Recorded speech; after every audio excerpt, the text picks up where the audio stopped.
สวัสดีครับพี่บวงสวัสดีครับทุกท่านสวัสดีครับสสวัสดีวัสดีพี่บิ๊กกับผู้ชมทางบ้านทุกท่านด้วยครับโอ้ยตื่นเต้นมากตื่นเต้นมากวันนี้พี่บวงโอ้โหนี่วันพิเศษนะอ่าวันนี้ถือว่าเป็นวันดีนะมีแขกรับเชิญมาอีกท่านหนึ่งนะครับเดี๋ยวซึ่งเออว่าไงพี่บิ๊กพี่บวงตัวลอยผมปรับลงหน่อยโอเคอืมว่าไงพี่บวงว่าไงเอาตรงๆไหมทำไมคืออันนี้เป็นแขกรับเชิญคนแรกที่แบบว่าเราไม่ได้รู้จักกันมาก่อนเลยนะอย่างก่อนหน้านี้ผมอาจจะมีรู้จักมาก่อนถึงแม้ว่าพี่บิ๊กจะไม่รู้จักอ่ามันก็รู้สึกแบบว่าเราคุยกันได้ในระดับหนึ่งแต่ว่าวันนี้เนี่ยผมว่ามันก็เป็นความท้าทายของช่องเรา อีกระดับหนึ่งขึ้นมานะครับ ซึ่งจริงๆเนี่ยก็มีโอกาสได้นั่งคุยกับพี่สิงห์แป๊บหนึ่งเมื่อวานนี้นะครับ แต่ว่าผมก็ยังไม่ได้ถามคำถามที่จริงๆมันควรจะต้องถามเป็นคำถามแรกเลยนะแล้วส่วนตะกี้นี้จะเปิดไลฟ์แล้วเพิ่งถามแต่ว่ายังไม่ได้คำตอบ คืออะไรก็คือเฮ้ยคุยเรื่องเจียวกับพี่สิงห์ได้ไหม เอ้ย ก่อนเปิดไลฟ์แต่ว่ายังไม่ได้คำตอบเพราะฉะนั้นเนี่ยเดี๋ยวเรามาหาคำตอบในไลฟ์เลยว่าวันนี้จะมีการคุยเรื่องเจียวกับพี่สิงห์ด้วยไหมโอเคนะเดี๋ยวขอบคุณคุณโมริโมะนะฮะใต้ฝุ่นที่ไต้หวันเป็นไงบ้างครับพี่บิ๊กก็ถ้าใครดูข่าวนะก็หนักอยู่นะ ก็แต่ว่ามันหนักเป็นเมืองเฉพาะเมืองทางตะวันออกกับทางใต้ส่วนผมเนี่ยผมอยู่ตะวันตกผมก็จะไม่โดนผลกระทบมากเท่าไหร่นะฮะขอบคุณมากเลยขอบคุณคุณอาซุโตะนะฮะขอบคุณเอ่ออันนี้ชื่ออะไรเดรกเหรอคุณเดรก100นะฮะ จ่ายค่าแรกเข้าให้พี่สิงห์ก่อนโอเคขอบคุณมากครับขอบคุก็ณครับขอบคุณครับ ก็อย่างที่พี่บ่งบอกนะผมรู้สึกว่าวันนี้มันเป็นวันพิเศษจริงมันเหมือนกับว่าเราสเต็ปอัพไปอีกหนึ่งขั้นนะผมก็ไม่เข้าใจว่าทำไมพี่สิงห์ถึงมารายการส้นตีนของเราอันนี้นะแต่ว่าโอเคอย่าให้เสียเวลาเพราะว่าพี่สิงห์มีเวลาน้อยนะฮะเราขออนุญาตต้อนรับแขกรับเชิญของเราเลยช่องแชทนะฮะรบกวนกด1เพื่อเป็นการต้อนรับ the one and only สิงห์วรรณสิงห์ครับ สวัสดีอีกครั้งครับสวัสดีครับ สวัสดีครับพี่สิงห์ สวัส ส ดี วัส ค ดี รั ครับ บผม Holy เอ่อ shit Holy shit คือผมนั่งอ่านคอมเมนต์เนี่ย ก็มีแต่คำว่ากระเจียวอะไรขึ้นมาเนี่ย สงสัยว่ามันเป็นรายการยังไงวะ เดี๋ยวรอดู วันนี้จะโดนอะไรบ้าง คือบางทีผมกับพี่บวงเราก็ชอบเอาหนอนมาคุยเล่นกันบ้าง เพราะว่าเราเป็นไลฟ์พอดแคสต์แบบยาวครับบางทีมันไม่มีเรื่องอะไรคุยก็ผู้ชายอย่างเรามันก็จะไหลลงไปที่กระเจียวซะส่วนใหญ่ ก็เป็นเรื่องธรรมดา โอเค พี่สิงห์เดี๋ยวดูซิว่าวันนี้จะไป คุยได้ไหมเรื่อง ค เรื่ รั อง บ กระเจียวนี่คุยได้ไหมฮะ คุยได้ครับ ไม่ได้เป็นคนซีเรียสขนาดนั้นครับ คนชอบคิดว่ามันเป็นคนซีเรียสมากเลย เอาคุยได้นะ แล้ เอา วบวกกับ ก่อนหน้านี้ออกทุกรายการมาโคตรเครียดซีเรียสเลย วันนี้เลยแบบเต็มที่เลยครับ อยากคุยเรื่องอะไรคุยเลย สวัสดีชาวบิ๊กบ่วงทุกท่านด้วยนะครับผม เป็นครั้งแรกที่แวะมาเยี่ยมเยียนครับผม สวัสดีครับ โอเคค ค รั รับ บผม ก็คือเรียนพี่สิงห์ว่าอาจจะมีน้องๆ Gen Z ค่อนข้างเยอะในช่องของเราก็บางคนเขาถามมาว่าพี่สิงห์เป็นใครเหรออะไรอย่างเงี้ยเขาก็แบบอาจจะไม่เคยไม่คุ้นหน้าคุ้นตาเพราะว่าถ้าเป็น Gen Y อย่างผมเนี่ยรับรองว่ารู้จักพี่สิงห์เป็นอย่างดีแน่นอนก็พี่สิงห์รบกวนสำหรับคนที่เขาอาจจะแบบไม่รู้จักตัวตนพี่สิงห์เลยแนะนำคร่าวๆว่าพี่เป็นใครทำอะไรยังไง สวัสดีครับพี่สิงห์นะครับ เรียกน้าก็ได้ เฮ้ย น้าสิงห์แล้ววัย41แล้วนะฮะก็ อืม เอ่อถ้าแต่ก่อนเริ่มต้นก็เป็นมาเยอะนักเขียนพิธีกรเคยเล่นหนังอยู่2-3เรื่องนะครับ ในวงการบันเทิง แต่ว่าหลักๆเนี่ยคือเป็นนักทำสารคดีครับ แล้วก็ทำสารคดีเดินทาง ซึ่ง specialize ในการเดินทางไปยังประเทศที่คนเขาไม่ค่อยอยากไปกัน อืม นะครับ ชื่อรายการว่า อืม Teen Travel เพราะว่าเราอยากไปเอาประสบการณ์ในที่ที่เข้าถึงได้ยากในโลกมาฝากทุกคนกัน แล้วก็มันก็เริ่มจากแบบเบสิกก่อน ไปปีนเขาไปเดินป่าไปกินน้ำแข็งอะไรเงี้ย แล้วก็ค่อยๆโหดขึ้นเรื่อยๆ ไปหามนุษย์กินคนบ้างไปขั้วโลกบ้างนะครับ ไปวงการค้ายาไปยากุซ่าไปแล้วก็ล่าสุดก็คือไปถึงสงครามนะครับ เพราะว่าเป็นความสนใจ อืม ที่สนใจมานานแล้ว เพราะฉะนั้นซีรีส์ใหม่ล่าสุดเป็นเถื่อน Travel ซีซั่นที่ 4 นะครับ ไปดูกันได้ในช่องเถื่อนของพี่เองก็กด TUEN เลยนะ TUEN เถื่อนก็เจอรายการเถื่อน Travel นะครับซีซั่นใหม่ชื่อว่าเถื่อน Travel Bad World 8 สงคราม 8 ประเทศนะครับผมเริ่มต้นมาแล้ว 2 ตอนคือยูเครนตอนแรก แล้วก็ตอนที่ 2 เป็นที่พม่านะครับ ตอน 3 จะออกเร็วๆนี้เวเนซุเอลาครับ ครับผม ก็ถ้าเกิดว่าใครไม่ทันเมื่อกี้นะ ผมมีใต้ description เนี่ย ผมมีลงลิงก์ของพี่สิงห์เอาไว้ทั้งช่องทาง YouTube และ Facebook เรียบร้อยนะ กดเข้าไปดูได้เลยสบายๆง่ายๆนะอันนี้เป็นการแนะนำตัวคร่าวๆแต่ว่าคือต้องเกริ่นให้ทุกท่านทราบว่าการที่พี่สิงห์มารายการแบบนี้มันก็ดูค่อนข้างแปลกนิดนึงนะแต่ว่าผมต้องขออนุญาตshout out ไปถึงผู้มีพระคุณของผม ที่ทำให้ผมกับพี่สิงห์เนี่ยได้มีโอกาสมาสนทนากันวันนี้ก็คือ คุณชาโลคอสคอสเพลย์นะคุณชานะอยู่ในช่องแชทแล้วด้วยนะวันนี้นะ แล้วก็ สะอาดโมโจดนะครับ เมื่อกี้คุณชาโดเนทมาสนับสนุนเราด้วยนะ พิมพ์ว่าสะอาดโมโจดนะฮะ โอเคก็ถ้าพี่สิงห์อาจจะไม่ทราบนะ เราเคยเรียกคุณชามาพูดคุยกัน แล้วก็คุณชามาเล่าเรื่องตอนที่แกเป็นเบาหวานแล้วก็มีพยาบาลล้างกระเจียวอะไรประมาณเนี้ยก็คือ ตรงประมาณนี้ ก็เขาก็เคลมว่าสะอาดโมโจดไงก็เลยเป็นที่มาของชาสะอาดโมโจด เนี่ยเอาจริงๆผมไม่เคยดูช่องบิ๊กบวมมาก่อนเลยพวกคุณช่วยแนะนำตัวเองให้ผมฟังหน่อยสิว่าคุณเป็นช่องยังไงกันแน่ผมจะได้ปรับตัวถูกคือหลักๆเนี่ยมันเริ่มจากปกติเนี่ยผมทำงานเป็นสตรีมเมอร์ใช่ไหมฮะส่วนบิ๊กเนี่ยเขาก็ไปผมรู้จักกับบิ๊กมาตั้งแต่มัธยม แล้วก็เป็นเพื่อนกันมาแล้วก็มาสนิทกันมากๆเนี่ยช่วงมหาลัยทีนี้พอจบมหาลัยเนี่ยก็ต่างคนต่างก็แบบแยกกันไปทำงานผมทำงานเป็นสตรีมเมอร์ผมเป็นสตรีมเมอร์มาประมาณ10 ปีแล้วนะครับส่วนพี่บิ๊กเนี่ยเขาก็ไปสายแบบว่าทำงานทางด้านเรียกว่ายังไงในบริษัทอะไรแบบนี้นะฮะแล้วเราจบการเงินกันมาทั้งคู่พี่บิ๊กก็ทำงานด้านการเงินแล้วก็มีไปทำงานที่สถานทูตอยู่ช่วงหนึ่งนะครับแล้วพี่บิ๊กเขาก็เหมือนไปอยู่ญี่ปุ่นไปเป็นแนวโครงการอาสาอะไรเงี้ยฮะก็เรียกว่าชีวิตมันก็ห่างๆกันไปจนถึงจุดหนึ่งเนี่ยคือพี่บิ๊กเขาทักมาหาผมเขาบอกว่าเฮ้ยผมเคยทำพอดคาสต์กับไนท์ด้วยไม่รู้ว่าพี่สิงห์รู้จักไนท์ G Spot หรือเปล่าครับ G Spot รู้จักครับรู้จักผมก็เคยทำพอดคาสต์กับไนท์แล้วพี่บิ๊กเนี่ยเขาก็เลยทักมาหาผมเขาบอกว่าเขาว่าสนใจอยากทำพอดคาสต์แล้วก็คุยกันก็เลยเหมือนแบบตบไอเดียแล้วก็ได้เป็นช่องนี้ขึ้นมาซึ่งคอนเซปต์มันก็ไม่มีอะไรเลยครับคือผมกับพี่บิ๊กเนี่ยคุยกันว่าอยากจะให้ช่องเนี้ยมันเป็นเหมือนพอดแคสต์ที่เพื่อน2 คนน่ะมานั่งคุยกันถึงเรื่องราวต่างๆซึ่งเราไม่จำกัดเรื่องเลยจะคุยเรื่องอะไรก็ได้แล้วก็เหมือนพี่บิ๊กมีหัวข้ออะไรอยากจะมาคุยพี่บิ๊กก็ยกขึ้นมาหรือช่วงไหนผมมีหัวข้ออะไรอยากจะมาคุยผมก็ยกขึ้นมาอะไรอย่างเงี้ยครับนี่เป็นคอนเซปต์รายการก็ทำกันมาเรื่อยๆทรงประมาณนี้พี่คือเพื่อนที่มันเรียนมาตั้งแต่ในสมัยมัธยมมันก็จะแบบมันจะโปกฮาแล้วก็ทะลึกตึงตังแล้วก็คือมันเห็นกันทุกอนูมันจะแบบมันก็จะเป็นฟีลประมาณนี้ซึ่งผมว่ามันเป็นเสน่ห์อย่างหนึ่งโดยเฉพาะคนเจนเราวัย35หรือว่าบวกลบเนี่ยมันก็เป็นช่วงหนึ่งที่มันห่างหายกับเพื่อนในวัยเรียนไปเยอะใช่แล้วเพื่อนวัยนั้นมันเป็นเพื่อนที่มันคุยสัปดนได้มากที่สุดมันถ้าเกิดว่ามาคบเจอกันวัยนี้มันอาจจะคุยเรื่องพวกนี้ได้ยากนิดนึงสำหรับผมคิดว่าไอความสัมพันธ์แบบนี้มันมีมูลค่าแล้วก็ในยุคช่วงเวลาที่คนมันเป็นเหมือน individualism มากขึ้นคนมันอยู่อินเทอร์เน็ตอยู่กับบ้านอยู่กับตัวเองได้มากขึ้นเงี้ยมันอาจจะห่างหายไปกับความสัมพันธ์ที่มันคุยกันแบบทะลึ่งตึงตังแบบนี้ได้ผมรู้สึกว่าเฮ้ยแล้วพี่บวกเขาก็เป็นคนที่มีความคิดที่แหลมคมในหลายๆมุมในหลายๆประเด็นแล้วผมก็ชอบคุยกับคนที่สามารถถกได้ด้วยอะไรเงี้ยผมรู้สึกว่าถ้าผมมาทำพอดแคสต์นะผมก็ไม่รู้จะชวนใครแล้วก็เลยมาชวนจอมานบ่วงท่านนี้ก็เลยกลายมาเป็นว่าเราทำบิ๊กบ่วงนั่งคุยกันอาทิตย์ละครั้งทุกวันพุธประมาณนี้พี่คร่าวๆครับประมาณนี้ผมรับทราบครับโอเคเข้าใจละฟีลลิ่งเพราะฉะนั้นวันนี้ผมก็ปล่อยจอยนะฟังพวกคุณคุยกันไม่พี่คือผมมีคำถามจะถามพี่สิงห์เยอะมากคือผมก็ไม่อยากให้มันเป็นเชิงเป็นลักษณะว่าเป็นการสัมภาษณ์มากหรอกก็เลยว่าคุยแลกเปลี่ยนเหมือนกับว่าทำความรู้จักกันด้วยแหละนะแต่ว่าคือผมอยากทราบก่อนว่าพี่สิงห์ไปรู้จักกับนายสะอาดโมโจดคนนี้เนี่ยได้ยังไงฮะนายสะอาดโมโจดเนี่ยจริงๆก็เป็นเพื่อนกับพี่ชายผมมาก่อนพี่แทนนะหลายคนก็คงรู้จักพี่แทนในช่องวิดแคสซึ่งเป็นผู้ที่ชื่นชอบรูตูดและหัวนมเป็นอย่างมากนะครับแต่ในมิติที่แบบว่า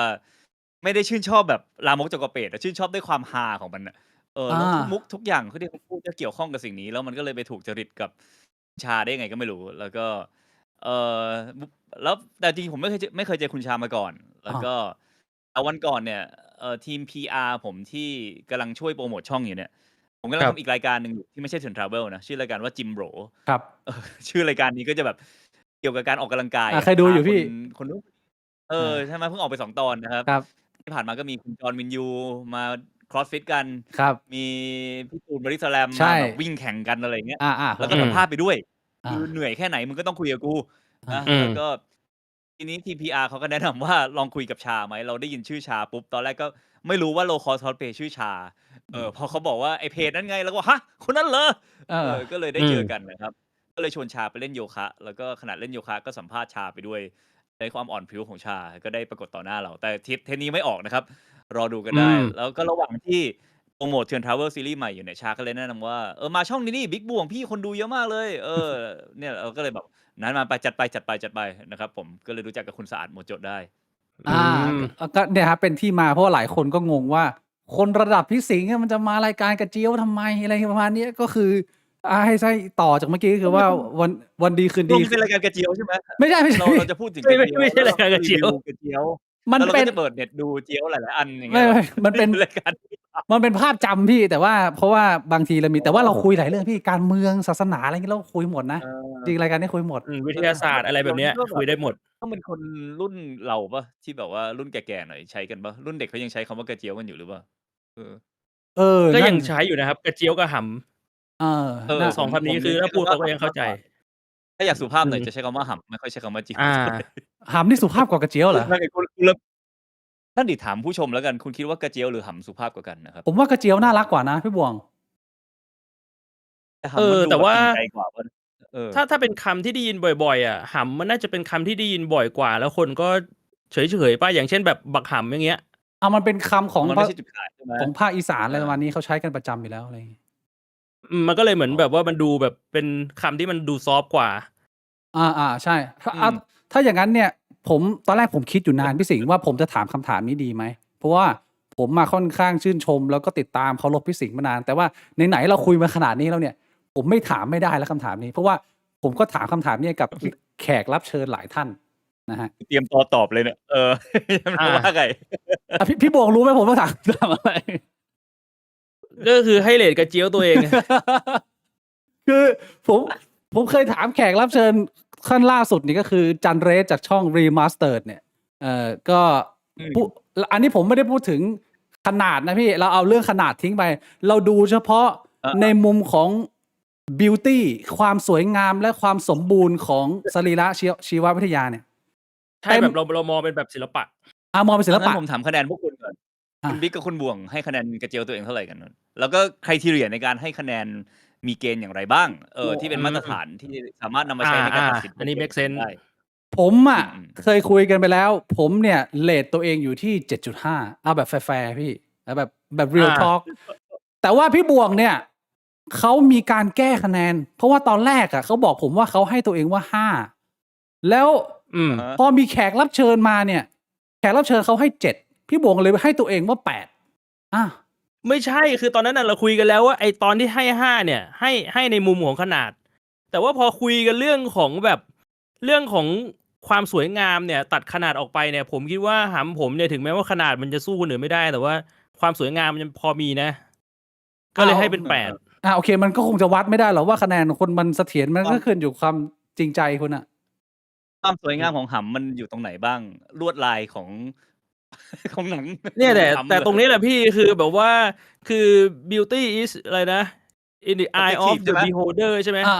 คือความสวยงามมันก็ขึ้นอยู่กับคนแต่ละคนจะมองอะนะเพราะฉะนั้นเนี่ยผมก็เลย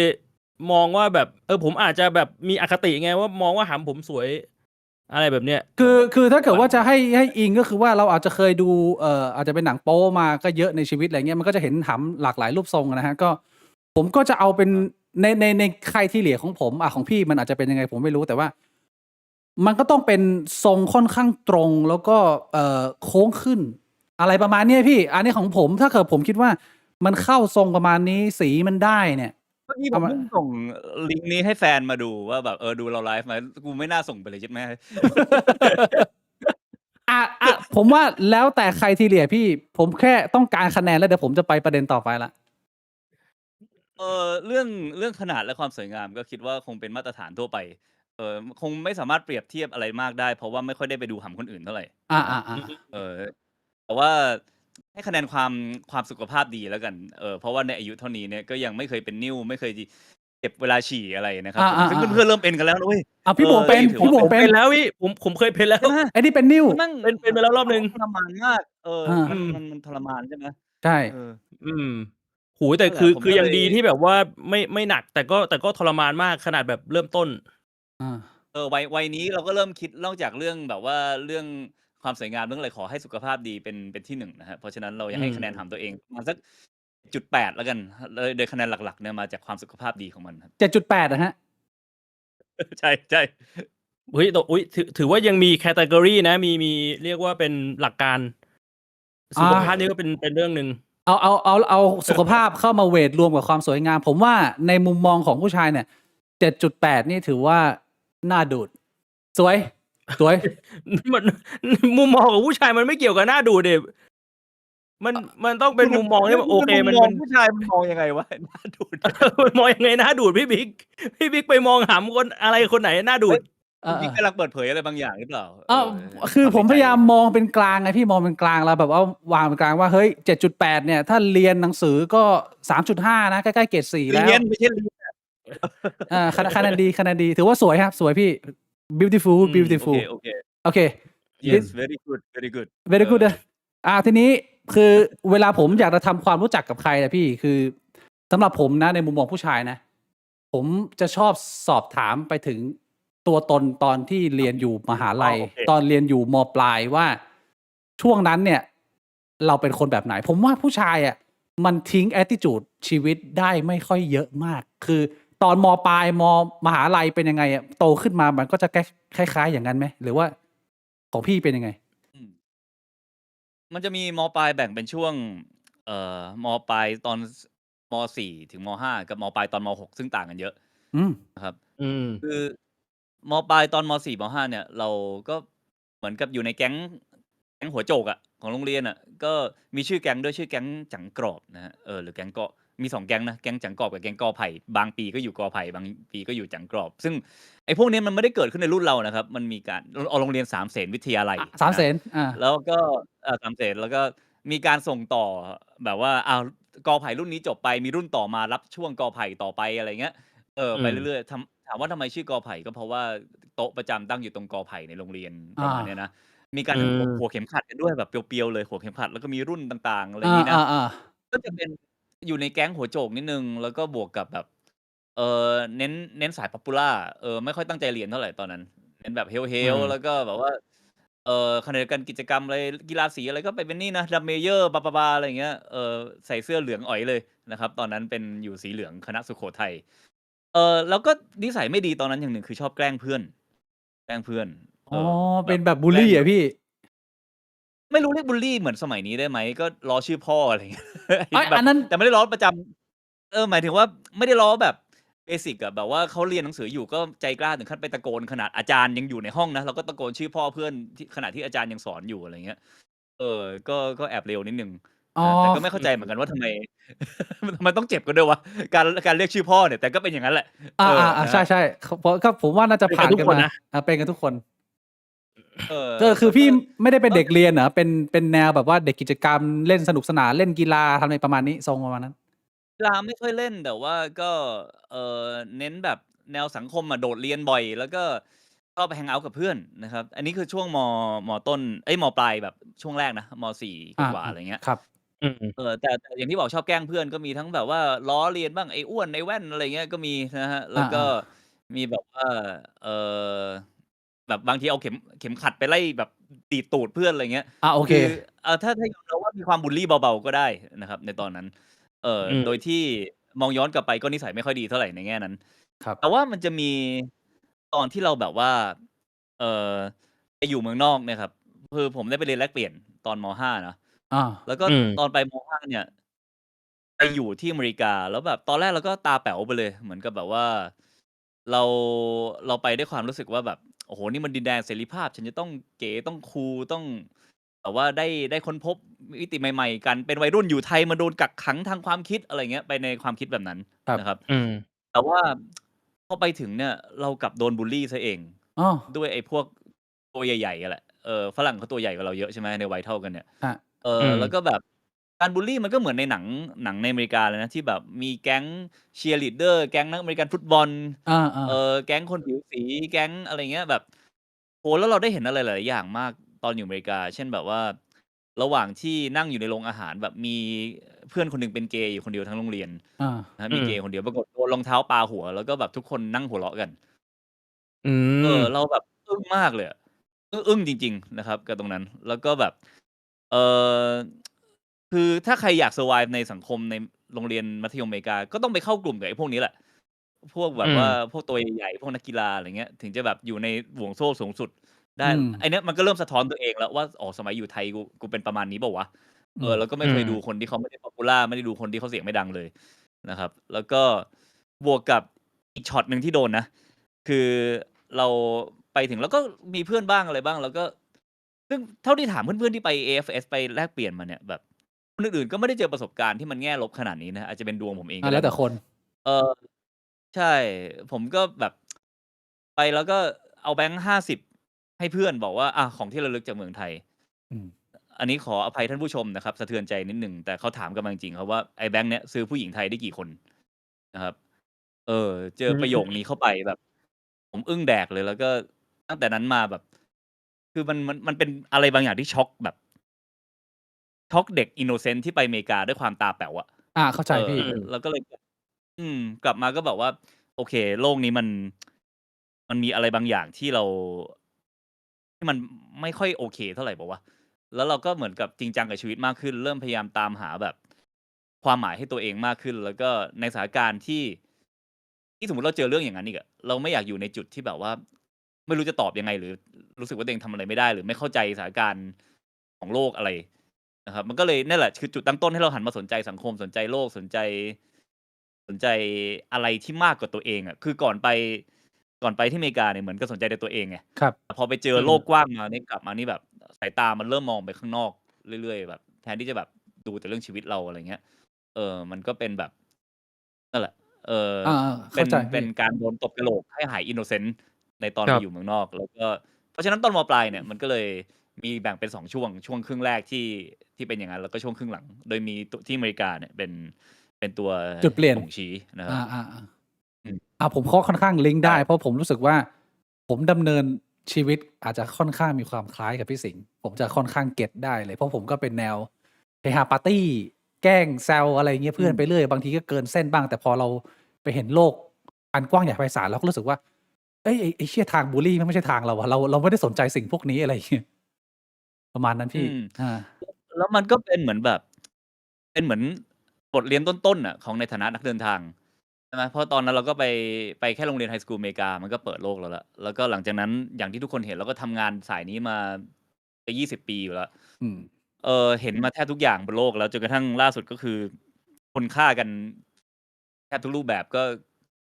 มันก็เลยแบบได้ได้มองโลกในมุมที่มันเปลี่ยนไปเรื่อยๆผ่านแต่ว่า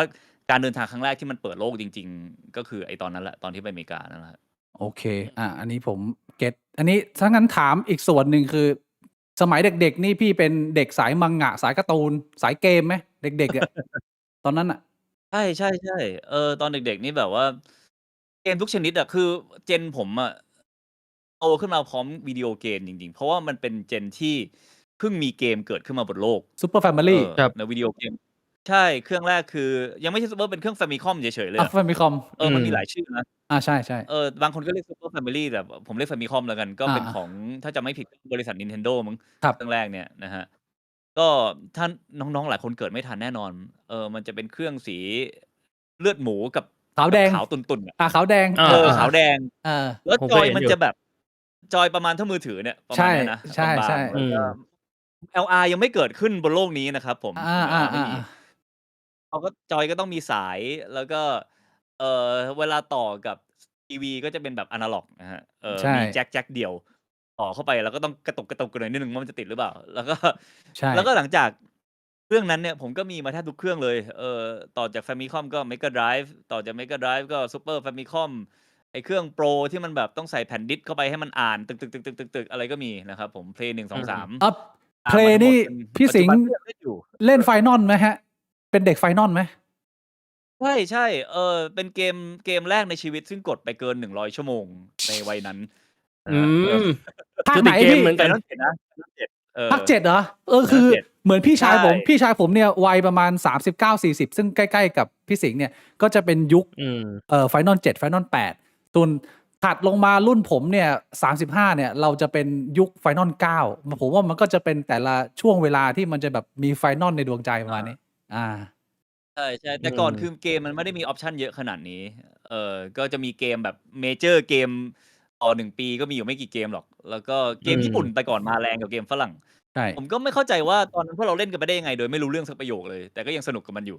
ก็ นะ คำ ต้อง คำ ไป แล้ว ซื้อ เมื่อก่อนแบบว่ามีซื้อหนังสือสรุปไหมครับ เมื่อก่อนมันจะมีหนังสือ ใช่ สรุป ๆ ใช่ไหม ๆ ใช่ หนังสือสรุป มันเล่นไม่ได้ แล้วก็ ไม่ แบ มี บ หนังสืออะ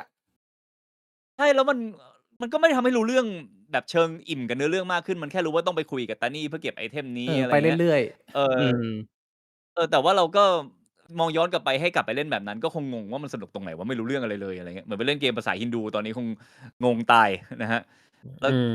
แล้วก็แต่ว่าตอนเด็กก็คือทั้งเกมทั้งการ์ตูนอะไรนี่มาเต็มมากครับผม เต็มบ้านเลยครับ ขอมังงะแบบว่าที่ทำให้เป็นสิงห์วรรณสิงห์ในวันนี้ฮะมังงะที่มันแบบเชื่อมันอยู่ในใจมีไหม โอ้โฮ ผมรุ่นนั้นว่ะ รุ่น Yu Yu Hakusho เ อ๋อ ด็ก ๆ ถามอะไรวะ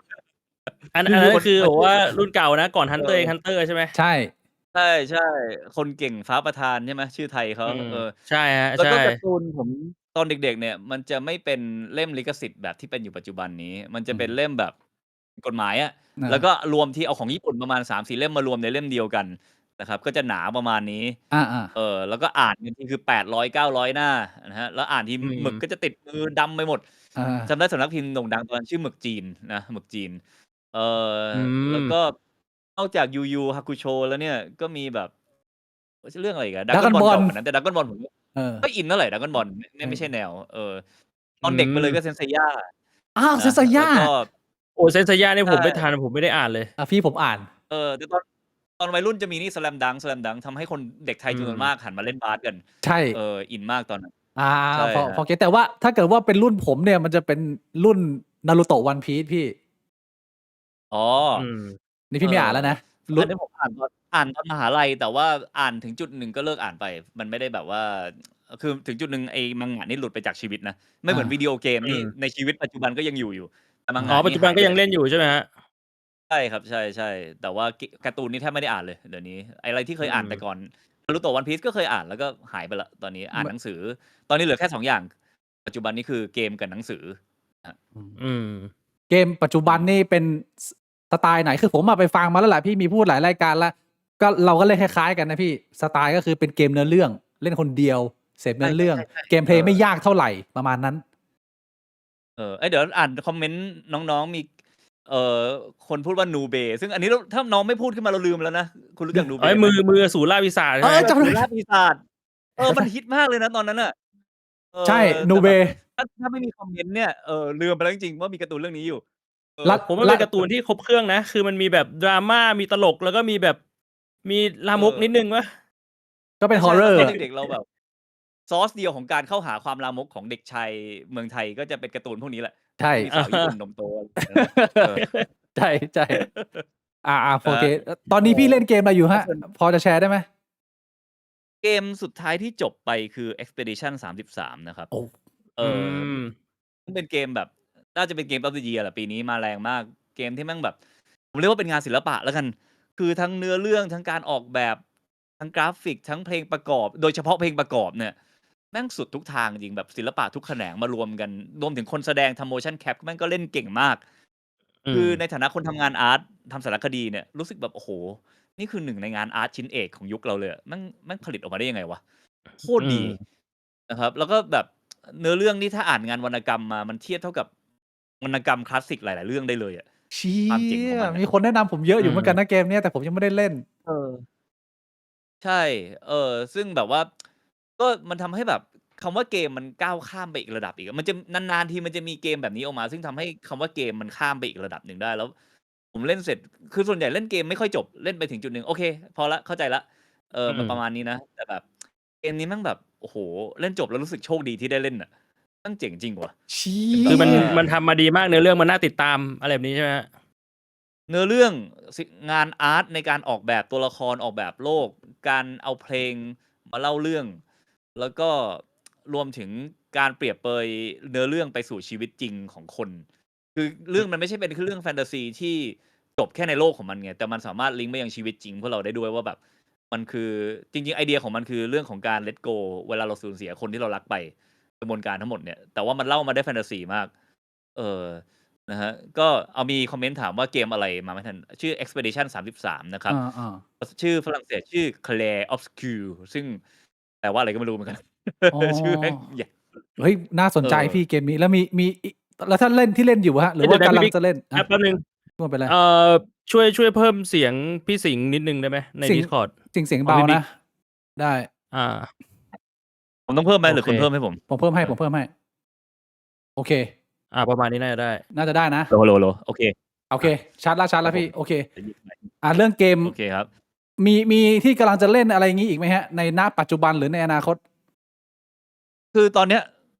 แก่แล้วมีตังค์แต่ไม่มีเวลา ปัญหาอยู่ตรงนี้เพราะฉะนั้นในไลบรารีสตรีมเนี่ยแบบว่ามันเกมดองไว้เยอะมากเห็นปุ๊บซื้อนะแต่ว่าไม่มีเวลาเล่นเลยแล้วก็เกมล่าสุดที่พยายามเล่นอยู่ชื่อว่าChronos New Dawn นะครับเป็นรู้จัก Dead Space ไหมผมเคยเห็นเคยได้ยินครับเป็นเกมผีใช่ Chronos ก็คล้ายๆอย่างนั้นแหละคือเป็นเกมไล่ยิงผีดิบนะครับแต่ว่าเซตในเมืองในแฟนตาซีของโปแลนด์ที่แบบว่าโลกอนาคตมันเป็นอะไรก็ไม่รู้แบบแต่ว่าชอบเนื้อเรื่องอยู่แต่ปกติจะไม่ค่อยยอมเล่นเกมสยองขวัญนะเพราะว่าเล่นแล้วเครียดไม่ได้ชอบความรู้สึกนั้นเวลาแบบเลี้ยวหัวมุมแล้วแบบจะมีตัวอะไรอยู่หรือเปล่าว่าใช่ไม่ได้ชอบเป็นเหมือนกันแต่ถ้าเกมไหนมันรีวิวดีจริงๆก็จะกัดฟันเล่นเพราะรู้สึกอยากเล่นเกมที่ดีตอนนี้ก็เริ่มอ่านรีวิวSilent Hill F ก็รู้สึกว่ากูต้องเสียตัวให้ Silent Hill F ใช่ไหมเนี่ยอันนี้มันเป็นเกมที่น่ากลัวมากกระแสกำลังมาแล้วช่วงนี้ไม่อยากเล่นเลยใช่คือไม่อยากเล่นเลยเพราะจะกลัวแต่ว่าพอมันเป็นเกมดีรู้สึกแบบกูต้องเล่นใช่ไหมวะ อะไรอย่างเงี้ยนะแต่ไม่ค่อยมีเวลาครับตอนนี้ก็เลยดองไว้ก่อนครับขอบคุณชาโลคอสนะฮะจัดมาอีก200นะบอกว่าทำไมรู้สึกว่าพี่สิงห์เล่นเกมเยอะกว่าพี่บิ๊กกับพี่บวกวะเขาเล่นเยอะอยู่นะพี่สิงห์ดองไว้เยอะชาซื้อมาแล้วก็เล่น2 ชั่วโมงแล้วก็โอเคทำงานชาเขาก็เล่นเกมนะแต่เขาไม่ค่อยเปิดตัวนะเขาบอกจริงๆเขาอยากทำช่องเล่นเกมกันนะชาแต่เขาคิดอยู่นะแต่ชาเขามีวิธีการคิดงานครีเอทีฟที่ยูนิคมากให้ผมนั่งคิดอะไรแบบชานี่ไม่ออก4 ช่องจบแล้วก็แบบว่าเป็นภาษาของเขาเลยนะพรสวรรค์จริงอันนี้ผมว่ามันเป็นอะไรที่มันลอกเลียนแบบกันยากนะทีนี้หลุดออกมาจากโลกของเกมผมอยากสอบถามช่วงเวลาที่พี่เป็นดาราพี่หลายน้องๆหลายคนอาจจะไม่ทันพี่ใช่เล่นอินซีแดงไหมฮะใช่ครับเป็นผมเองครับนี่ครับอินซีแดงพี่วงน่าคุยอินซีแดงอยู่นะพี่วงรู้ป่ะตัวจริงเป็นอินซีแดงเฮ้ยคุณได้ดูไหมเนี่ยไม่ใช่อนันดาใช่ใช่พี่ผมของน้องๆก่อนอินซีแดงคือฮีโร่1ในไม่กี่คนของเมืองไทยนะครับผมซึ่งไม่ได้มาเกิดในยุคพี่แต่ว่าเกิดตั้งแต่ยุคสมัย60-70 ปีที่แล้วของมิตรชัยบัญชาอะไรพวกนั้นนะฮะที่แล้วก็มันก็มีดาราที่กลับมาเล่นบทอินซีแดงหลายๆรุ่นนะครับแล้วก็ตอนที่พี่ยังหนุ่มแน่นอยู่คนที่มาเล่นอินซีแดงก็คือ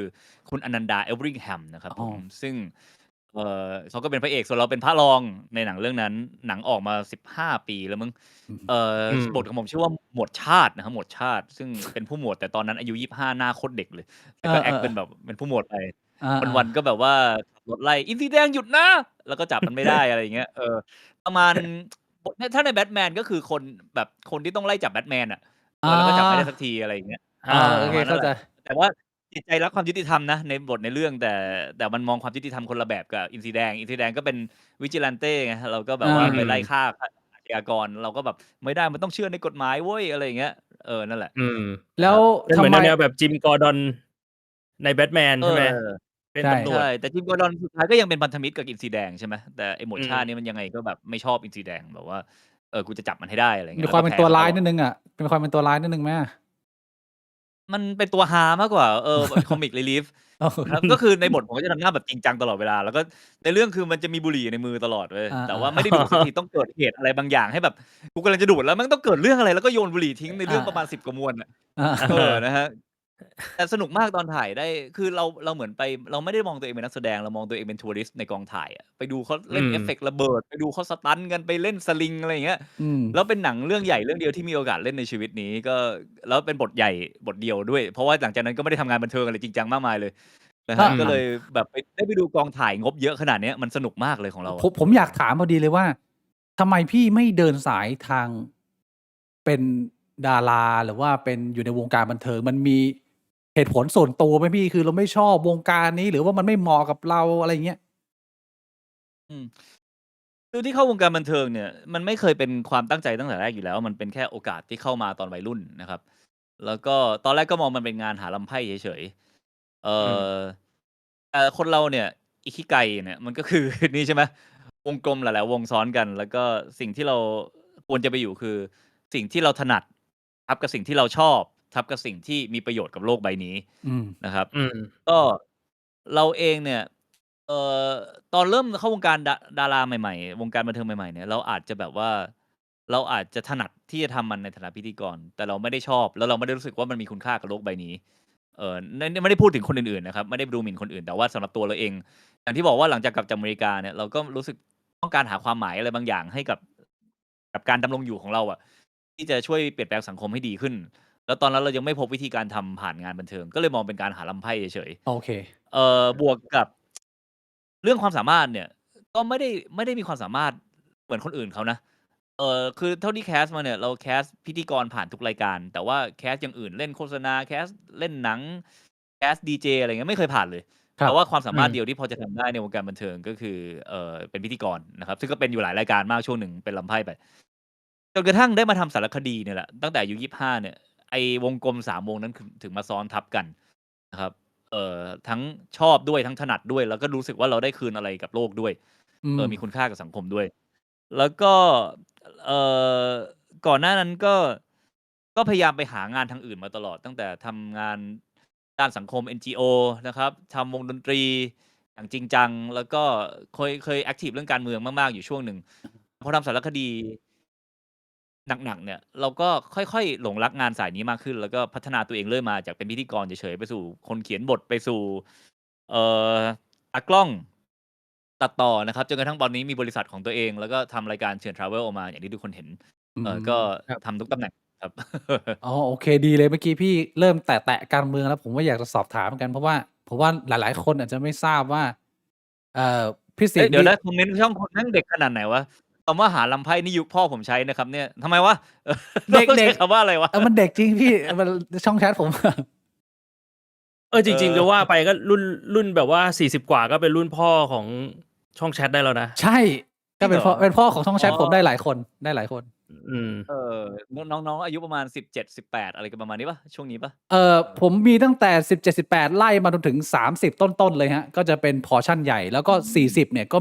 มีบ้างเป็นแบบว่า 5% ของช่อง ถ้าเกิดว่าดูหลังบ้านนะฮะประมาณนั้น ครับ โอเคเอาเป็นพ่อก็ได้เป็นพ่อโอเค คือ ถ้าเป็นคนดูช่องผมก็จะเป็นผู้ชายอายุ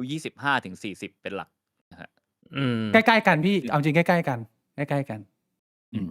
ทีนี้ในส่วนของเมื่อกี้พี่พูดเรื่องการเมืองคือคุณพ่อคุณแม่พี่สิงห์เนี่ยเป็นนักรบมาก่อน อันนี้หลายคนน่าจะไม่ทราบถ้าไม่ได้ตามพี่สิงห์แบบจริงจังนะก็เป็นคนแบบว่าสู้ในยุคใช่14ตุลาไหมพี่ยุคนั้นไหม ใช่ครับใช่ เคยหนีเข้าป่าไปคือผมอยากถามพี่ว่า การที่มีพ่อแม่เป็นนักสู้ขนาดนั้นน่ะ มันส่งผลต่อความเป็นตัวเราตรงนี้มากน้อยแค่ไหน มันมีเกี่ยวไหมหรือว่าการที่พี่สิงห์ทำในสิ่งที่พี่พยายามจะ เหมือนกับว่าให้โลกให้สังคมที่เห็นเนี่ย มันเป็นพาร์ทของพี่อย่างเดียวไม่ได้มีส่วนของพ่อแม่เข้ามาเกี่ยวข้อง มีส่วนอยู่แล้วครับ แต่มันจะมีหลาย ๆ แบบด้วยกัน ไอ้แบบตรงไปตรงมาเรื่องการส่งต่อเชิง DNA แล้วก็ความคิดความอ่านที่สนใจสังคมอะไรเงี้ยมันก็มีอยู่แล้วครับตรงนั้นที่บ้านก็หนังสือเต็มไปหมด แล้วก็ตอนเด็ก ๆ เวลาพูดคุยก็คุยเรื่องสังคมการเมืองอะไรกันเป็นปกติ แล้วก็ไม่ใช่จำกัดแค่เรื่องการเมืองด้วยคุยเรื่องวิทยาศาสตร์คุยเรื่องวัฒนธรรมบนโลกใบนี้คือมันมีบรรยากาศของความสนใจสิ่งที่อยู่ในระยะไกลจากตัวเองและอยู่กว้างกว่าตัวเองมาตลอดเวลาไม่ได้เป็นบ้านที่แบบโตไปจะต้องทำอาชีพนี้นะจะต้องหากินให้ได้เก่งๆนะอะไรอย่างงี้ไม่ได้อยู่ใน culture ของบ้านนี้คืออะไรน่าสนใจอะไรคือเรื่องที่ใหญ่กว่าตัวเราอะไรคือสิ่งที่น่าแสวงหาให้กับชีวิตที่ไม่ใช่วัตถุนี่คือ culture ของบ้านนี้ครับอันนั้นเป็นด้านหนึ่งซึ่งได้รับมาจากพ่อจากแม่ก็เป็นเรื่องที่ดีมากดีพี่ส่วนอีกด้านหนึ่งเนี่ยเป็นด้านที่สังคมให้มาจากการเป็นลูกพ่อลูกแม่คือความกดดันคือเมื่อกี้คุณบิ๊กไปแล้วก็เล่าให้น้องๆฟังต่อว่าประมาณยุค14ตุลาก็คือ2516นะครับตอนนี้ก็ประมาณ52ปีที่แล้วครับตอนนั้นมีนักศึกษาออกมาประท้วงเงินประมาณเป็นแสนๆคนร่วมกับประชาชนด้วยนะครับคิดภาพม็อบเมื่อ 4-5 ปีก่อนก็ใหญ่ถึงใหญ่กว่านะครับไม่แน่ใจว่าใหญ่กว่าหรือเปล่าแต่ใหญ่ประมาณนั้นแหละแล้วก็พ่อแม่พี่เบนก็เป็นผู้นำนักศึกษาในตอนนั้นนะครับเป็นพ่อแม่ที่แล้วเขาก็แอคทีฟเรื่องการเมืองตั้งแต่อยู่ในรั้วมหาลัยกันทีนี้เล่าให้สั้นๆก็คือว่าคุณพ่อคุณแม่เนี่ยก็นำประชาชนแล้วก็นักกิจกรรมจำนวนมากต่อสู้กับรัฐบาลในยุคนั้นแล้วพอสู้เสร็จก็เกิดเหตุการณ์ที่รัฐบาลเข้าปราบปรามอย่างหนักนะครับผมโดยใช้อาวุธก็มีคนตายไปเยอะนะครับก็เกิดเหตุการณ์นักศึกษาต้องหนีเข้าป่าหนีเข้าป่าแล้วก็หนีเข้าป่าปุ๊บพ่อแม่พี่ก็ต้องหนีเข้าป่าไปด้วยก็เลยต้องมาอยู่ในป่าจับปืนสู้กับรัฐบาลเป็นเวลา6 ปีนะครับแล้วก็พี่ชายของพี่เองเนี่ยก็เกิดในป่าก็เป็นตำนานมาตอนนั้นแหละมันก็เป็นที่รู้จักของสังคมเลยสังคมครับผมแล้วก็ตอนพี่เกิดมาเนี่ยมันก็เป็นเหมือนเกิดมาในเงาพ่อเงาแม่ที่ทุกคนรู้จักกันนะครับยุคนี้อาจจะไม่ได้โด่งดังเท่าแต่ก่อนอยู่แล้วแต่ว่าก็คิดภาพสมมติว่าลูกใครก็ได้ที่ดังๆแล้วเกิดมาปุ๊บก็ทุกทางสังคมก็จะแบบจะเป็นนักร้องเหมือนพ่อป่ะเนี่ยจะเป็นนักการเมืองเหมือนพ่อหรือเปล่าเนี่ยอะไรเงี้ยเราก็อยู่มาในเงาแบบนี้ซึ่งไม่ได้เป็นเราคนเดียวลูกคนดังจำนวนมากก็โดนกันนะครับแต่ว่ากลับไปแล้วตอบคำถามก็คือว่ามันก็เลยเป็นแรงผลักดันเลยเนาะที่ทำให้เราแบบขวนขวายหาวิธีออกจากเงาพ่อเงาแม่ตั้งแต่ยังเด็กนะครับซึ่งเป็นแรงผลักดันที่ไม่ได้เป็นเชิงบวกมากนักเป็นเชิงการหาอีโก้แล้วก็ที่ยืนให้ตัวเองแต่ว่าก็เป็นแรงผลักดันที่สำคัญอย่างหนึ่งเพราะฉะนั้นมันจะมีทั้ง2ทางบวกกันกับการเป็นลูกพ่อลูกแม่เนี่ยที่โดนดันสุดท้ายก็โดนดันออกไปให้เราพยายามหาทำอะไรที่ใหญ่กว่าตัวเราเองทั้งคู่แต่ว่าในด้านหนึ่งที่ได้มาจากพ่อจากแม่โดยตรงก็คือเรื่องของการแสวงหาและการตามหาสิ่งที่ลึกซึ้งแต่สิ่งที่ได้มาจากสังคมก็คือการพยายามเติมเต็มอีโก้ตัวเองเพื่อให้รู้สึกว่าหาตัวตนให้ตัวเองฉันเป็นฉันนะฉันไม่ใช่ลูกพ่อลูกแม่อย่างเดียวนะฉันต้องออกจากเงานี้ให้ได้ซึ่งตอนเด็กๆมันยังไม่เข้าใจหรอกว่าแรงผลักดันทั้ง2อย่างเนี่ยมันประสานกันหรือว่ามันแยกออกจากกันยังไงบ้างแต่ว่าเราก็ค่อยๆเรียนรู้อยู่กับมันแล้วก็เรียนรู้ที่จะ let go แล้วก็เติบโตมาแล้วก็วางแต่ละอย่างไปได้จนแก่จนอายุมากขึ้นเรื่อยๆแต่ว่าตอนเด็กๆก็จะเป็นอย่างนั้นซะเยอะนะครับผมโอเคพี่แล้วถ้าเกิดว่าเรามาดูยุคเราพี่คือผมอะไม่ได้ตามพี่สิงห์ไม่ได้รู้จักพี่สิงห์ตอนยุคอินทรีแดงตอนนั้นผมก็ยังเด็กมากผมก็ยังนั่งเล่นกระเจียวตัวเองอยู่บ้านอยู่ แต่ว่าผมอาจจะมาเห็นพี่สิงห์ครับ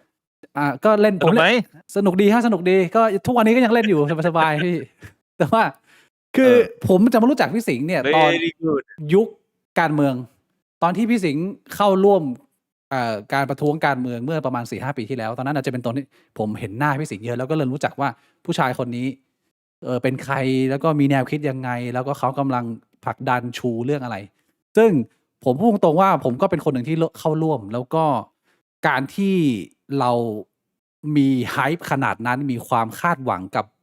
บ้านเมืองเรามากขนาดนั้นเนี่ยแต่สุดท้ายกระบวนการมันไปต่อไม่ได้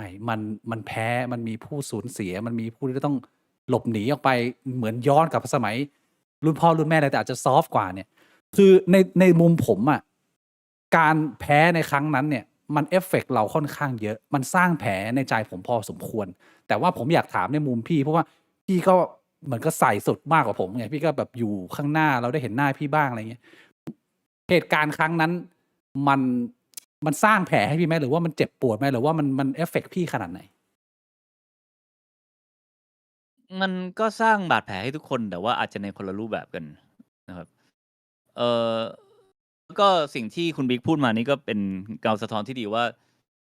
ในชะตากรรมของบ้านเมืองย่อมมีชะตากรรมของบุคคลอยู่ในนั้นนะฮะ แปลว่าทุกคนเข้าร่วมเหตุการณ์ที่เป็นเหตุการณ์ส่วนรวมแบบเนี้ยแต่ทุกคนต้องย่อมมีเหตุผลส่วนตัวในการเข้าร่วมด้วย ครับ แปลว่าอะไรแปลว่าเวลาผิดหวัง มันก็ไม่ใช่เรื่องที่บ้านเมืองไปต่อไม่ได้อย่างเดียวแต่ย่อมเป็นลิงก์กลับไปสู่ความรู้สึกส่วนตัวของบุคคลคนนั้นด้วย ซึ่งมันก็ต้องมาก่อนว่าเขาเองเข้าร่วมสิ่งเหล่านี้เพราะอะไรครับ ผมเองต่อเนื่องมาจากคำตอบที่แล้วเนี่ย มันก็เหมือนกันเลยคือมันมี2ทาง 1คือเราก็อยากเห็นบ้านเมืองดีอยู่นี้จริงๆแล้วเราเข้าใจว่าแบบอุปสรรคของการพัฒนาในตอนนั้นก็คือแก๊งลุงๆที่อยู่ในอำนาจมานาน ครับ ครับ แล้วก็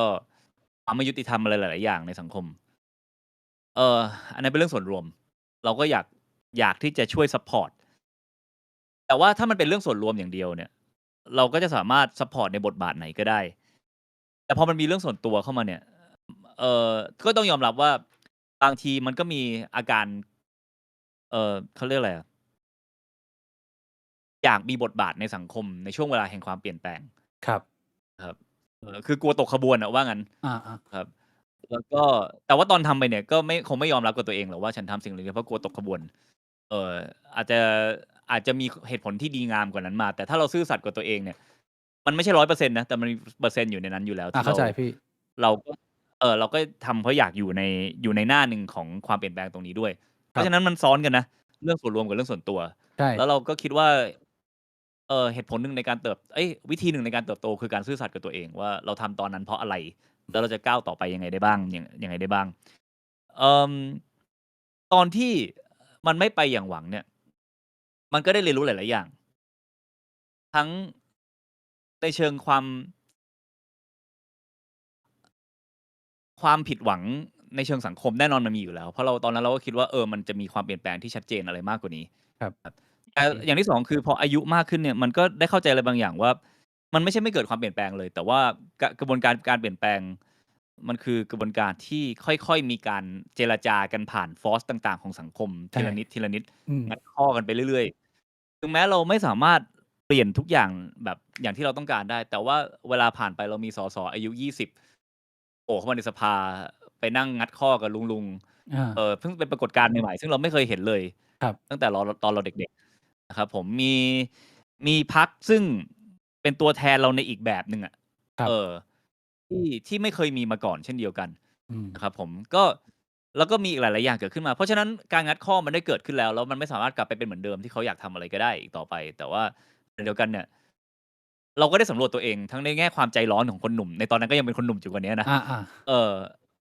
า แล้วก็เรื่องของกระบวนการที่เกิดขึ้นมาพร้อมความอยากในความเปลี่ยนแปลง ก็คือความเกลียดชังและการแบ่งแยก ซึ่งตอนนั้นก็หลุดไปในกระบวนการนั้นบ้างเหมือนกัน ที่ทำให้เราไปแบ่งเกลียดชังและแบ่งแยกคนที่อาจจะแตกต่างจากพวกเรา หรือบางทีแม้กระทั่งคนที่เหมือนกันก็ต้องมาแบ่งคลาสกันอีกว่าใครจริงแท้กว่ากัน ใครอ่อนด้อยกว่ากัน อะไรอย่าง อา เงี้ย ใช่พี่ ทำให้กระบวนการซึ่งควรจะร่วมมือกันเพื่อสร้างความเปลี่ยนแปลงในสังคมเนี่ย กลายเป็นกระบวนการของการประกวดอีโกกันค่อนข้างเยอะ ซึ่งเราก็ไปอยู่ในกระบวนการนั้นด้วย แต่พอสเต็ปแบ็กกลับมา แล้วพอมันจบลงแล้วได้ถอยกลับมาดูเนี่ย ก็ได้เห็นว่ามันไม่ใช่ทางในการพัฒนาตนเอง ในฐานะบุคคลคนหนึ่งในอนาคต แล้วมันไม่ใช่วิถีทางเดียวในการที่จะมีส่วนร่วมในการเปลี่ยนแปลงของสังคมได้ เราสามารถมีส่วนร่วมในการเปลี่ยนแปลงได้ โดยที่ไม่จำเป็นต้องยึดโยงกับการวิพากษ์วิจารณ์ทางการเมืองอย่างเดียว ซึ่งอันนั้นเป็นวิธีหนึ่งที่สำคัญ ใช่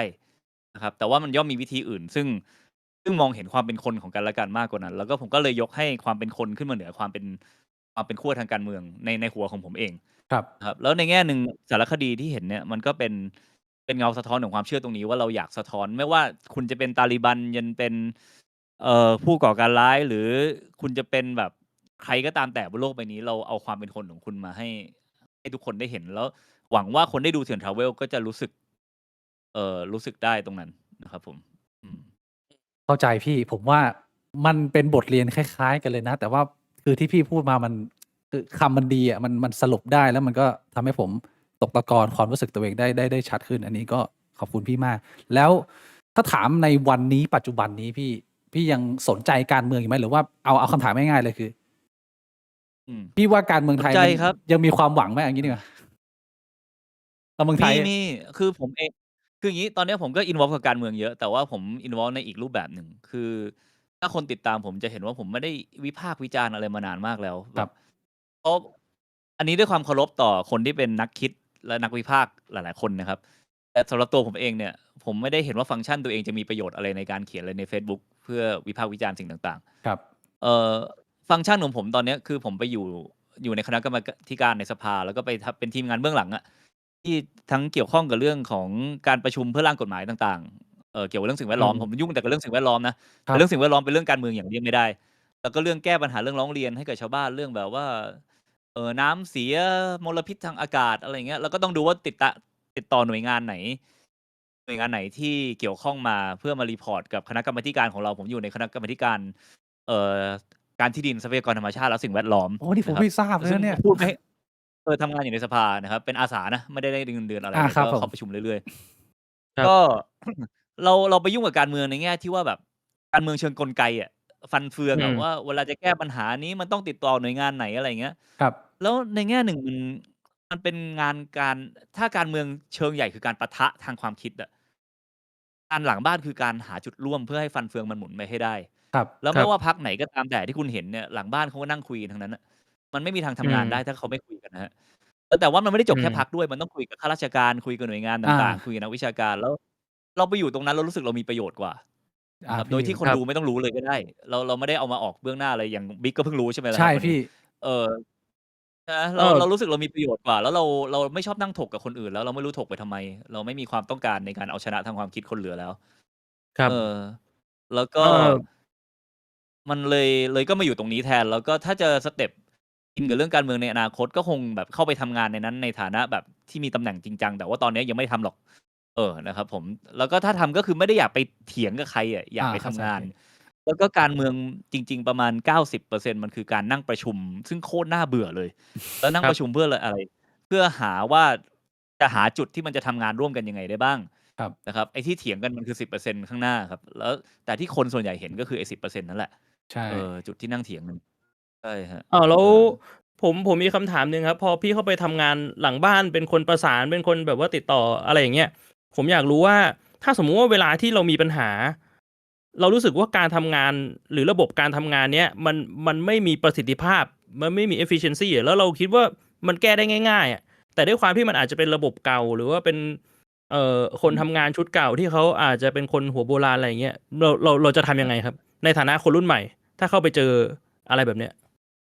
ส่วนใหญ่มันจะไม่ได้จบแค่ว่าเขาหัวโบราณแล้วเราคนรุ่นใหม่ครับ อืม เพราะว่าคนทำงานจริงเก่งกว่าที่เราคิดเยอะนะครับพูดอย่างให้เกียรติเขา อืม แล้วก็หลายๆคนก็รู้เรื่องเข้าใจ แต่ว่ามันจะมีหนึ่งคือหน่วยงานราชการจะทำอะไรได้ก็ต้องมีกฎหมายรองรับ ถ้าไม่มีกฎหมายรองรับ ไม่มีใครกล้าทำ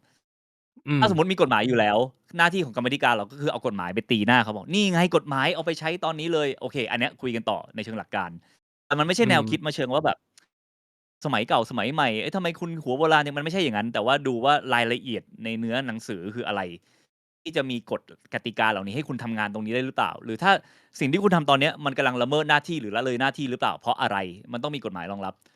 แล้วถ้ายังไม่มีกฎหมายตรงนั้นเนี่ยก็ต้องกลับไปคุยกันในสภาต่อว่าทำยังไงให้มีกฎหมายตรงนี้เกิดขึ้นเนื้อเรื่องของกฎหมายคืออะไร แล้วกระบวนการที่ทำให้เกิดกฎหมายได้ก็ต้องเกิดการล็อบบี้พรรคนู้นพรรคนี้รวมถึงอันนี้การเมืองก็ต้องมาอยู่หน้าฉากแล้วเพื่อให้ประชาชนเห็นว่าควรมีความสำคัญในการเกิดกฎหมายนั้นขึ้นมา ครับผมเช่นกฎหมาย climate change กฎหมายอากาศสะอาดอะไรก็ตามแต่ แล้วกฎหมายเหล่านี้ก็จะนำไปสู่ฟันเฟืองที่จริงๆเป็นฟันเฟืองสำคัญในการขับเคลื่อนประเทศไทยอีกทีถ้ากฎหมายเกิดแล้วคือฟันเฟืองราชการ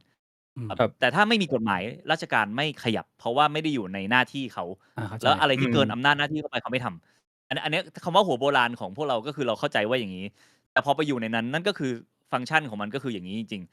เพราะในมุมหนึ่งคือถ้าเขาทำเกินหน้าที่มันก็อาจจะเสี่ยงว่าเขาทำผิดกฎหมายด้วย ใช่ใช่ ใช่ฮะใช่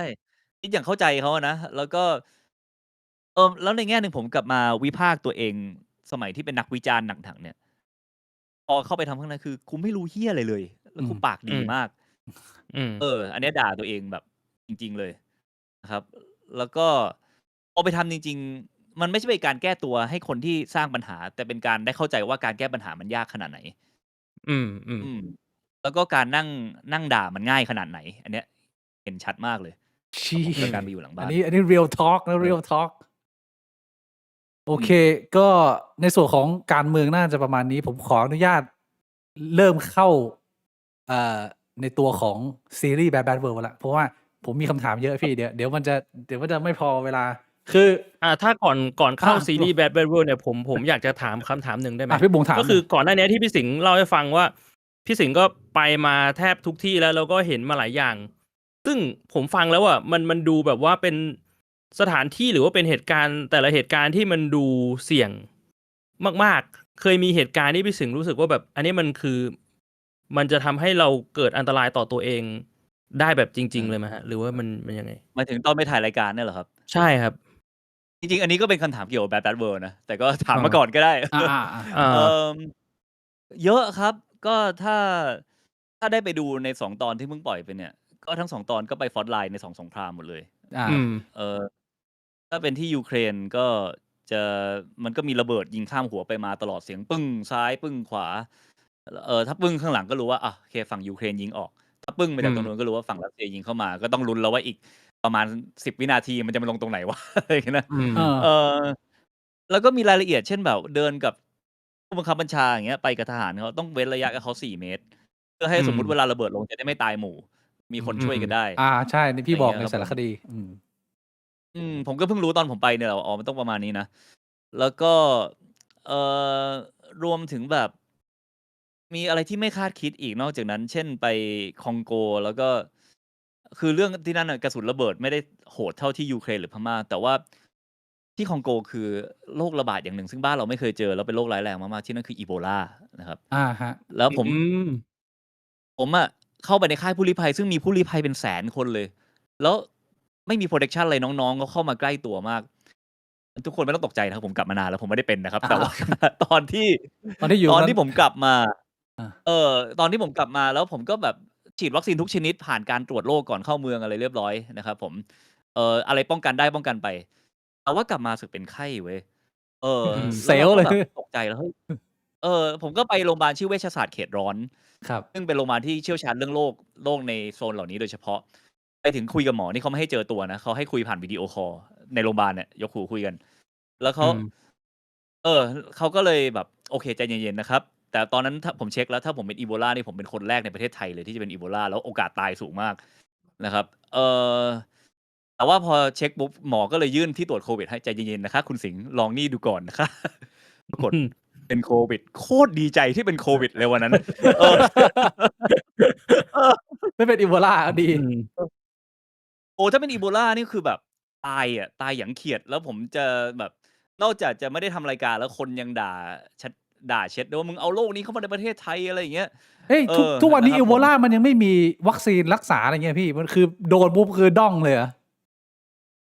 ก็ถ้าเป็นแล้วเนี่ยผมเข้าใจก็มีการรักษาอาการได้แต่ว่าที่บ้านเราเนี่ยมันไม่ได้มียาไม่ได้มีอะไรเตรียมสต็อกเอาไว้เพราะมันไม่เคยมีคนเป็น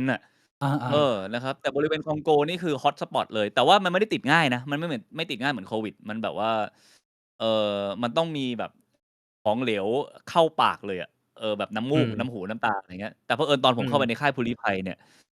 แบบว่ามันมีเด็กๆแล้วก็ผู้ลี้ภัยจำนวนมากมารุมกันรอบๆแบบแบบอยากเข้ามาบางคนก็ด่ารัฐบาลให้เราฟังบางคนก็มาขอเงินขอของมันใกล้มากจนแบบเราก็ตั้งตัวไม่ทันเหมือนกันนะครับผม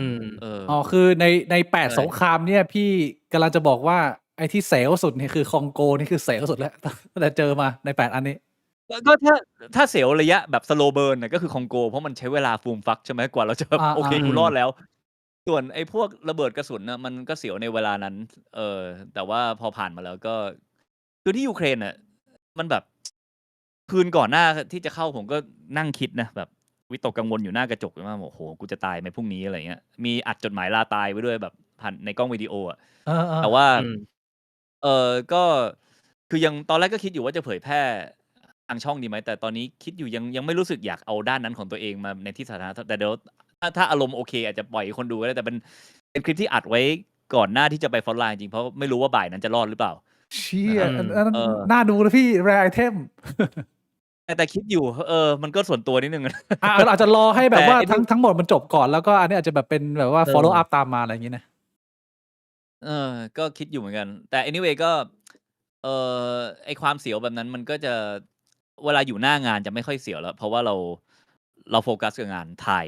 ถ้าที่เห็นก็คือเราคิดมุมกล้องเยอะมากแล้วพออยู่กับสถานการณ์อยู่กับมุมกล้องมันก็เลยไม่มีเวลาไปกลัวแล้วแต่ก่อนเข้าเนี่ยมีเวลาให้กลัวเยอะแต่ตอนอยู่ตรงนั้นน่ะไม่กลัวแล้วออกมาค่อยมานั่งแบบเชี่ยนี่คือมึงผ่านมาหรือว่าชีวิตอีกทีนึงส่วนอีโบลา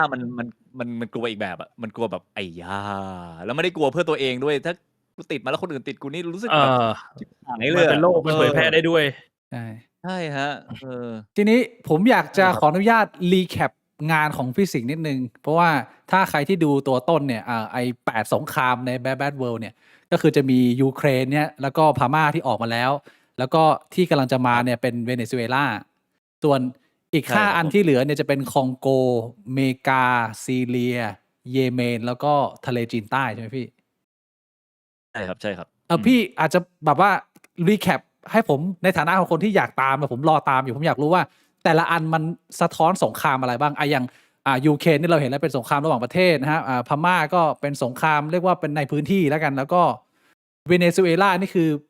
เป็นสงครามยังไงฮะ คือเนี่ยเราพยายามเริ่มต้นจากสงครามที่เข้าใจง่ายก่อน คือ2ฝ่ายตีกัน ครับ ชัดเจนนะครับ แล้วก็พอเริ่มจาก2ฝ่ายไปถึงพม่าก็ซับซ้อนขึ้นแล้วเป็นสงครามกี่ฝ่ายก็ไม่รู้ตีกันอยู่ ครับ ในประเทศเดียวกัน แต่ก็ยังเป็นมนุษย์ตีกันอยู่แต่หลังจากนั้นเนี่ยเราจะพยายามตีความสงครามให้มันกว้างขึ้นเพราะจริงๆซีรีส์ Bad World เนี่ยไม่ใช่ซีรีส์เกี่ยวกับสงคราม แต่เป็นซีรีส์ที่พยายามวิเคราะห์ความสัมพันธ์ระหว่างมนุษย์และความรุนแรง ว่าทำไมพวกเราถึงยังมีวงจรของการฆ่ากันอยู่ได้ ทั้งที่เราพัฒนาเรื่องอื่นไปไกลขนาดนี้ ครับ แล้วก็พยายามหาคำตอบให้มัน เพราะฉะนั้นสงครามในตอนอื่นๆเนี่ยก็จะตีความที่มันกว้างกว่าเดิมนะครับ อย่างที่เวเนซุเอลาเนี่ยก็เป็นสงครามระหว่างรัฐและคน คือบางทีความรุนแรงไม่ได้ทำผ่านกระสุนระเบิดอย่างเดียวผ่านระบบมันกดคนเอาไว้ แล้วเราพยายามทำให้เห็นว่า มันรุนแรงขนาดไหน โดยที่ไม่ต้องใช้กระสุนสักนัดเลยนะครับ ก็แล้วก็จากนั้นตอนอื่นๆเราก็จะตีความอีกสงครามระหว่างมนุษย์และธรรมชาติเป็นต้นนะแล้วก็อีกด้านหนึ่งก็เป็นด้านของสงคราม ซึ่งคนคือที่แอฟริกาเนี่ย ซึ่งเป็นตอนคองโกเนี่ยเขาจะพูดว่า มีคำพูดอันหนึ่งก็เวลาพญาคัชสารหรือว่าเวลาช้างตัวใหญ่เขาตีกันเนี่ย สิ่งที่ล้มตายก็คือใบหญ้าบนพื้นนะก็เช่นเดียวกัน ก็คนที่ล้มตายจริงๆในสงครามไม่ใช่ในพลไม่ใช่นักการเมือง แต่คือประชาชนทั่วไป แล้วก็ตอนคองโกเราก็จะไปโฟกัสเรื่องผู้ลี้ภัยเรื่องคนที่แบบว่า ไม่มี have a say ใดๆ เรื่องในความขัดแย้งไม่ได้แบบมาด้วยอุดมการณ์เลย แต่ว่าสุดท้ายอยู่กับผลลัพธ์ของมันทุกๆวันนะครับก็ไล่ไปเรื่อยๆ ให้มันแบบจากชัดเจนแล้วก็เข้าใจง่ายที่สุดอย่างยูเครนไปสู่ความกว้างมากขึ้นเรื่อยๆ แล้วก็สุดท้ายอาจจะไม่ใช่เรื่องของสงครามเลยก็ได้เป็นเรื่องว่าเราคืออะไรของโลกใบนี้ในฐานะมนุษยชาติเนี่ย ที่เกิดขึ้นมาได้ 2-3 แสนปี แล้วก็ฆ่ากันอยู่ได้เนี่ย เราคืออะไรฟังก์ชันของเราคืออะไร ซึ่งการเล่าก็ยากเหมือนกันแต่พยายามตีโจทย์ให้มันออกมาเป็นเรื่องนี้ให้ได้ครับผม อย่างของทางอเมริกาเนี่ยพอจะแบบว่าเซิร์ฟเทรลเลอร์ให้ผมหน่อยได้ไหมว่ามันคือเป็นเกี่ยวกับอะไรฮะ อเมริกาเป็นตอนที่ 4 นะครับ ก็ ตอนนี้น่าจะอยากดูกันเยอะ ถ้าเอาเบื้องต้นที่สุดเนี่ยไม่ต้องสนใจเรื่องประเด็นที่พูดเมื่อกี้ก็ได้นะฮะ คือเราจะไปล่าทอร์นาโดกันนะครับผมเคยดูไหมฮะหนังทวิสเตอร์หนัง เคยดู ไปล่าของจริงกันมาใช่ฮะ ก็คือในมุมของแบบ ดู สงครามระหว่างคนกับธรรมชาติก็คือไปล่าทอร์นาโดเหรอฮะ ใช่ครับผมแล้วแต่ว่าในนั้นมันก็มีประเด็นของมันนะแต่ว่าเอาเบื้องต้นที่สุดคือทุกคนจะได้เห็นของจริงครับว่าการล่าพายุมันทำยังไงครับผมแล้วจะเจอหรือไม่ติดตามดูกันได้ในตอนที่ 4 นะฮะเพราะฉะนั้นนอกจากจะกลัวระเบิดกระสุนแล้วกูยังต้องกลัวกูโดนพัดไปเหมือนวัว บินโอ้ เฮ้ยน่าดูมากพี่ตอนนี้น่าดูมากผมชอบนะผมว่ามันเป็นแล้วที่อเมริกาไออุตสาหกรรมหรือว่าวัฒนธรรมในการล่าพายุนี่มันแบบแม่งมันมากนะมันแบบมีเป็นเรียกว่าอะไรอะเป็นคอมมูนิตี้ที่ใหญ่แล้วก็ทำอะไรอย่างใช่แล้วก็แบบบางคนแม่งล่าไปไลฟ์ไปแบบว่าทุกคนครับตอนนี้พายุหันหัวไปทางขวาแล้วอะไรอย่างเงี้ยแล้วก็ขับรถตาม แล้ว มันดี แล้วในส่วนของซีเรียกับเยเมนนะพี่ อันนี้มันเป็นก็เป็นความขัดแย้งที่เราเห็นอยู่บนหน้าสื่อประวัติศาสตร์ทั่วไปแล้วใช่ไหมฮะได้เป็น2 กรณีนี้ ใช่ซีเรียเนี่ยเป็นกรณีพิเศษคือสงคราม12 ปีเพิ่งจบไป แล้วผมรีบไปถ่ายหลังจากเขาจบสงครามเพราะผมไม่เคยมีโอกาสนี้คือการได้เห็นประเทศแบเบาะที่กำลังสร้างประเทศใหม่ขึ้นมาหลังจากซากปรักหักพังของตัวเองพังยับไป12 ปี ครับ รัฐบาลใหม่บ้านเมืองใหม่ ทุกคนกำลังกู้ชีวิตตัวเองกลับมาเป็นอีกเฟสหนึ่งของสงคราม ซึ่งไม่ใช่การลบกันแต่การกลับมาใช้ชีวิตนะครับผม แล้วก็ส่วนเยเมนเนี่ยเราจะค่อยๆเฟดออกไปจากเรื่องมนุษย์ละจริงๆแล้วเยเมนเป็นแดนสงครามแต่ผมจะพาไปจุดหนึ่งของเยเมนซึ่งไม่มีสงครามเป็นจุดสงบจุดเดียวท่ามกลางพายุแห่งความรุนแรง แล้วก็เขาบอกว่าเป็นเกาะซึ่งหน้าตาเหมือนมนุษย์ต่างดาวเกาะเหมือนต่างดาวที่สุดบนโลกใบนี้นะครับ ชื่อว่าเกาะโซโคตราซึ่งอยู่ในเขตของเยเมนในนั้นก็จะมีพืชพันธุ์มีสัตว์อะไรซึ่งเจอที่อื่นบนโลกไม่ได้เต็มไปหมด แล้วเราเฮ้ยพยายามที่จะสร้างมุมมองว่าแบบเห็นคนฆ่ากันคนตีกันมาเยอะแยะแต่แบบพอมาอยู่ในที่แบบเนี้ย เราทำไปทำไมวะมันเพื่ออะไรวะแล้วมันดูไร้สาระมากถ้ามองจากมุมมองที่แบบมันเราไปในที่ที่พวกเราไม่ได้อยู่กัน ที่ไม่มีมนุษย์อยู่เราหันกลับมามองมนุษย์อีกทีหนึ่งอย่างเงี้ยครับก็เป็นสเต็ปของการเล่าเรื่องไปนะครับแล้วอันสุดท้ายที่เป็นอันนี้ผมสนใจเหมือนกัน เพราะว่าอันนี้ผมไม่รู้พี่สิงห์รู้เปล่าผมไม่ได้อยู่ที่เมืองไทยพี่ผมอยู่ไต้หวัน คือรัผมบทราบครับผมอยู่ในจุดแบบว่าจุดเดือดอยู่ตอนนี้คือทั้งบ้านทั้งเมืองรอบตัวก็จะคุยกันเรื่องนี้ค่อนข้างเยอะคืออีกตอนสุดท้ายหรือผมไม่รู้ว่าเป็นตอนสุดท้ายหรือเปล่าเนี่ยคือทะเลจีนใต้ของพี่เนี่ยเป็นคอนเซปต์ประมาณไหนฮะทะเลจีนใต้คือการสำรวจนี่แหละครับจะพาออกไปจากความเป็นมนุษย์แต่ยังให้เห็นความเป็นมนุษย์ชัดเจนขึ้นทะเลจีนใต้เนี่ยหลายคนอาจจะไม่รู้ว่าเป็นหนึ่งในสมรภูมิเดือดบนโลกนะครับที่ทางจีนเนี่ยเขาต้องการแผ่อิทธิพลควบคุมค่อนข้างคุมทั้งทะเลเลยซึ่งจริงๆตามกฎหมายอาณาเขตทางทะเลนานาชาติมันควรจะเป็นที่ของฟิลิปปินส์ที่ของเวียดนามที่ของมาเลย์อะไรแบ่งๆกันนะครับแต่จีนเขาลากเส้นมาว่าเขาอยากที่จะแบบขีดเส้นลงมาเป็นของเขาทั้งหมดเลยเพราะทะเลจีนใต้ทรัพยากรเยอะมากแล้วจะเป็นรูทที่เอาไว้ขนส่งของทางทะเลเนี่ยค่อนข้างเป็นรูทที่สำคัญบวกกับอเมริกาเองก็แผ่อิทธิพลมาแถวนี้ผ่านทางพันธมิตรของเขาโดยเฉพาะฟิลิปปินส์เป็นพันธมิตรหลักของอเมริกามันเลยทำให้เกิดการแย่งชิงหินก้อนหนึ่งกลางทะเลหรือเกาะที่โคตรเล็กแบบไม่มีอะไรเลยผมเคยเห็นอยู่ส่งทหารส่งกองกำลังอะไรไปยึดตรึงกันเพราะทุกคนต้องการเคลมความเป็นอาณาเขตของทะเลที่เหลือเพราะถ้าแผ่นดินไหนเป็นของประเทศไหนเขาจะสามารถเคลมอาณาเขตทะเลที่อยู่รอบแผ่นดินนั้นได้ถึงแม้ว่าแผ่นดินนั้นจะเล็กจิ๋วแค่ไหนก็ตามแต่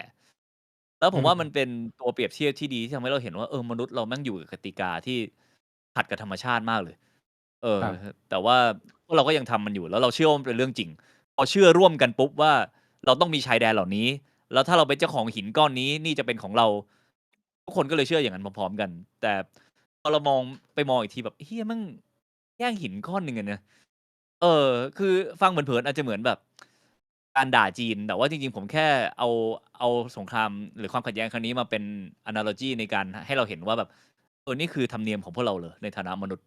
การยึดครองและ conquer และอะไรต่อแล้วก็ divide แล้วก็ conquer อีกรอบแล้วก็แย่งกันไปเรื่อยๆนั่นแหละครับคือสิ่งที่อยากเล่าในตอนนี้โอ้โหผมว่านี่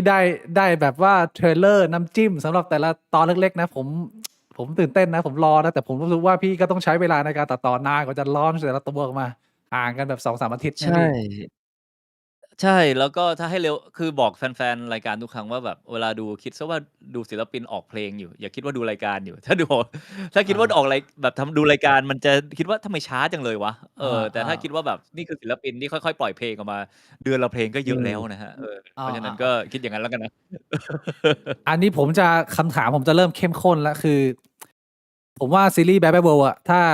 ไม่ต้องมองจากมุมพี่มองจากมุมคนดูอะมันก็เป็นซีรีส์ที่มันดูยากแล้วมันก็ดูเสี่ยงแล้วมันก็ดูเหนื่อยมากคือมันเป็นพรอเจกต์ที่ไม่ใช่ทุกคนในชีวิตมันจะมีโอกาสหรือจะมีพลังใจที่จะไปทำขนาดนั้น คือในมุมผมอะที่คือดูเฉพาะตัวเอง ตอนที่ผมจะตัดสินใจทำอะไรที่มันแบบมันดูห่ามชีวิตมันดูเสี่ยงกับชีวิตเนี่ย ผมอาจจะแบบเคยไปอยู่ในป่าอะไรประมาณนี้แหละก็คือในมุมผมเนี่ย การตัดสินใจมันไม่ได้มาจากพลังบวกเสมอ มันไม่ได้มาจากอยากจะแบบว่าพิชิตนู่นพิชิตนี่บางครั้งมันมาจากเราอยากจะวิ่งหนีอะไรบางอย่างด้วยซ้ำหรือว่ามันเป็นมุมลบหรือมันเป็นแรงกดดันอะไรที่มันผลักให้เราออกไปทำสิ่งนี้ทีนี้ผมจะถามพี่ว่าในไทม์ไลน์ของการที่พี่เริ่มทำ Bad Bad World เนี่ยมันมีความเกี่ยวข้องกับความสัมพันธ์ก่อนหน้านี้ของพี่ไหมมีครับก็อย่างที่บอกเมื่อกี้แหละว่าทุกอย่างที่เราคนหนึ่งทำอะผมว่ามันมีเหตุผลซ้อนทับกัน3-4 layer เสมอซึ่ง layer ซึ่งทุกคนมักจะอยากพรีเซนต์ออกไปคือ layer ส่วนรวมซึ่งเป็นเรื่องจริงทุกคนก็มีอะไรโมเมนต์ที่อยากทำอะไรเพื่อส่วนรวมกันทั้งนั้นนะครับแล้ว layer ที่2ชั้นที่2ก็คือ layer เรื่องความสัมพันธ์ทำเพราะแม่ต้องการทำเพราะพ่อต้องการทำเพราะแฟนต้องการทำเพื่อให้คนหนึ่งภูมิใจในตัวเราอะไรเงี้ย แล้วเลเยอร์สุดท้ายก็คือเหตุผลส่วนข้างในเราลึกๆในใจนะครับผมผมว่าทั้ง3-4เลเยอร์เนี้ยบางคนอาจจะมีเลเยอร์อื่นด้วยก็ได้ใครจะไปรู้แต่ว่ามันซ้อนทับกันอยู่ แล้วเราก็จะเข้าใจมันบ้างไม่เข้าใจมันบ้างละครั้งแหละแล้วผมเนี่ยการทำ Bad World เนี่ยไ drive ส่วนรวมมันมีไหมมันมีเราอยากเล่าเรื่องนี้เราอยากเผยแผ่มัน อันนี้มีอยู่แล้ว แต่ทุกคนเข้าใจง่ายอยู่แล้วอันนั้นก็เลยไม่จำเป็นต้องพูดถึงอะไร แต่ drive ส่วนตัวเนี่ยก็คือ ในความสัมพันธ์ที่แล้วเนี่ย ตอนแรกก็มีความตั้งใจว่าอยากจะเริ่มใช้ชีวิตครอบครัว อยากจะไปเป็นพ่อบ้านแล้วพ่อบ้านในที่นี้ก็คือภาพในฝันว่าแบบอยู่กับที่ ครับ ไม่ต้องไปไหน แล้วก็มีลูกสักคนแล้วก็ไม่ต้องไปสำรวจโลกแล้วสามารถพึงพอใจกับชีวิตได้โดยไม่ต้องเอาตัวเองไปอยู่ในที่พวกนี้ ครับ ผมมักจะมองว่าการที่เราทำงานนี้ แล้วเรามี passion เรื่องเนี้ยบางทีมันเป็นเหมือนคำถามใหญ่ๆกับตัวเองเหมือนกันนะว่าทำไมเราไม่สามารถพอใจกับชีวิตแบบคนอื่นได้ ซึ่งเรียบง่าย และไม่ต้องมาทำอะไรพวกนี้ ก็สงสัยตัวเองอยู่เรื่อยๆนะครับ แล้วก็แต่ว่าในตอนนั้นเราก็มีภาพฝันว่าเราอยากจะไปใช้ชีวิตเรียบง่ายเหล่านั้นคล้ายๆธานอสเลยดีดนิ้วเสร็จปุ๊บกูไปทำนาแล้วอะไรอย่างเงี้ยนะ โอเค อืม นั่นแหละก็มีภาพฝันตรงนั้นก็ในความสัมพันธ์ที่แล้วเนี่ยมันไม่ได้เป็นตามความคิดเราตอนแรกเราวางไว้อย่างนั้นแต่สุดท้ายมันไม่ได้ไปตามนั้น มันเลยเกิดวิกฤต midlife crisis ก็ได้ที่อยู่ดีเราไม่รู้ว่าเราเป็นใครคนที่เรากำลังเตรียมพร้อมจะเป็นอ่ะเราไม่ได้เป็นแล้ว บวกกับ คนที่เราเคยเป็นเราวางมันทิ้งไปแล้ว ครับ มันเลยเป็นช่วงสุญญากาศว่าเฮ้ยกูเป็นใครวะ อืม ครับ ซึ่งอาการที่ไม่รู้ว่าตัวเองเป็นใครเนี่ย มันแปลกมากเหมือนกันนะก็อธิบายไม่ถูกเหมือนกันแบบแต่มันเหมือนแบบมันไม่มีแรงจูงใจในการอยากทำอะไรตื่นขึ้นมา มันไม่ได้มีแพชชั่น หรือว่าแบบอยากทำอะไร มันไม่ได้มีใครที่เราอยากทำเพื่อคนคนนั้นหรืออะไรพวกเนี้ย ครับ แล้วเออเป็นอยู่หลายเดือนเลยนะครับผม แล้วก็ พอเป็นอยู่เนี่ย ตอนนั้นก็ไปหานักจิตไปหาจิตแพทย์ลองกินยาอะไรดูก็ยังไม่ค่อยหายเท่าไหร่นะครับเข้าใจว่าภาษานักจิตวิทยาเขาเรียกภาวะสิ้นยินดีนะครับก็ ผม คือ เข้า การ ใจ หม เล ด ย จอ พี่ ย เข้าใจ หมดจอยแล้วสำหรับผมมันเป็นเรื่องแปลกมาก เพราะว่า ผมเองเป็นคนที่ไม่เคยขาด passion ในชีวิตตื่นขึ้นมาตั้งแต่อายุ 17-18 เนี่ย ไม่เคยรู้สึกว่าไม่อยากทำอะไรเลย มีแต่ความอยากทำมากเกินไปเสียจนมีเวลาไม่พอ ครับ แต่นั่นเป็นช่วงชีวิตไอ้ช่วงสิ้นยินดีเนี่ยกลายเป็นช่วงชีวิตซึ่งนั่งรอให้พระอาทิตย์ตกอย่างเดียว เพราะไม่รู้จะทำอะไร หรือถ้าทำก็ทำแบบไม่ได้อยากทำมันน่ะบวกกับการที่ยังมีหน้ามีตาในสังคมอยู่ ก็โดนเชิญไปตรงนู้นตรงนี้ให้ไปพูดเรื่อง passion เรื่องการถ่ายทำอะไรมันยิ่งขัดแย้งในตัวเองเข้าไปใหญ่อีกว่าแบ เข้า บ ใจ โอ๊ย พี่ กูไปให้ความฝันเด็กๆ แต่ว่าขณะเดียวกันตัวกูเองยังเอาไม่รอดเลยอะไรอย่างเงี้ย เฮ้ยพี่ นะครับ นั่นแหละ ก็อันนั้นก็คือภาวะในตอนนั้น แล้ว Bad World มันเกิดขึ้นเพราะว่าเรารู้สึกว่าเราปล่อยไปอย่างงี้ไม่ได้แล้ว แล้วเราก็เลยย้อนกลับไปคือเรายังไม่เจอตัวเองคนใหม่ในอนาคต แต่ว่าเราก็เลย backtrack กลับไปย้อนไปหาตัวเองในอดีตว่าเราเคยเป็นใคร คนที่แม่งเคยไปยืนอยู่กลางขั้วโลกแล้วแบบนั่งยิ้มคนเดียว นั่งดูน้ำแข็ง แล้วโคตรแฮปปีเลยอะไรเงี้ย ก็เลยบอกหรือว่าคนคนนั้นจะกลับมาช่วยเราได้วะให้เราแบบแรงขึ้น แต่ว่าก็รู้โจทย์ว่าโจทย์หนึ่งของการเป็นนักเดินทางคือถ้าไปที่เดิมๆมันจะไม่ได้เติมเต็มอะไรแล้ว ครับ นะครับ ก็เลยพยายามหาโจทย์ใหม่ๆว่าเรายังสนใจเรื่องอะไรเราอยากไปที่ไหนอะไรเงี้ย แล้วคำว่าสงครามเนี่ยจริงๆมันก็อยู่ในหัวมาตั้งนานแล้ว แล้วเราก็สนใจมันมานาน แล้วก็อยากรู้เรื่องมันมากขึ้นเรื่อยๆ ตอนก่อนหน้านี้ก็รู้ประมาณหนึ่งเคยไปโซมาเลียเคยไปอัฟกานิสถานแต่ถึงจุดนั้นก็อยากรู้อยากเข้าใจมันอีก ก็เลยตีโจทย์กับตัวเองว่าอาจจะต้องเป็นเรื่องนี้เหรอวะที่จะทำให้เราดึงตัวเรากลับมาได้ ที่เรายังจะกลับไปเมามันกับงานได้เหมือนเดิม ซึ่งตอนแรกเรามองว่าการทำงานแบบนี้เป็นเรื่องที่เราอยากวางนะพอเรามีคนข้างๆอยู่ด้วยเราเชื่อว่าเราต้องทิ้งวิถีชีวิตนี้ไปประมาณหนึ่งเพื่อให้เราสามารถดูแลคนรอบๆตัวได้ แต่พอมันไม่เหลือคนข้างๆในตอนนั้นแล้วเนี่ย มันก็เลยแบบว่าโอเคงั้นกูลุยละครับไม่มีอะไรจะเสียแล้วนี่ แต่ความรู้สึกตอนแรกในการไปเนี่ย ก็ไม่ได้อยากไปแบบดีดาวโอ้ยอยากไปตื่นเต้นจังเลย แต่มันรู้สึกเหมือนต้องไปเพื่อเอาตัวเองกลับมาให้ได้นะครับ เชี่ยอัน แล้ว นี้ ก็ จะพูดอะไรครับ อ๋อคือผมรู้สึกว่า หลังจากที่ผมดูไปแค่2 EP เนี่ยโอเค มันอาจจะยังไม่เห็นภาพรวมทั้งหมด แต่ว่ามันมีการสะท้อนตัวผมเองที่อาจจะ ไม่ได้เดินแบบพี่ แต่ว่าสิ่งที่ผมเลือกเดินในอดีตเนี่ยมันมีความใกล้เคียง แล้วผมได้ออกมาคำหนึ่งประมาณว่าแบบ จริง ๆ แล้วอ่ะพี่สิงห์อาจจะไม่ได้ทำไอ้ bad world เนี่ย ให้แค่โลกใบนี้อย่างเดียว แต่ว่าพี่อะทำเพื่อตัวพี่เองด้วย โดยเป็นส่วนใหญ่ อันนั้นเป็นสิ่งหนึ่งที่ผมได้มาข้างใน แต่ผมไม่รู้ว่ามันถูกหรือเปล่าไงพี่ เหมือนกับที่พี่พูดเมื่อกี้นี้ ใช่ครับ ใช่ ๆ ก็ อืม อย่างที่บอกมันก็มีส่วนที่เพื่อโลกด้วยแหละ แต่ว่าเราก็ไม่ได้ อา ถึงขั้นแบบว่าจะวีรบุรุษที่แบบไม่ได้คิดเรื่องตัวเองอะไรเลย อะไรเงี้ย ใช่พี่ ก็ เอ่อ ก็อย่างที่เล่าไป ครับ แล้วก็ได้ค้นพบว่าพอไปทำมันก็ ตัวเราเองที่เราหายไปในวัยก่อนเนี่ย มันก็ค่อย ๆ เติมเต็มกลับมาเหมือนประติดประต่อตัวเองกลับมาทีละนิดอะ แล้วมันก็ต่อมาเรื่อยๆ ต่อมาเรื่อยๆ จนแข็งแรงขึ้นเรื่อยๆ กลับมาหมกมุ่นกับงานได้นะครับ บวก พี่ กับแบบพอเริ่มความสัมพันธ์ใหม่เนี่ย มันก็เข้าสู่วงจรเดิมที่ ตอนแรกเราก็แบบอินกับงานใช่ไหม แล้วก็ เดี๋ยว อันนี้เราข้ามช็อตไปหน่อย แต่ว่าพูดง่ายๆคือว่าแบบ มันเติมตัวเองกลับมาได้แข็งแรงอะ มันก็ทำให้เรา ทั้งตระหนักได้ว่า สิ่งนี้สำคัญกับตัวเรา แต่ขณะเดียวกัน ความตั้งใจตั้งแต่ก่อนจะเริ่มทำ Bad World ตั้งแต่อดีต ก็คืออยากวางสิ่งนี้ลงให้ได้ ครั เพ บ ราะแต่ก่อนมันคือถ้าไม่ได้ออกจากบ้าน ไม่ได้ออกจากประเทศไทยแม่งเหมือนไม่เมกเซนส์กับชีวิตเลย อะไรอย่างเงี้ย ก็เลยเตือนตัวเองอยู่ตลอดว่า อย่าเสพติดสิ่งนี้ เอามันเป็นตัวช่วยให้เราแข็งแรง แต่ไม่ใช่ว่ามึงต้องเป็นคนนี้ไปตลอด ทุกวันนี้ Bad World อาจจะฮิต แต่ว่าไม่จำเป็นว่ามึงจะต้องแบบทำต่อไปเพียงเพื่อเซิร์ฟว่ามึงเป็นนักเดินทาง เป็นนักสงคราม ทำเมื่อมึงพร้อมพอ ครับ บวกกับ พอมีความสัมพันธ์ครั้งใหม่เนี่ย เราก็ได้กลับมาสู่ความคิดที่ก่อนหน้านี้ก็มีอยู่แล้ว คือว่าจริง ๆ งานอันเนี้ยถ้าทำไปจนสุดโต่งไปเสี่ยงตายตลอดเนี่ย มันเป็นความเห็นแก่ตัวแบบหนึ่งในความสัมพันธ์ เพราะว่าการมีแฟนที่ไม่รู้จะตายวันไหนเนี่ยแม่งเป็นเรื่องเชี่ยมาก ใช่ นะครับ อืม ก็เราก็ยินดีที่จะค่อยๆ วางลงเพื่อคนข้างๆ แล้วก็กลับไป reset ใหม่สู่จุดที่หวังไว้ก่อนหน้านี้ คือชีวิตครอบครัว แล้วก็การมีบ้าน การอยู่กับที่อะไร แต่ว่ามันเหมือนกลับมา full circle ใหม่ แบบ reset ตัวเองใหม่อีก 1 รอบวงจร แล้วก็ บวกกับตอนที่มันครบวงจรจริง ๆ เนี่ย ก็คือก่อนหน้าเนี้ยเราไม่รู้เลยว่าจะมีคนดูหรือเปล่า พยายามตระเวนขายตามค่ายต่างๆ ก็ไม่มีใครเอานะครับ แล้วก็ ค่ายหนัง ค่ายสตรีมมิงอะไรก็ขายไม่ออก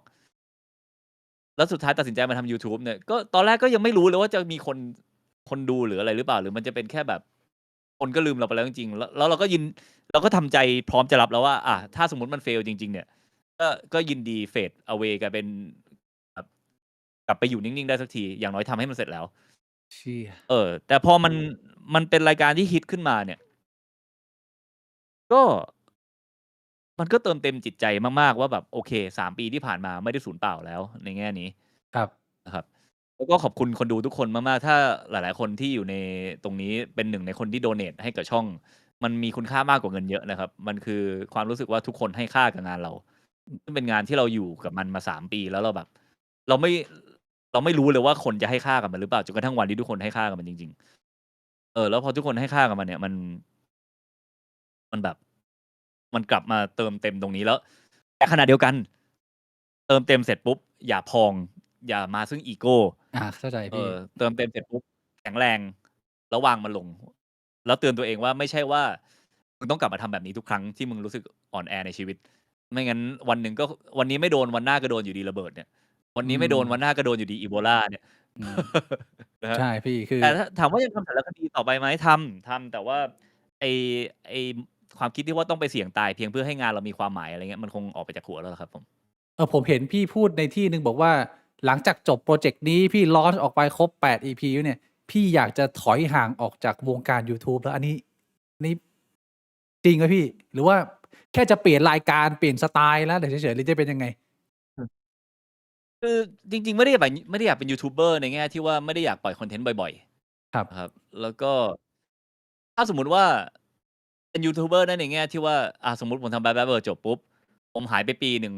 แล้วก็ปีหน้าผมปล่อยแค่ 4 คลิป แต่แต่ละคลิปแม่งอลังการเชี่ย ๆ อะไรเงี้ย อ๋อ แล้วทุกคนยังซัปพอร์ตมันอยู่ อะไรเงี้ย ผมก็โอเคนะ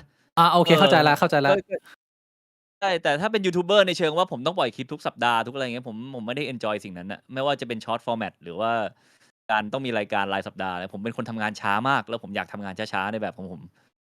ก็เลยเลือกอาชีพทำสารคดีนี่แหละ แล้วจิมโบรอะพี่ จิมโบรนี่เพิ่งมาเลยนะ เพิ่งแบบ เพิ่งร้อนอยู่นะใ2 ช่ EP ๆก็เดี๋ยวลองดูจิมโบนี่ถ่ายสต็อกไปเยอะแล้วมีของคุณชาด้วยเนี่ยก็เดี๋ยวลองปล่อยไปดูนั่นแหละครับมันก็เป็น dilemma สมมุติว่าถ้าจิมโบฮิตขึ้นมาสปอนเซอร์เข้าเราก็ต้องทำงานเลี้ยงชีพไปก็คงต้องแบ่งสิ่งนั้นเป็นอ๋อโอการเคเลี้ยงชีพแต่ว่าในเชิงการเลี้ยงจิตใจและชีวิตเราไม่ได้อยากทำบ่อยขนาดนั้นเราอ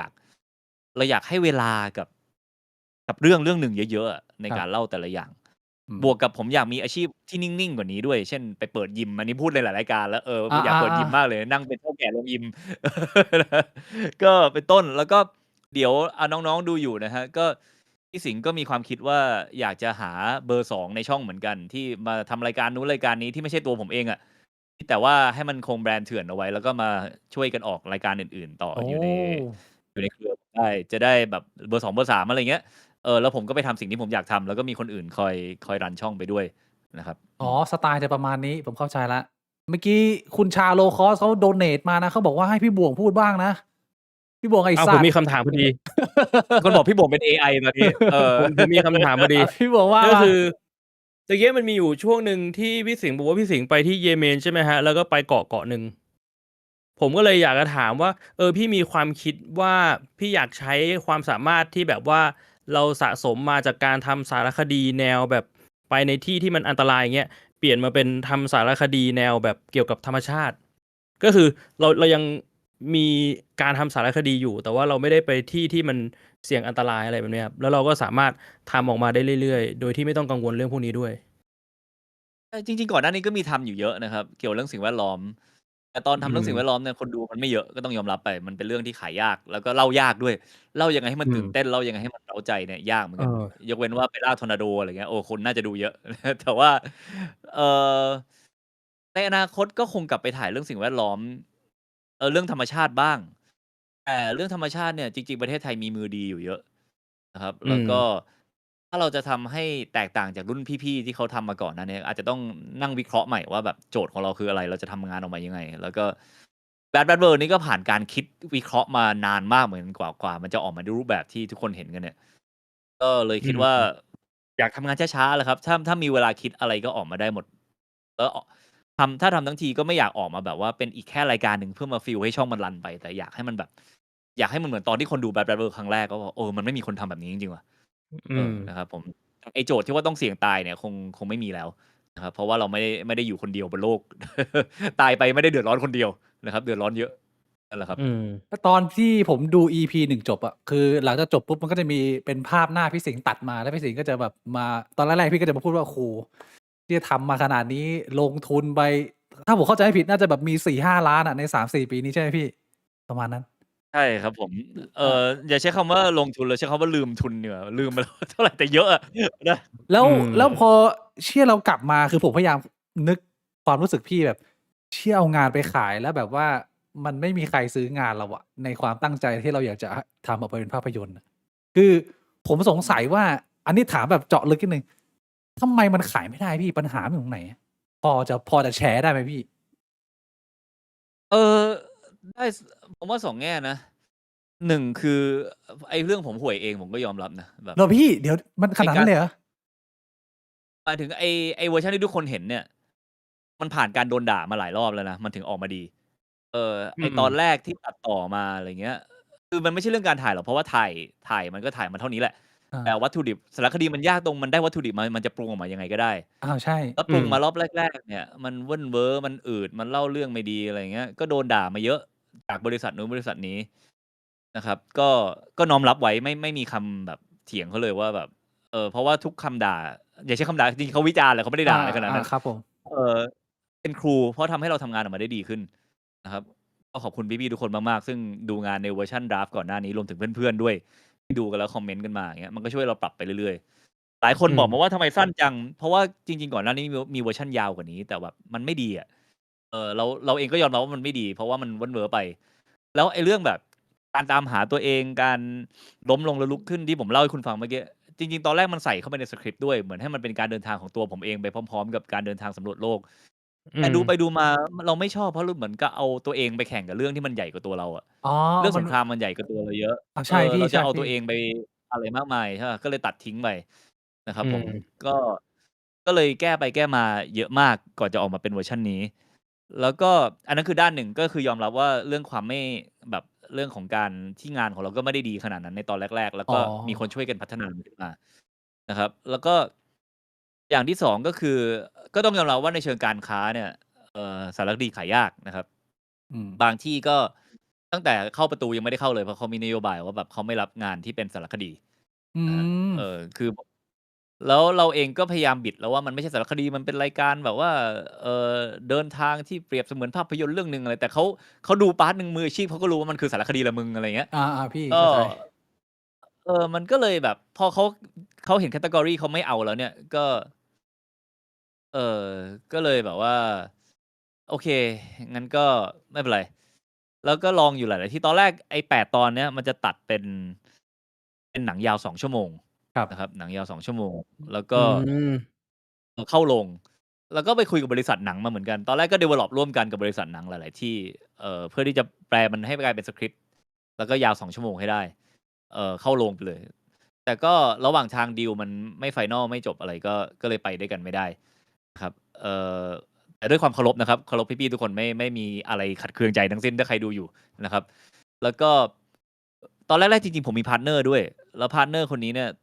อย่างน้อยที่สุดตอนแรกก็ผิดหวังด้วยกันสมหวังด้วยกันอะไรอย่างเงี้ยแต่พอระหว่างทางก็เอ่อมองเห็นอะไรหลายๆอย่างไม่ตรงกันก็เลยต้องถอนหุ้นไปนะครับ ก็เลยทำให้ไอ้ช่วงที่แบบคนไม่ซื้อแล้วบวกกับเหลืออยู่คนเดียวแล้วเนี่ยไอ้พาร์ทเนอร์ที่ร่วมหัวจนท้ายกันมาตอนแรกมันก็ไม่มีดียังมีแฟนให้กำลังใจอยู่ตลอดนะครับแฟขอบคุณนดีครับมากๆแฟนน่ารักครับผมใช่แต่ว่าในใจเราก็แป๋วไปเยอะเหมือนกันนะจนกระทั่งถึงวันที่มันออกมาแล้วแบบแต่ว่าเกินครึ่งมันคือความเติมเต็มที่เราได้ทำมันไปแล้วแล้วก็ความรู้สึกเต็มอิ่มที่ได้ทำมันก็อยู่กับตัวเราแหละแล้วความแข็งแรงของตัวเราเองที่ได้มาจากตรงนั้นมันก็ได้มาแล้วแต่อีกประมาณ 40-50% คือเวลางานมันออกไปสู่คนอื่นเนี่ยอันนั้นเรายังไม่รู้เลยว่าแบบมันจะยังไงวะจนกระทั่งสุดท้าย let it go แล้วโอเคยูทูบก็ได้วะขอให้คนได้ดูงานเราแล้วพอมันออกมาเป็นผลลัพธ์ดังนี้แล้วก็แบบตอนยูเครนไปคนในวงการสื่อช่วยกันแชร์ช่วยกันเขียนโปรโมทให้เยอะมากโดยที่เราไม่ได้ขอเลยเขาเลยเนี่ยมันแบบมันมันไม่ใช่คำว่าดีใจมันคือคำว่าแบบเหมือน complete อะเส้นทางนี้เดินมาถึงจุดที่เราโล่งใจว่าเดี๋ยวเราจะวางมันลงได้แล้ว ไม่มีอะไรค้างคาแล้วคือผมรู้สึกว่าตอนที่เอามาลงยูทูบแล้วก็กระแสมาขนาดนี้แล้วผมไปดูคอมเมนต์หรือว่าการสนับสนุนของคนในตอนแรกนะพี่โอ้โฮแบบล้นหลามอะคือผมก็รู้สึกว่าเฮ้ยมันอาจจะเป็นข้อดีเลยด้วยซ้ำก็อันนี้ผมก็ไม่ทราบนะแต่ผมรู้สึกว่าผลตอบรับดีนะพี่ในมุมผมอะดีนะใช่ๆก็ต้องออกไปเนี่ยมันดีมากครับ แล้วก็นอกจากผลตอบรับแฟนๆดีแล้วก็คือการซัปพอร์ตเอ่อแฟนๆทั้งโดเนต Super Thanks ทั้งซื้อของในช่องอะไรเงี้ยแบบมันซัปพอร์ตผมและทีมงานได้เลยจากตรงเนี้ยโดยที่เราไม่ต้องไปขายบริษัทไหนเลยก็ได้ก็ขอบคุณทุกคนมากๆคนดูแล้วมันเป็นตัวอย่างด้วยว่าถ้าเราทำสิ่งที่คนดูเห็นคุณค่าคนดูก็จะให้คุณค่ากับเราครับเออแต่ก็ว่าอันนี้ ขอบคุณทุกท่านมากๆครับอันนี้ผมพูดเป็นแบบว่ามุมมองส่วนตัวแล้วกันนะผมไม่รู้พี่บวงดูEP 1 EP 2ของพี่สิงห์ไหมฮะดูแล้วคือพี่บวงคิดยังไงอะคือสำหรับผมนะ ผมว่ามันสั้นไป ผมมาดู EP 1แล้วผมยังรู้สึกว่าไอ้เชี่ยคือฉากก็สวยการดำเนินเรื่องก็ดี แต่ผมรู้สึกว่ามันแบบ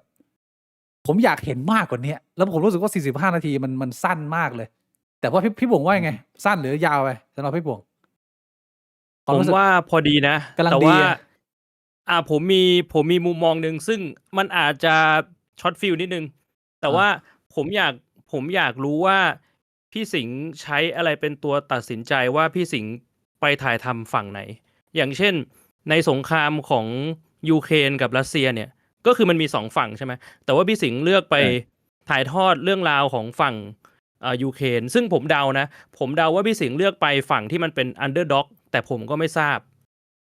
ก็เลยอยากถามพี่สิงห์นั่นก็ใช่บวกกับไอตอนที่เริ่มท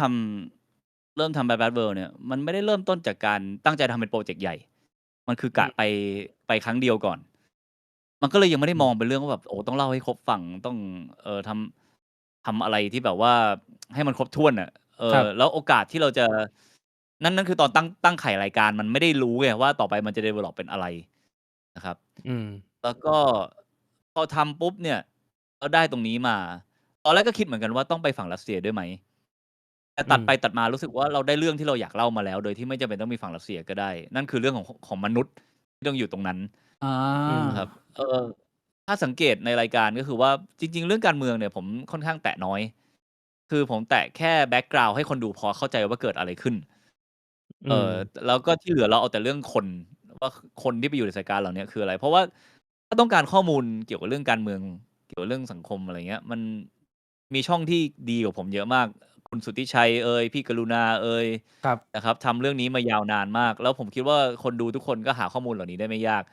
เพราะฉะนั้นงานของผมเลยไม่เคยคิดว่าจะเน้นข้อมูลเลย ผมยังเน้นเรื่องและอารมณ์ แล้วก็ภาพ เข้าใจพี่ เออ คือไปดู ยังไง ว่า ให้เล่าด้วยภาพ คนที่เขาประสบภัยเขาเจออะไรบ้างฟีลเขาอยู่กันยังไงประมาณนั้นมากกว่าที่จะแบบว่าใครเป็นคนถูกใครเป็นคนผิดอะไรประมาณนี้ในมุมพี่ เบื้องต้นก็ประมาณนั้น แล้วก็บวกกับนอกจากเขาเจออะไรกันยังไงแล้วเนี่ย เราอยากสื่อสารอารมณ์ที่เขากำลังเจออยู่ โดยที่ให้คนดูconnect กับเขาได้โดยที่เราไม่ต้องมานั่งขยันความรู้สึกเหล่านี้ให้คนดูอะเพราะฉะนั้นไอ้เรื่องที่สำคัญกว่าเนื้อเรื่องคือภาพบรรยากาศเพลงนะครับเราคิดเหมือนคนทำหนัง เราไม่ได้คิดเหมือนคนทำสารคดี เพียงแค่เราทำสารคดีอยู่ แต่เราพยายามทำแบบคนทำหนัง ไอ้ภาพที่หลายๆคนชอบกันอย่างหิมะที่ฉากหิมะเดือดอย่างเงี้ยก็เป็นความพยายามในการสื่ออารมณ์ของอเล็กซ์โดยที่เราพูดให้น้อยแล้วก็โชว์ให้เยอะให้คนดูเก็ตอารมณ์นั้นจริง ๆ ด้วยภาพของเรา เพราะฉะนั้นเวลาเราไปเนี่ย แง่หนึ่งเราก็ยังคงเป็นคนเดิมที่เป็นพิธีกรแหละก็คุยเรื่องสังคมการเมืองถามเรื่องดีเทลอะไรไป แต่ที่พกไปใหม่ในรายการรอบนี้ก็คือการเป็นตากล้องอย่างจริงจังแล้วภาษาภาพก็สำคัญพอๆกับภาษาพูด ครับ ในเวลาไปถ่าย เพราะฉะนั้นสมมุติเราพูดกับใครมาเรื่องไหนเสร็จปุ๊บตอนอยู่หน้ากองเนี่ย เราต้องคิดต่อว่าภาพอะไรในรอบๆตัวเรามองไปรอบตัวเนี่ย ภาพอะไรในตรงนี้ที่จะสื่ออารมณ์ที่เขาเพิ่งพูดไปได้จะได้เอามันมาใช้ประกอบกับเรื่องให้ได้ด้วย แล้วเวลาตัดต่อก็ต้องคิดว่าให้เวลาให้ภาพมันมีเวลาหายใจด้วยไม่ใช่ว่า เราต้องมีภาพมาแปะตลอดเวลาคู่กับเสียง อันนั้นจะเป็นแค่อินเสิร์ตเฉยๆซึ่งมันไม่ได้มีประโยชน์อะไรทำยังไงให้ภาพและเพลงอยู่ด้วยตัวมันเองแล้วอารมณ์มันมาโดยที่ไม่ต้องมีคำพูดสักคำให้ได้แล้วใช้คำพูดให้น้อยที่สุดนะครับผมก็เพราะฉะนั้น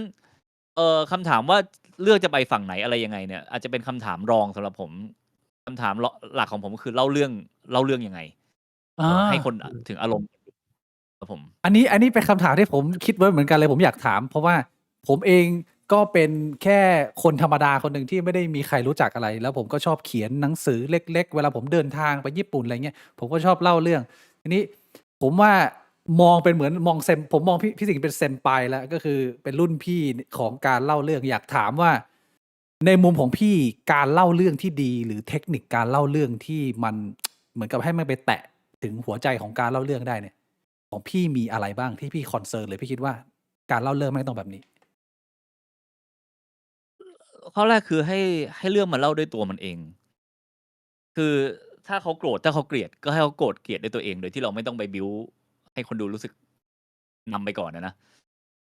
เพราะฉะนั้นการเล่าเรื่องแบบสารคดีเนี่ย มันไม่สามารถกำหนดไปก่อนได้ว่าเราจะได้เรื่องอะไร มันต้องไปถ่ายก่อนเราถึงจะรู้ว่าเราจะได้เรื่องอะไรมาบ้าง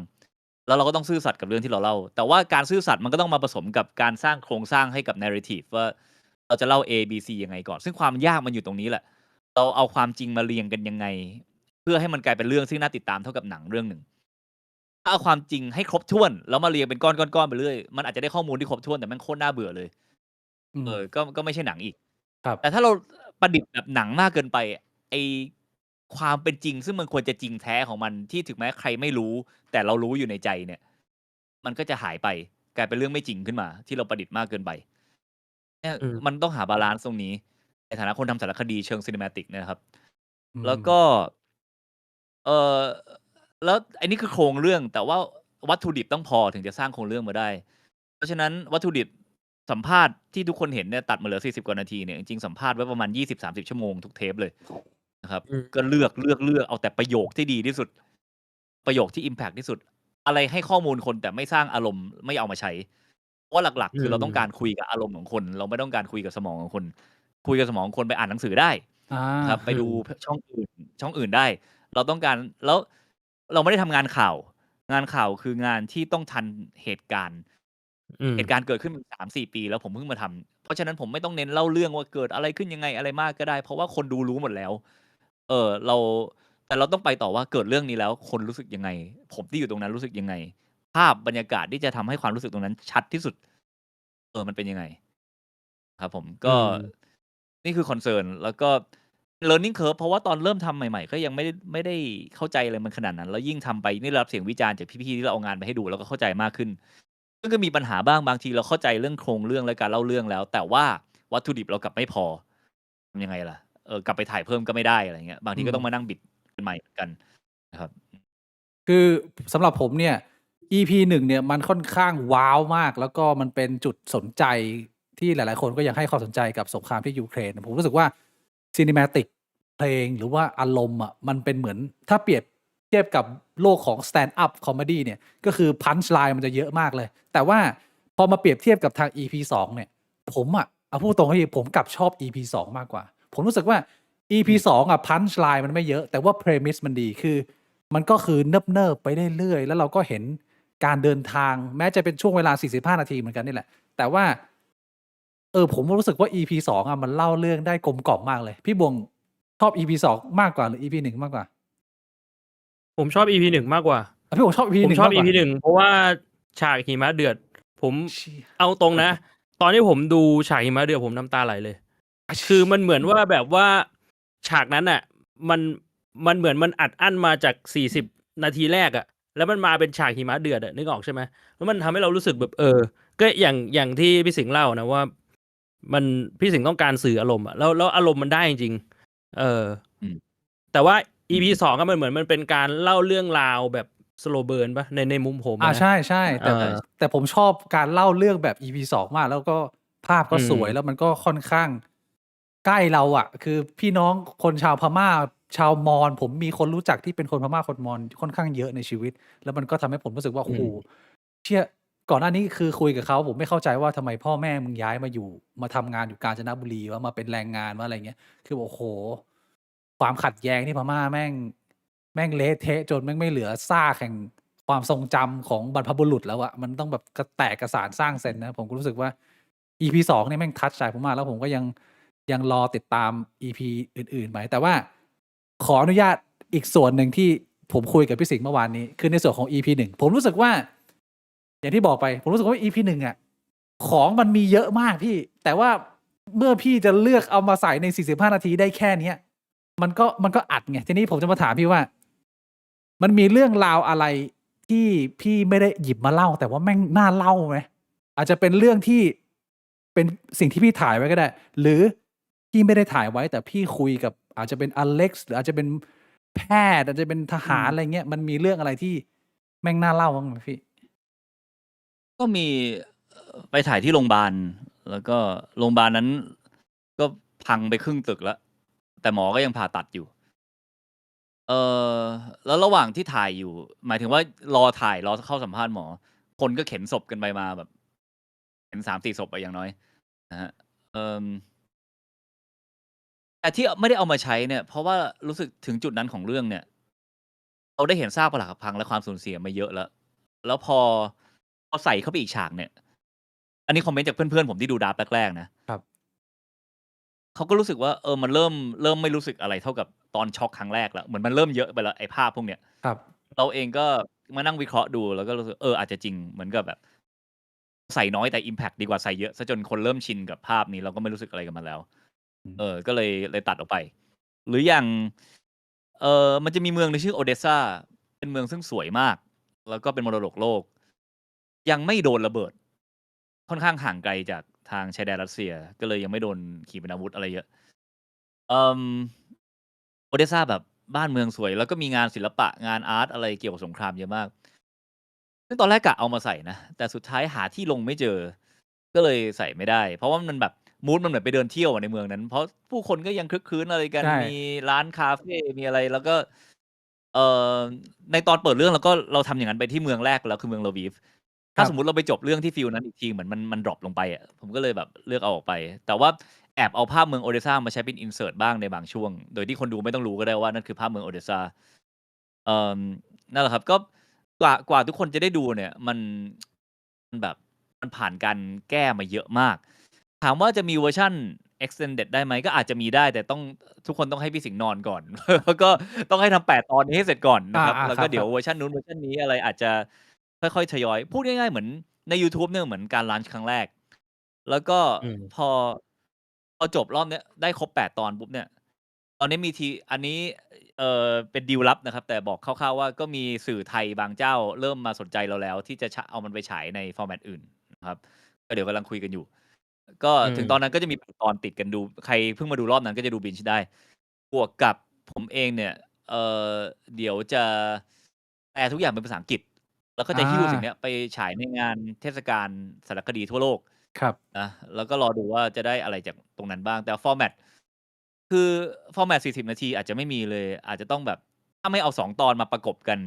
เป็นแบบว่าดับเบิลฟีเจอร์ก็อาจจะต้องเอาทั้ง8 ตอนเนี่ยมาตัดให้เป็นหนัง2 ชั่วโมงอย่างที่ตั้งใจไว้ตอนแรก ครับ ก็ได้ แต่อันนั้นมันก็ต้องค่อยๆทำไป แล้วเราอยู่กับสิ่งนี้มาหลายปี เราก็ต้องมีช่วงพักบ้าง ก็ค่อยแล้วบวกฟีดแบ็กจากคนดูทั้งหลายเนี่ย ก็จะแบบว่า มันทำให้เราได้เห็นภาพมากขึ้นว่าอะไรอิมแพกคน อะไรที่เราพูดแล้วคนเก็ต ครับ อะไรที่คนไม่เก็ตอะไรเงี้ย ผมเคยมีปัญหาในฐานะศิลปินหน่อยหนึ่งก็คือว่าอะไรที่เราคิดว่าคนเก็ตชัวร์ปรากฏคนดูแล้วงงนะครับ อืม ก็เลยรอบเนี้ยผ่านฟีดแบ็กจากเพื่อนๆก็ดีจากพี่ๆก็ดีมาเนี่ย มันก็เลยทำให้เราแบบปรับให้ภาษาพูดของเรามันถึงคนได้กว้างขึ้น แต่ก่อนอาจจะอินดี้กว่านี้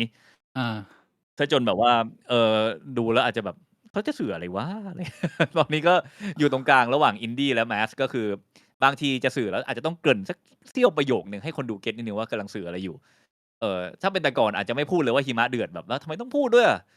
น่าจะเก็ตอยู่แล้วเปล่าวะ แต่พอผ่านไปสักพักก็รู้สึกอาจจะต้องพูดไกด์เขานิดนึงอะ ให้ความรู้สึกมันมาแล้วหลังจากนั้นเงียบไป ให้เขารู้สึกเองต่ออะไรเงี้ย ที่ UK นี่พี่ใช้เวลาประมาณเท่าไหร่ฮะ15 วันไหมฮะถ้าผมจำไม่ผิด 15 วันครับ ในตอนที่ไปถ่าย แต่ แล้ว ว่าตัดเนี่ย กี่รอบก็ไม่รู้ แล้วในที่ทำมา8 EP เนี่ยอันไหนพี่ใช้เวลาเยอะสุด ก็ตอนพม่าเนี่ยแหละครับ พม่า ตอน นี่ เมีย นาน น สุด มา เพราะว่าเข้าไปหลายรอบ ใช่ มัน อืม เข้าไปทีละอาทิตย์หนึ่งแล้วก็ออกมา เข้าไปทีอาทิตย์หนึ่งก็ออกมา แล้วถ้าสังเกตภาพในเรื่องก็จะแบบทั้งปีเลย ทุกฤดูกาลเลย ใช่ นะครับ ๆ อืม แล้วก็ เราก็พยายามใช้สีเล่าเรื่องอีก เอลิเมนต์ หนึ่งซึ่งยังไม่ได้พูดถึงนอกจากภาพเพลง แล้วก็คือเรื่องสี ๆครับ ในตอนเมียนมาเนี่ยเราก็ย้อมให้ชัดเลยว่าหน้าร้อนคือโทนส้ม หน้าฝนคือโทนเขียวแบบ Matrix เลย เราไปอิงสี เปิดหน้า Neo ดูเลยว่า มันย้อมสีกันยังไงวะในเรื่อง Matrix เนี่ย แล้วก็ย้อมตามนั้นเลย อืม นะครับ แล้วก็หน้าหนาวซึ่งเป็นฉากรบกันก็จะเป็นสีฟ้า ครับผม ให้ภาพมันเปลี่ยนบรรยากาศของเรื่องไปเรื่อยๆ แล้วก็ช่วงที่เป็นช่วงหดหู่สีก็จะซีดๆหน่อย ช่วงที่เป็นช่วงสดใสเราก็ทำให้สีมันสดหน่อย อะไรเงี้ย ใช้สีคือผมเองก่อนหน้านี้ไม่เคยเล่นสีในการทำงานวิดีโอมาก่อนเลย แต่พอเริ่มทำปุ๊บได้รู้เลยว่า โอ้โฮ แม่งมีผลกับอารมณ์คนดูเยอะมากอะสีเนี่ย ตรงนี้ แล้ว พี่ เป ต้ ็ อน ง ศาสตร์ใหม่ที่ต้องมาเรียนรู้ พี่ทำเองอะครับ เออ พี่ไม่ต้องแบบว่าไปจ้างคนที่เขาเป็นมือโปรทางด้านนี้มาทำโดยเฉพาะอะไรงี้ไหมพี่? ทำเองครับ ทำเองเลยนะ ถ้าไปออกโรงหนังอะ คือจริงๆมีช่างตัดต่อคนหนึ่ง แต่เรื่องสีเนี่ยผมทำเอง แต่ตัดต่อมีคนช่วยอยู่นะครับ ชื่อน้องตี้ แต่ผมเองเนี่ยเป็นคนทำสีเองเสียส่วนใหญ่นะ แล้วก็ เราเองก็จะคิดในเชิงครีเอเตอร์ด้วยว่าสีเหล่านี้มีความหมายยังไง ไม่ใช่ทำเพราะสวยเฉยๆ แต่ทำเพราะมันเข้ากับเรื่องยังไงบ้างนะครับ แล้วก็แต่ละฉากแต่ละเซตอัปเนี่ยเราก็จะพยายามให้สีมันสื่ออารมณ์ตรงนั้น ซึ่งค่อยๆเรียนรู้ครับ ตอนแรกก็ไม่รู้เรื่องหรอกการทำสีทำยังไง ก็ไปเปิดวิดีโอยูทูบดูนี่แหละ มันก็สอนเราหมดแล้ว อืม แล้วก็คลิปที่ถ่ายมาถ้าใครเล่นวิดีโอนะก็จะรู้จักพวก log เราก็ถ่ายเป็นไฟล์ log มาหมดเลย สีมันก็จะซีดๆหน่อย มาทำสีง่ายดี ครับ นะครับผม ทีนี้เมื่อกี้พี่พูดอยู่เนี่ย แล้วอยู่ดีผมมีคำถามจังไรแม่งขึ้นมาในหัวผมเลยพี่ ผมขออภัย ก นะ ระ พี่ เจี๊ยว แต่ อี ว่าก เหรอ? คือมันก็ไม่เชิงกระเจี๊ยวหรอก แต่ว่าผมสงสัยว่าเวลาพี่ไปออกเดินทางแบบเนี้ย 15 วันบ้างของยูเครน หรืออาจจะประเทศอื่น หรือว่าไปที่พม่า อย่างเงี้ย เวลาอยู่ในโรงแรมเนี่ยมันมีช่วงตำหนอนไหมพี่? มันมีอารมณ์ตำหนอนไหม? แล้วมัน หรือว่า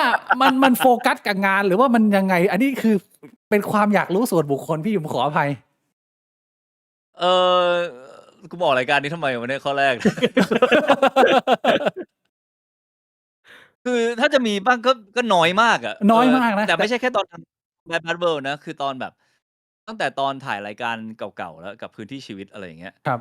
เออแบบช่องไทย BBS อะตอนเดินทางแบบ มันจะมันจะเหนื่อยหรือมันจะอะไรไม่รู้แบบอาการตำหนอนมันจะน้อยมาก น้อยนะ แต่ไม่ใช่ไม่มีเลยนะ แต่น้อย ไม่ใช่ น้ ไม่ อย มีเลย สม แต่ มุติอ น้ ยู่ อย บ้านอยู่บ้าน พี่บิ๊กจะย้ำทำไม ไม่คือ เออ อันนี้ผมพูดตรงตอนที่ผมเดินทางไปใช้ชีวิตอยู่ใน เดี๋ยว ป่า เดี๋ยว ที่ญี่ปุ่นประมาณ3 เดือน 6 เดือนเนี่ย พี่บวง เป็นยังไงบ้างครับ? กูไม่ได้ตำหนอนเลยพี่บวง คือมันกามตายด้านไปเลยเหรอ? มันไม่ใช่กามตายด้าน แต่มันเป็นเพราะว่าตอนที่กูไปพักใน shelter ที่เขาเอาโรงเรียนมาทำเนี่ย แล้ววัฒนธรรมญี่ปุ่น คือห้องน้ำมันเป็นห้องน้ำรวม มันไม่ใช่ห้องน้ำเดี่ยว มึงเข้าใจเปล่า? อ๋อ แล้วเวลามึงอาบน้ำเนี่ย ถ้าเกิดว่าใครเคยอ่านไอ้ Pocketbook ของผมเนี่ย ห้องน้ำที่ญี่ปุ่นที่ผมไปอยู่เนี่ย ไม่มีประตู ไม่มีกลอนล็อกพี่บวง มันจะเป็นแค่ผ้าม่านอย่างเดียว แล้วใครอยากจะเดินเข้ามาอาบน้ำมึงก็เดินเข้ามา แล้วมึงอาบเสร็จมึงก็เดินออกไป เป็นเหมือนห้องครัว แล้วมึงจะเอาเวลาไหนไปตำหนอน ก็เพราะว่าอันนั้นมันไม่มีพื้นที่ส่วนตัวไง ใช่ไง ถ้ามันมีพื้นที่ส่วนตัวพี่บิ๊กก็จัดหมดอะ ก็โดน ไม่ส กู หรอก โดนกูอยู่แล้ว แต่ว่าคือ ใช่ แต่ว่ามันไม่เหมือนกับที่พี่สิงห์ไปหรือเปล่า พี่สิงห์ไปมันอาจจะมีแบบว่าอารมณ์ว่าแบบ เฮ้ย นี่เรามาทำงาน แต่มันมีพื้นที่ส่วนตัว แต่พี่สิงห์เขาก็แบบ ใช่ เราโฟกัสกับงาน อะไรอย่างงี้ แต่คือผมอยาก ใช่ไหม แล้ว รู้ แต่ทริป อา ถ้าทริปไหนนอนโรงแรมก็มีพื้นที่ส่วนตัว แต่ว่าอย่างไปพม่าอย่างเงี้ยก็นอนบ้านชาวบ้านจะให้ไปตำหนอนอะไร ก็ไม่ได้ ชาวบ้าน เออ คือผมแค่มองในมุมที่ว่า ถ้าเกิดว่าเรามาโฟกัสกับแบบการถ่ายทอดอารมณ์ผู้คน เราอยู่ท่ามกลางความเครียด หรือว่ามันไม่ได้เป็นสถานการณ์ชีวิตที่คนมันชิลๆแฮปปีออกมาอะไรเงี้ย คือมันจะมีอารมณ์ตำหนอนไหม? เพราะผมก็แค่สงสัยไงว่าแบบ เฮ้ย หรือว่าคนมันแยกได้ อะไรอย่างเงี้ย ผมก็ไม่เข้าใจ ก็ผมเองก็ตอบได้แค่ว่าแบบบางทีพอโฟกัสกับงานมากๆแม่งก็ลืมเรื่องอื่นไปจริงๆอะ แต่ว่าผม อันนี้พูดเข้าเรื่องตำหนอน แต่พูดต่อเรื่องงานนิดหนึ่ง ได้ ๆ พี่เดี๋ยวคุยเรื่องงานครับ คือเวลาถึงโรงแรมเนี่ย สมมุติผมถ่ายมา10 ชั่วโมงวันนั้นถึง12 ชั่วโมง ผมห้ามนอนเด็ดขาด เพราะนอนแล้วผมจะลุกไม่ขึ้น ฮะ? ผมต้องเอากล้องทุกอันออกมา อย่างแรกชาร์จแบต อย่างที่ 2 คือเสียบ memory card วันนั้นจะมี memory card อย่างน้อย 5-6 อัน ถ่ายมาหลายกล้อง ครับ เรียง memory card ไว้ ก็จะมีเลยแบบ กล้องเบอร์ 1 วางไว้บนเลข 1 บนคีย์บอร์ด กล้องเบอร์ 2 วางไว้เลข 2 บนคีย์บอร์ดเลย แล้วก็โหลดให้หมดทุกอัน ก็กินเวลาไปประมาณครึ่งชั่วโมงแล้ว ครับ แล้วจากนั้นต้องโยนเข้า Premiere เลย โยนเข้าโปรแกรมตัดต่อเลย เพื่อไปจัดระเบียบไฟล์ว่าอันนี้เป็นอันสัมภาษณ์นะ สมมุติสัมภาษณ์ 2 กล้องมันก็ต้องซิงค์ไฟล์ไว้ อันนี้เป็น insert ที่ไหน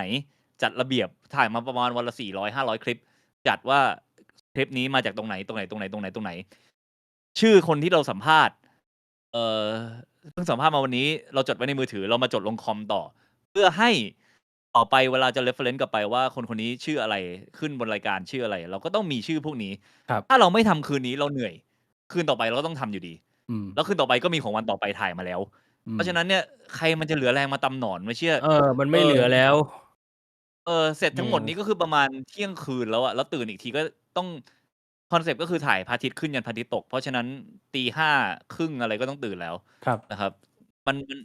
ตอนถ่ายก็จะประมาณนี้แหละครับ เราไปคนเดียวด้วยไม่มีใครมาคอยกดขันเราก็ต้องกดขันตัวเอง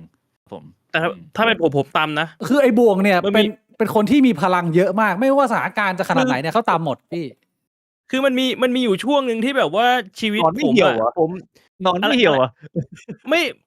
มันเหี่ยว แต่ว่าผมก็จะต้องทำให้เสร็จอะ คือมันมีอยู่ช่วงหนึ่งอะ ผมแบบว่าผมเข้าไปอยู่ใน loop ของการติดการแบบตำหนอนมากเลย แล้วแบบ คือมันต้องตำทุกวันไม่งั้นมันนอนไม่หลับอะ เข้า แล้ว ใจ บางวัน ๆ อะผมไปออกกำลังกาย ผมไปเข้ายิมเงี้ย จนแบบ อืม มันไม่ไหวแล้วอะมือมันก็ปวดแค่อาบน้ำยังไม่ไหวอะ แต่ว่ามันต้องจัดไม่งั้นมันนอนไม่ได้ ผมก็เลยคิดว่ามันน่าจะเป็นแบบเรื่องของแบบแต่ละคนอะนะ แต่ละคนคงไม่เหมือนกันด้วย แต่ละคนมันต่างกัน เพราะว่าผมคิดว่าต่อให้อยู่ในบังเกอร์เนี่ย ถ้ามีนอนค้างบังเกอร์ก็ไม่รอดพี่บวงผมก็จัดในบังเกอร์นั่นแหละ คือเขาเป็นคนที่มีความต้องการทางเพศสูงมากพี่ คืออย่างผมเนี่ย ผมบอกเลยว่า ผมอะแค่ครั้งเดียวเนี่ยคือหนอนผมสลบแล้ว แต่ว่าพี่บวงเนี่ยเขาลิมิตเขาอยู่ที่ 6 ครั้งต่อวันพี่ อันนี้คือเป็นปกติ ไม่ อันนั้นมันคือไฮสกอร์ มันไม่ใช่ว่าเราจะต้องแบบทำไฮสกอร์ทุกวัน มนุษย์เรามันไม่เหมือนกันมากขนาดนั้น ก็ หำเขาสวยงามไง เขาได้คะแนนตั้ง 7.5 ใช่ไหม จ ล่ะ ริง ๆ จะเรียกว่าสวยงามเนี่ยผมก็มีคำถามนะพี่ ผมไม่แน่ใจว่าพี่สิงห์เคยเล่น Ragnarok หรือเปล่า? เดี๋ยวนะ คุณเคยเห็นหำซึ่งกันและกันหรือยังเนี่ย? ยังพี่ ผมเคยเห็นถามพี่บิ๊กแต่ว่า เค ผ ย มไม่ชัวร์ว่าพี่บิ๊กเคยเห็นถามผมหรือเปล่า เพราะว่าเมื่อก่อนเนี่ยผมเป็นรูมเมทกับพี่บิ๊กแล้วก็จริง ๆ ไม่ใช่แค่2 คน ผมเนี่ยนั่งอยู่กันในห้องประมาณ 3-4 คน แล้วก็มีเพื่อนอยู่คนหนึ่งเนี่ยเขาเล่นโน้ตบุ๊กอยู่ เล่นอยู่แล้วเขาก็บอกว่าเอ้ยไอ้โน้ตบุ๊กกูมันเป็นอะไรก็ไม่รู้อ่ะเฮ้ยพี่บิ๊กมาดูให้หน่อยพี่บิ๊กก็เลยบอกว่าเดี๋ยวผมซ่อมให้แล้วก็ลุกขึ้นมาถกกางเกงแล้วก็ควักเจียวขึ้นมาตีโน้ตบุ๊กป๊อกป๊อกป๊อกป๊อกแล้วก็ถามว่าอันนี้หายหรือยัง ผมก็เลยได้เห็นถามพี่บิ๊กแป๊บ แล้วถ้าต้องให้คะแนนถามพี่บิ๊กจะให้เท่าไหร่ครับจำภาพได้ไหมผมก็ต้อง สวย บอก งาม เลยว่ามันเป็นภาพที่เหมือนสมองผมมันพยายามลืมอ่ะผมก็เลยจำไม่ค่อยได้แล้วว่า รูปร่างหน้าตาเป็นยังไงจำได้แค่ว่าเคยเห็นแต่จำไม่ได้แล้วว่าเป็นยังไง ซึ่งก็เป็นเรื่องที่ค่อนข้างแปลกประหลาด คือ อืม ผมถามพี่สิงห์ว่าพี่สิงห์เคยเล่นแร็กล็อกหรือเปล่า ไม่เคยเลยครับ ไม่ใช่แนวครับเกมออนไลน์เนี่ยทำไม ถ้าไม่ มันต้องเอาหับตีอ่ะ ไม่ใช่คือ ถ้าเกิดว่าพี่ไม่เคยเห็นแร็กล็อกเนี่ยผมก็จะไม่สามารถดึงภาพเรฟเฟอเรนซ์มาได้ เพราะว่ามันมีสัตว์ประหลาดในเกมนี้ตัวหนึ่งที่มันค่อนข้างใกล้เคียงแต่ถ้าเกิดว่าพี่ไม่เคยก็มันก็จะคุยต่อไม่ได้นะโอเคไม่เป็นไรช่าง ใกล้เคียงหำของบิ๊กเนี่ยเหรอฮะ ของบ่วงครับของผมไม่ มั ใช่ นไม่ใช่สัตว์ประหลาดมันเป็นแค่สิ่งมีชีวิต พูดง่ายๆว่าพี่สิงห์รู้ เอิร์ธก็ได้ชื่อตัวอะไรจำชื่อได้ไหมผม ปู อยาก ป้า เห็น ชื่อปูป้าครับ ปูป้า PUPA ปูป้าครับ PUPA นั่นคือ ที่เสิร์ชปูป้าแล้วก็ล็อกมันจะขึ้นเลย อันนั้นคือจูบ่วง ที่เขาให้คะแนนว่า8พี่ดูแล้วพี่ลองตัดสินว่า8ไหมผมบอกเลยว่ามันเป็นการให้คะแนนที่ไม่อิงกับสากลเลยผมพูดตรง ไม่ มัน คื จะ อ มีความ เรา ดุนๆหน่อยนะใช่มันมีความแบบว่ามันดูแบบมันป้อมตรงกลางนิดนึงแล้วก็อาจจะไม่ได้อ้างอิงเรื่องของสีอะไรแบบเนี้ย มึงได้คะแนน ผม ควา รู้ ม สึกว่ารูปทรงแบบนั้นมันดูเป็นแบบมันเป็นโกลเด้นเรโชมันเป็นสัดส่วนทองคำ ก็เหี้ยแล้ว มันตัวเพลี้ยเหมือนกัน มั มัน นดักแด้ มันได้คะแนนความน่ารักพี่บ่วงแต่ว่าความสวยงามมันไม่ได้พี่บ่วงมึงเข้าใจไหมมึงต้องแยกความน่ารักกับความสวยงามออก ใช่เหรอ ทั้งหมด Pretty นี้เค กับ ย Beautiful มัน เคยถามเพศตรงข้ามบ้างไหมหรือว่าเราคิดกันเองหมดเลย อันนี้เป็นการให้คะแนนแบบอิงกับมุมมองของเราเองนะ แต่ ผู้ ว่า ชาย เพศ ลย ตรงข้ามเราไม่ได้ถามเนาะ ผมไม่อยากจะพูดตรงนี้ เพราะว่าผมเคยให้เพศตรงข้ามสกอร์แล้วเขาให้สกอร์มากกว่านี้ไงแต่เพราะ ใช่เหรอ ผมเป็นคนถ่อมตัวผมก็ มี จะ หลั ดึ ก ง ฐานหรือเปล่า อันนี้พี่บิ๊กอวยตัวเองหรือเปล่า หรือว่ามันมีหลักฐานมาโชว์ไหม มันไม่ใครมันจะไม่มีหลักฐานไอ้เหี้ยไปถามผู้หญิงว่าจูเราสวยไหมมันก็เป็นการถามปากเปล่าพี่บ่วงใครมันจะมานั่งอ่านวิดีโอมันก็ไม่มีไง เขาอยากเอาใจคุณหรือเปล่าเขาก็เลยแบบ เอ ว่า อ เป็นไปได้ เอ้ยอันนี้เป็นมุมมองที่ เป็น น่า ไป สน ได้ ใจนะ เพราะฉะนั้นมันก็เป็น เออ มันเป็นการเวทที่เราก็ไม่รู้ว่ามันไบแอสมากน้อยแค่ไหน ใช่ แต่ จาก แต่ สงครามสู่ตำนานดีจังเลย คือผมก็พอจะทราบว่าเดี๋ยวพี่สิงห์อาจจะมีเวลาไม่เยอะมากผมขออนุญาตถามคำถามอีกนิดๆหน่อยๆสุดท้ายทิ้งท้ายแบบว่า ครับ สวยๆคือเรามองเป็นภาพรวมแล้วพี่ ตอนนี้มีคนพูดคุยกันค่อนข้างเยอะกับสถานการณ์รอบโลกที่ตอนนี้มันตีกันเยอะมากนะ บางคนก็บอกว่าตอนนี้เราอยู่ในสงครามโลกครั้งที่3แล้ว บางคนก็บอกว่ามันยังมาไม่ถึงขั้นนั้น มันยังเป็น regional war อยู่ ในมุมมองของพี่สิงห์ที่ตามเรื่องพวกนี้หรือว่ามองไปเนี่ยเอานี้เป็นความคิดเห็นส่วนตัวแล้วพี่เรียกว่าตอนนี้เราอยู่ในสงครามโลกครั้งที่3แล้วไหมหรือว่ายังแล้วถ้ายังเนี่ย โอกาสเกิดมากน้อยแค่ไหนจากการที่เรามองสังคมมนุษย์ในทุกวันนี้ ยังไม่ถึงแต่กำลังก้าวเข้าไปใกล้อย่างน่าวิตกนิดนึงนะครับ โดยที่ปัจจัยมันมีหลายๆอย่างด้วยกัน แต่ให้เห็นภาพเนี่ยก็คือผู้ลี้ภัยนะครับทั่วโลกนะ ปีนี้มีอยู่120 ล้านคน โอ้ สูงสุดในประวัติศาสตร์ของพวกเราในฐานะสปีชีส์มนุษย์ ครับ ช่วงสงครามโลกครั้งที่2ยังไม่เยอะเท่านี้ ครับ ประชากรตอนนั้นน้อยกว่านี้ด้วยแหละ แต่ว่าตอนเนี้ย120 ล้านคน ซึ่งแน่นอนเหตุผลหลักๆคือสงครามอยู่แล้ว ครับ เหตุผลรองลงมาคือ climate change นะครับ เรื่องภาวะโลกด่วนทำให้คนต้องหนีน้ำท่วมหนีไฟป่าหนีอะไรกันออกมาอยู่บ้านตัวเองไม่ได้ ครับ 120 ล้าน เพราะฉะนั้น ข้อแรกคือนอกจากเราตีกันแล้วเนี่ย ข้อที่2คือต่อไปโลกจะขาดแคลนมากขึ้น โลกจะอยู่ยากมากขึ้น จากภาวะความเปลี่ยนแปลงเชิงภูมิอากาศ ครับ แล้วคิดภาพแบบคุณอยู่กับคุณบิ๊กอยู่คุณบ่วงในห้อง มีอาหารครบ อากาศเย็นไม่ตีกัน อ่า ถ้าห้องนั้นอยู่ดีข้าวเหลือจานเดียวขึ้นมา แล้วอยู่ดีอากาศร้อนขึ้นมา อยู่ดีมีน้ำท่วมมาถึงตาตุ่มอะไรเงี้ย อืม จะเริ่มตีกันวันไหน อืม เพราะฉะนั้นเรื่องความขาดแคลนและความเปลี่ยนแปลงทางธรรมชาติเนี่ยเกี่ยวข้องกับสงครามอย่างเลี่ยงไม่ได้ รวมถึงการแย่งชิงทรัพยากรที่จะจำเป็นต่อการอยู่รอดด้วย ครับ ซึ่งทรัพยากรพวกนี้มันก็เปลี่ยนไปเรื่อยๆนะ ก่อนหน้าในยุคนี้มันก็น้ำมันใช่ไหม ต่อไปยุคต่อไปจะเป็นพวกแบบลิเธียม โคบอลต์ แมงกานีสอะไรที่เอาไว้ทำแบตเตอรี่อะก็ ครั สำ บ คัญมากเหมือนกัน สิ่งเหล่านี้มันก็จะทำให้โลเคชันของความขัดแย้งย้ายไปเรื่อยๆ อย่างคองโกก็เป็นโซนขัดแย้งเพราะอะไร เพราะมีแร่สำคัญอยู่ตรงนั้นนะครับ ครั ผ บ ม คือโคทาน คือปัจจัยพวกเนี้ยมันเป็นปัจจัยเชิงทรัพยากรและเชิงภาวะของโลก ซึ่งทำให้เกิดสงครามมากขึ้นแน่นอน แล้วก็อย่างสุดท้ายก็คือว่าในเชิงการเมืองเนี่ยพอหลังสงครามโลกครั้งที่ 2 อะฝั่งซ้ายฝั่ง Liberal เนี่ยชนะเยอะ เพราะว่าโลกพยายามหันหน้าเข้าหากัน พยายามเปิดพรมแดน พยายามเกิดโลกาภิวัตน์ พยายามรับผู้ลี้ภัย พยายามยอมรับเพศสภาพอันหลากหลาย ยอมรับสีผิวอันหลากหลาย ครับ ซึ่งเป็นเรื่องดีนะครับในเชิงหลักการ แต่พอยุคปัจจุบันเนี่ยการยอมรับเหล่านั้นเริ่มนำไปสู่ภาวะ ซึ่งคนที่มองตัวเองว่าเป็นคนส่วนใหญ่ หรือคนที่เป็นบรรทัดฐานของสังคม เขารู้สึกว่าเขาเริ่มเสียเปรียบมาแล้วเนี่ย ไม่ว่าจะเป็นคนที่อยู่ในประเทศนั้น อาจจะไม่ได้อยู่มาตั้งแต่ดั้งเดิม แต่ว่าอยู่แล้วก็มีคนกลุ่มอื่นเข้ามาแล้วเขาก็สูญเสียงานไป ครับ หรือหญิงชายซึ่งเพศสภาพแบบตรงตามสภาวะมาตรฐานสังคม แล้วก็เลยรู้สึกว่าแบบทำไมต้องมีมาตรฐานอะไรอีกมากมายมากำหนดชีวิตพวกเขาวะนี่อะไรเงี้ย ครับ ทำให้การเมืองฝั่งซ้ายมันค่อยๆเสียความป๊อปปูล่าไปเรื่อย อืม ๆ การเมืองฝั่งขวาเข้ามาแทนที่ ไม่ว่าจะเป็นทรัมป์หรือว่าจะเป็นในยุโรป หรือเป็น ใช่ ในเอเชียก็ตามแต่นะครับ ใช่ ผม เมื่อภัยมาถึงตัว เมื่อความเดือดร้อนมาถึงตัวฝั่งขวาจะขายดีกว่า เมื่อตอนยามสงบและมีกินฝั่งซ้ายจะขายดีกว่า เพราะฝั่งซ้ายเป็นไอเดียซึ่งดูดี แต่ฝั่งขวาเป็นไอเดียเพื่อความอยู่รอด ค ค่ รั อบ นข้างเยอะ ประเทศไทยเราก็จะเห็นตัวอย่างก่อนหน้านี้ พอเกิดภัยทะเลาะกับเพื่อนบ้านปุ๊บ การเมืองฝั่งขวาก็ขึ้นมาป๊อปปูล่าขึ้นมาใน ครับ บ้านเราเหมือนกันครับ เรื่องชาตินิยม เรื่องอนุรักษ์นิยมอะไรก็ตามแต่ แต่ว่ามันไม่ใช่ขวาหันแค่บ้านเรานะ มันขวาหันกันทั้งโลกตอนนี้ แล้วการที่ขวาหันนี่คือทุกคนยินดีจะละทิ้งภาวะส่วนรวม เพื่อภาวะส่วนตัวมากขึ้นในฐานะรัฐชาติต่างๆ แล้วในโลกที่ขาดแคลนมากขึ้น โลกที่มีความเปลี่ยนแปลงทางภูมิอากาศมากขึ้น โลกที่มีความรุนแรงอยู่แล้วเป็นทุนเดิมมากขึ้น แล้วก็บวกกับโลกที่ทุกคนยินดีเข้าไปหาการดูแลประเทศตัวเองมากกว่าดูแลภาวะส่วนรวมมากขึ้นเนี่ย มันก็เป็นทางที่ค่อยๆกระดึบเข้าสู่ความขัดแย้งและสงครามมากขึ้นเรื่อยๆ ปัจจุบัน Major War ก็มีอยู่เยอะแล้ว แล้วก็มีอันที่รอปะทุ หรือว่าเป็นคลื่นใต้น้ำอยู่อีกบ้าง อืม แล้วก็อันใหม่ซึ่งเรายังไม่คิดเลยว่ามันจะเป็น Major War หรือจะกลายเป็น War ได้ ก็เดี๋ยวต้องรอดูในอนาคตว่าจะกลายเป็นสงครามหรือเปล่านะครับ อย่างเช่น Greenland ซึ่งดูเหมือนว่าแต่ละที่ก็จะแผ่อิทธิพลเข้าไปแล้วนะครับ หรือว่า อืม ต่อไปจะเกิดการขุดเหมืองใต้ทะเลลึก Deep Sea Mining เพื่อเอาแร่พวกที่มาทำนี่แหละทำพวกแบตเตอรี่พวกอะไรอย่างเงี้ย ซึ่งที่บอกว่า Deep Sea นี่คือ 2-3,000 เมตรนะ ครับ ก่อนหน้านี้มนุษย์ไม่เคยไปขุดเหมืองมาตลอดเลย ก็จะเป็นอีก frontier หนึ่ง ซึ่งมหาอำนาจจะไปรบกันตรงนั้นว่าแบบใครจะเป็นผู้ครอบครองพื้นที่ตรงนี้ได้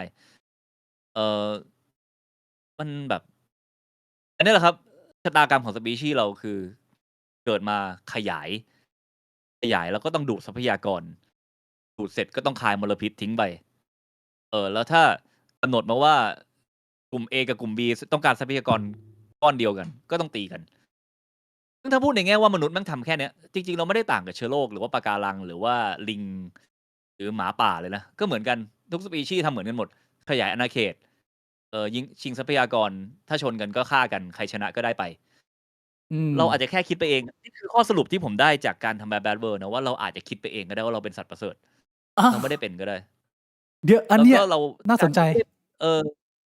แล้วการที่เราไม่เป็นก็อาจจะไม่เป็นไรก็ได้ ก็ยอมรับไปว่าเราก็ได้แค่นี้แหละ แล้วถ้าเราสูญพันธุ์ไปจริง ๆ ด้วยการกระทำของเราเอง ก็ไม่ใช่เรื่องใหญ่อะไร ก็โลกใบนี้ก็อยู่ต่อไป คำว่ารักโลกเนี่ยจริงๆมันผิดนะครับ เพราะโลกอยู่ต่อได้ เราเนี่ยตายห่า ก็zoom out ออกมาที่สุดอะแบบสงครามถ้าคนตาย1คนมันคือโศกนาฏกรรม เด็กตาย1คนคือเรื่องโคตรเศร้า ครอบครัว1ครอบครัวตายคือโคตรเศร้า แต่พอซูมออกมาเป็นสปีชีส์แบบอย่างเงี้ยมันก็เป็นปรากฏการณ์ที่ดูเหมือนว่ายังไงก็อยู่ต่อไป คือในเชิงปรั ด้ ช วยเงื่ ญา อนไข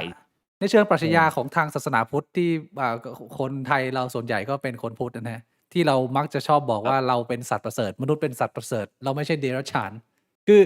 พอเรามองเป็นภาพรวมกว้างไปกว่าแค่มุมของศาสนาเนี่ย พี่มองว่ามนุษย์เราแม่งไม่ได้ดีกว่าสัตว์อื่น แค่ว่า นี่คือวิธีการรูปแบบของความรุนแรงของเรามันเป็นแบบนี้ คือจริงๆ เรามีโอกาสดีกว่าสัตว์อื่นได้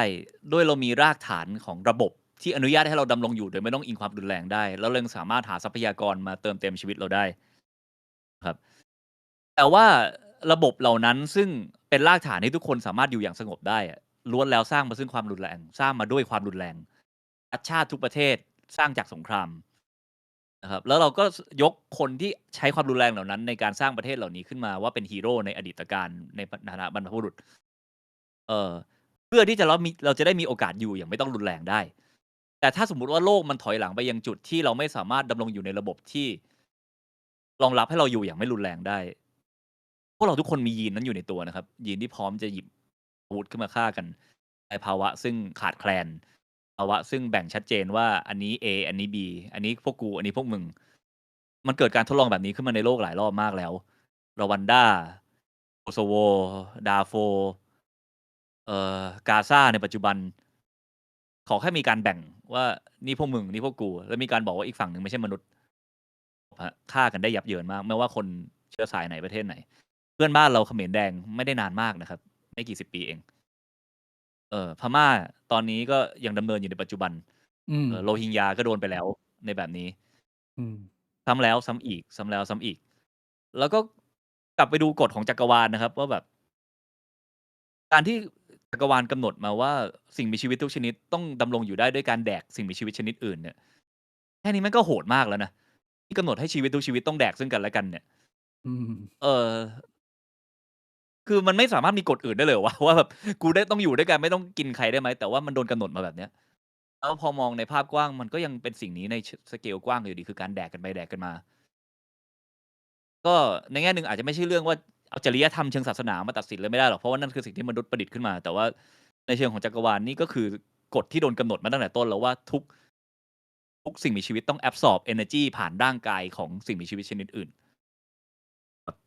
ก็ คือ นั่งสังเกตสงครามไปนั่งสังเกตสัตว์ป่าสัตว์โลกไปในการถ่ายทำเราก็ค่อยๆสรุปตรงนี้ได้มากขึ้นนะฮะ คุณชาบอกว่า เอาจริง ๆ โยงไปถึงพระศิวะได้นะ เกี่ยวกับกระเจียวด้วย แต่มันจะยาว What the hell bro หมายถึงกระเจียว โอเค จะยาวหรือว่าเรื่องจะยาว ไม่คุณชาเขานับถือพระศิวะเขาเทพแห่งการทำลายล้าง ก็จริง ๆ มันก็เป็นวงจรนี้แหละที่ผมพูดอยู่ ถ้าเป็นชาวพุทธเขาจะเรียกสามสาราคือเกิดใหม่ตั้งอยู่แล้วก็โดนทำลายทิ้งไปเพื่อให้สิ่งใหม่เกิดขึ้นมาได้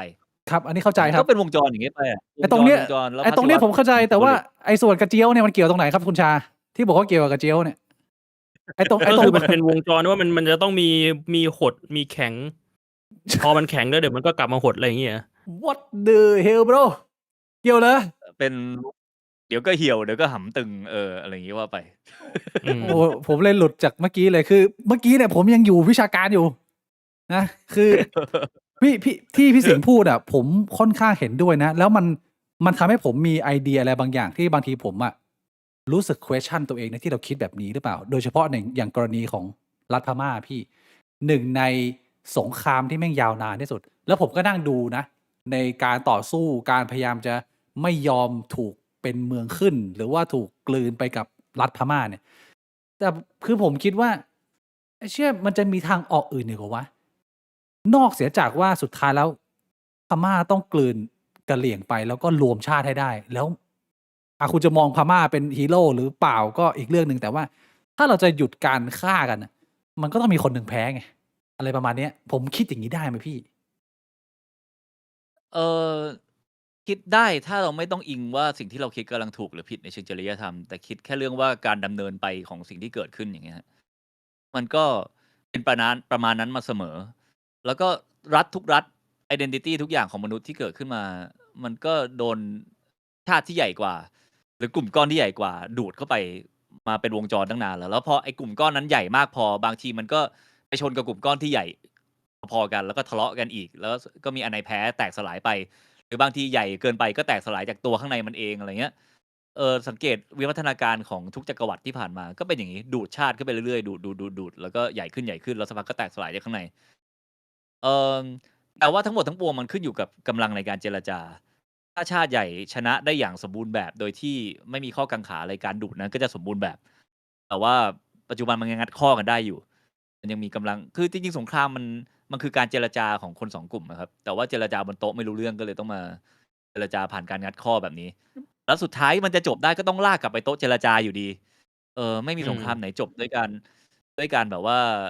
ยิงกันจนแบบว่ายิงกันแล้วว่าโอเคสงครามจบแล้วอีกฝั่งหนึ่งตายหมดแล้วไม่มี ถ้าสมมุติว่าจบด้วยการที่อีกฝั่งหนึ่งตายหมด นั่นคือการฆ่าล้างเผ่าพันธุ์นั่นไม่ใช่สงครามครับเขาถึงได้บอกไงว่ากาซาตอนนี้มันไม่ใช่สงครามมันคือการฆ่าล้างเผ่าพันธุ์ใช่พี่มันเกินอืมมันเกินเส้นของการทะเลาะกันในเส้นเล็ก ๆ แล้ว ผมว่าในสถานการณ์กาซาตอนนี้ก็เป็นอะไรที่หนักมาก ๆ แล้วอันนี้ผมก็สงสัยอยู่เหมือนกันพี่คือคำถามเล็ก ๆ น้อย ๆ ตอนนี้เนี่ยมันไม่ได้มีแค่เอ่อตัวของงานของพี่สิงห์เท่านั้น ก็คือถ้าเกิดว่าเราดูไปอย่างนักเคลื่อนไหวสิ่งแวดล้อมระดับโลกอย่าง Greta Thunberg เนี่ยตอนนี้เนี่ย Greta คือกำลังนั่งเรือแพเข้าไปที่กาซาด้วยเป้าหมายที่ว่าจะไปทลาย barrier ที่กั้นเขตของเมืองนั้น แล้วก็รัฐอิสราเอลก็เหมือนจะแบบว่าชี้ให้เกรตาเนี่ยเป็นอาชญากรแล้วมันก็ดูเป็นเหมือนประจวบเหมาะได้ที่พี่สิงห์ในฐานะเป็นคนที่ทำงานทางด้านสิ่งแวดล้อม แล้วก็มาทำสงครามเนี่ย มันมีความอินไลน์กันไหมพี่ที่ทำไม2-3 ปีนี้นักสิ่งแวดล้อมถึงให้น้ำหนัก หรือว่าให้พื้นที่ข่าวกับสงคราม หรือว่ามันเป็นแค่ความบังเอิญพี่ ผมว่ามันไม่ใช่ความบังเอิญหรอก แต่ว่าจริงๆนักสิ่งแวดล้อมอาจจะไม่ใช่นักสิ่งแวดล้อมตั้งแต่แรกเริ่มก็ได้แค่เป็นคนคนหนึ่งที่สนใจเรื่องที่มันกว้างกว่าสิ่งที่เราเห็นแบบเห็นในชีวิตประจำวันอะแล้วพอสนใจไปถึงจุดหนึ่งก็จะได้เห็นว่าเรื่องสงครามกับเรื่องสิ่งแวดล้อมจริงมันเรื่องเดียวกัน คือเรื่องความอยู่รอดของมนุษยชาติ เออแล้วก็เพียงแค่โจทย์มันมา เหมือนกับสร้างบ้านคุณก็ต้องทั้งโบกปูนแล้วก็ทั้งตั้งเสาเข็มด้วยอะไรเงี้ยมันก็เหมือนกันแค่ เพราะฉะนั้นโดยรวมมันเป็นเรื่องความอยู่รอดของสังคมและของพวกเราในฐานะสปีชีส์หนึ่งนะครับแล้วสิ่งแวดล้อมมนุษย์เราเองเราพูดเรื่องรักโลกแต่จริงๆเราก็ยังมองในมุมของพวกเราอยู่ดี คือเราอยากสร้างโลกที่พวกเราอยู่ต่อได้ถ้าสมมุติว่าเราสร้างโลกที่ดี แต่ว่าอยู่ต่อได้แค่กุ้งแล้วคนตายหมดเราก็ไม่รู้สึกว่าเรารักษาโลกกันอยู่อะไรเงี้ย อาGreta เองก็เป็นคนที่ทำให้เราต้องตั้งคำถามกับชีวิตนะครับว่าในสิ่งที่กำลังเป็นไปอยู่บนโลกใบเนี้ยคนกำลังโดนฆ่าอยู่เป็นหมื่นๆคนแสนๆคนที่กาซาหรืออีเรื่องอื่นๆก็ได้อีกมากมายโลกที่ร้อนขึ้นทุกวันหรือประเทศเพื่อนบ้านอย่างพม่าประเทศเพื่อนบ้านอย่างกัมพูชา เราจะทำอะไร เราจะเป็นคนยังไงคนไหนเราจะทำอะไรในเรื่องราวเหล่านี้Greta ก็ด้วยที่ความที่เขาอายุน้อยด้วยคงกระทุ้งให้หลายๆคนแบบ ต้องคิดอะเออ แล้วก็ถ้าคำตอบคือการที่แบบว่าไม่เป็นไรหรอกฉันดูแลแค่เรื่องที่ฉันควบคุมได้คือครอบครัวฉันเพื่อนฉันแฟนฉัน อันนี้ก็เป็นความโอเคอีกแบบหนึ่งนะ ผมไม่ได้บอกเลยว่าทุกคนต้องมา involve กับเรื่องพวกนี้ ใช่เออถ้าทุกคนมีความสามารถและมีสิทธิในการดูแลแค่เรื่องของตัวเองเท่านั้น อันนี้เราไม่เห็นด้วยกับการเมืองในรูปแบบที่เราต้องไปกดดันให้ทุกคนออกมา call out ทุกเรื่องออกมา พี่ออกมาต้องแบบแสดงบทบาททุกเรื่องอันนั้นเป็นความน่าเหนื่อยหน่ายของสังคมอีกแบบหนึ่งเหมือนกันที่กดดันและบังคับกันอีกแบบหนึ่งมันไม่เวิร์กแต่ทางนั้นผมแค่คิดว่าแล้วมันทำให้เกิดความตึงเครียดในสังคมสูงมากแทนที่เราจะแบบร่วมกันด้วยความรู้สึกเป็นพาราดอนภาพแบบอยากช่วยเหลือพี่ๆน้องๆกันกลายเป็นว่าโดนกดดันกันแล้วใครทำไม่น้อยไปมากไปก็โดนด่ากดดันกันด้วยการด่าอะไรเงี้ยเราไม่ชอบแบบนั้นแต่ว่าผมคิดว่าคนอย่าง Greta อย่างเงี้ยมันเป็นตัวกระตุ้นได้ให้เราตั้งคำถามกับตัวเองว่าเราเองทำมากน้อยไปมากขนาดไหนสำหรับคนอย่างผมการได้เห็นเด็กคนหนึ่งออกมาทำขนาดเนี้ยมันก็ทำให้เราอยากสร้างประโยชน์มากขึ้น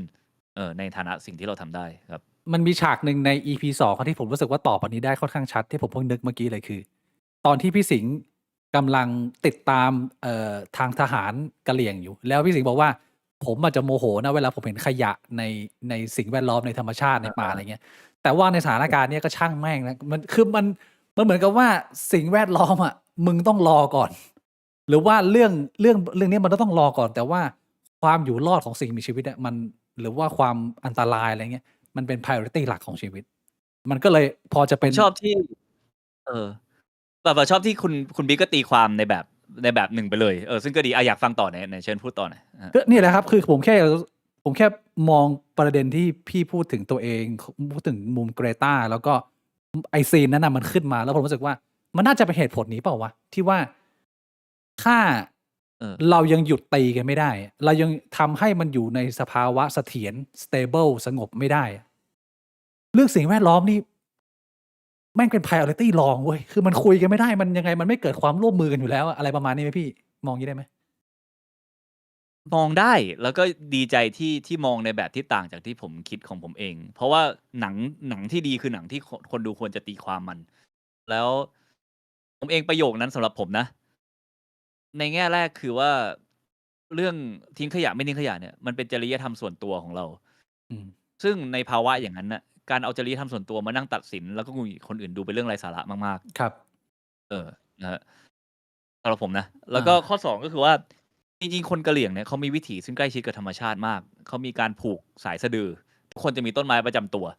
ครับ เกิดมาปุ๊บจะเอาสายสะดือของเด็กคนนั้นไปผูกกับต้นไม้ต้นหนึ่ง แล้วก็จะเป็นต้นที่อยู่คู่เขาเลย เหมือนเป็น spirit animal ของเขาอะ เป็น spirit tree นะ ก็แล้วก็เขาก็จะมีวิธีการทำไร่หมุนเวียน ซึ่งก็อิงกับหลักการธรรมชาติอะไรมากมาย ซึ่งผมก็ไม่รู้รายละเอียดมากนักในเชิงการเกษตรนะ แต่ว่าแนวคิดเรื่องการรักษาธรรมชาติมันอยู่ใน คัลเชอร์ เขาอยู่แล้ว เพียงแค่มันไม่ได้มาในรูปแบบการรักษาธรรมชาติแบบที่เราคุ้นชินกันในเชิงการเป็นคนชั้นกลาง ครับ ที่รับฟังสื่ออีกแบบหนึ่งมา แล้วการที่เราตัดสินไปว่าการทำแบบนี้มันเป็นแบบ ignorant ไม่สนใจเรื่องสิ่งแวดล้อมเลย ทำไมทำแบบนี้ล่ะ มันก็จะเป็นการเอาตัวเองเป็นศูนย์กลางไปอีก ครั นั่นคือมุมมองของผม ก็เลยรู้สึกว่าทั้งหมดเนี้ยช่างแม่งเหอะไอ้เหี้ย มึงไม่ได้แบบเป็น judge of the world มึงไม่ใช่คนมาตัดสินโลกใบเนี้ย แต่ว่า ผมเลือกจะพูดแค่นั้นในหนังให้มันคลุมเครือ เพราะผมอยากให้คนดูไปคิดเองว่าทำไมต้องพูดวะ เฮ้ย ดีนะ ดี ๆ แล้วผมก็ดีใจที่บิ๊กตีความไปอีกแบบหนึ่งเลย อ๋อ เหรอ นะ ค ค รั รบ? ับ ไม่ กได้ ็ เป็นแบบที่พี่มองนะ ผมตีอีกแบบหนึ่ง โอเค คือบิ๊กตีความว่าคนเราต้องเอาให้รอดก่อน แล้วค่อยมาคุยกันเรื่องสิ่งแวดล้อมไหม ก็เป็นการตีความแบบหนึ่ง ซึ่งเข้าใจได้ว่าทำไมตีความแบบนั้น แต่ในความเป็นจริงผมคือคิดว่า ถ้าเราไม่ใส่ใจเรื่องสิ่งแวดล้อมแต่แรกอะ โอกาสรอดเราน้อยมาก แต่ว่ามันต้องพูดในเชิง climate change อะไรพวกนี้ไง ไม่ใช่เรื่องการทิ้งขยะในป่า อา แต่ว่าอันนั้นมันเป็นแค่แนวคิดส่วนตัวของผม ครับ ซึ่งบางทีก็อาจจะเป็นแนวคิดส่วนรวมได้บ้าง แต่เราแค่ต้องการให้เห็นว่าเรื่องพวกนี้มันไม่สำคัญอะไรเลย เมื่ออยู่ในสถานการณ์ที่คนอื่นเขาแบบกำลังคุยกันด้วยปืนอยู่อะ ใช่ ไม่ได้คุยกันด้วยปากแล้วอะ พี่สิงห์ สถานการณ์ climate change โลกร้อนของเราตอนนี้อะมันหนักแค่ไหนพี่? มันเกินเส้นที่เราจะแก้ไขได้แล้วไหม? เพราะว่าผมว่าปีนี้นะ น่าจะเป็นปีหนึ่งที่เราเห็นภัยธรรมชาติรุนแรงเยอะมาก คือผมไม่รู้ ผมคิดไปเองหรือเปล่า ผมไม่รู้ว่าโดยปกติแล้วเนี่ย ภัยธรรมชาติอะมันเกิดบ่อยแบบนี้ เพียงแต่เราไม่รู้ข่าว หรือว่าปีนี้หรือ 2 ปีที่ผ่านมาเนี่ยมันอั้นแล้วมันถี่มาก ไอ้สถานการณ์ climate change ตอนเนี้ย คร่าว ๆ พี่มองไง? โอเค แต่เดี๋ยวขอเกริ่นก่อนว่า หลังจากช่วงคำถามนี้อาจจะต้องขอตัวแล้วนะครั ได้ เพ ครับ ราะวพ่ี่ างานยังไม่เสร็จนะครับ ประมาณ 10 นาทีแล้วกัน ได้ครับ ก็ ผม climate change เนี่ย ให้เห็นภาพคือว่าเมื่อ 10 ปีที่แล้วเนี่ย เรารวมตัวกันสร้างสิ่งที่เรียกว่าสนธิสัญญาปารีส หรือว่า Paris Agreement ขึ้นมา ครับ เพื่อเป็นการตั้งเป้ารวมกับโลกว่าแบบเราไม่อยากให้มันเกินกี่องศานะครับ ซึ่งตัวเลขที่ออกมาตอนนั้น แล้วคนรู้สึกว่ายังพอเซฟอยู่บ้างคือ 1.5 องศานะฮะ 1.5 องศาเทียบกับตอนไหน? เทียบกับปี 1850 เป็นช่วงเริ่มปฏิวัติอุตสาหกรรม ครับ ก็ช่วงนั้นเป็นช่วงที่มนุษย์เริ่มปั๊มคาร์บอนลงไปในชั้นบรรยากาศนะครับ อุณหภูมิโลกก็เริ่มสูงขึ้นอย่างรวดเร็วตั้งแต่นั้นเป็นต้นมา ทีนี้คำว่าอุณหภูมิโลกสูงขึ้นเนี่ย จริง ๆ โลกเรามันมีความเปลี่ยนแปลงเชิงอุณหภูมิตลอดเวลาอยู่แล้ว แต่ว่ามันกินระยะเวลาเป็นแสนปีนะครับ การที่มนุษย์เราปั๊มคาร์บอนเข้าไปในชั้นบรรยากาศเนี่ย ทำให้การเปลี่ยนแปลงอุณหภูมิมันเกิดขึ้นในหลักร้อยปี ซึ่งเป็นการเปลี่ยนแปลงที่เร็วมาก ครับ แล้วมันทำให้สิ่งมีชีวิต รวมถึงพวกเราด้วย อะแดปต์ ต่อความเปลี่ยนแปลงนั้นไม่ทัน แล้วก็สูญพันธุ์กันไป ทีนี้เราตั้ง goal ไว้ 1.5 องศา ไม่ให้เกินภายในปี 2100 นะ คืออย่าให้เราสูงกว่าเดิมเกิน 1.5 องศาในปี 2100 ปรากฏปีที่แล้วปี 2024 เราเกินแล้ว เราเบรกแล้ เร ว ียบร้อย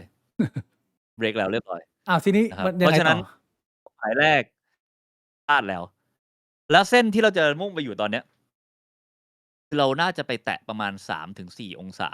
ในปี 2100 ซึ่งแปลว่าเหตุการณ์ซึ่งเป็นผลพวงมาจาก climate change เนี่ย มีอะไรบ้าง? ไฟป่า ภัยแล้ง ภัยน้ำท่วม พายุโซนร้อนนะครับ รวมถึงน้ำแข็งละลาย sea level rise หรือระดับน้ำทะเลสูงขึ้นเนี่ย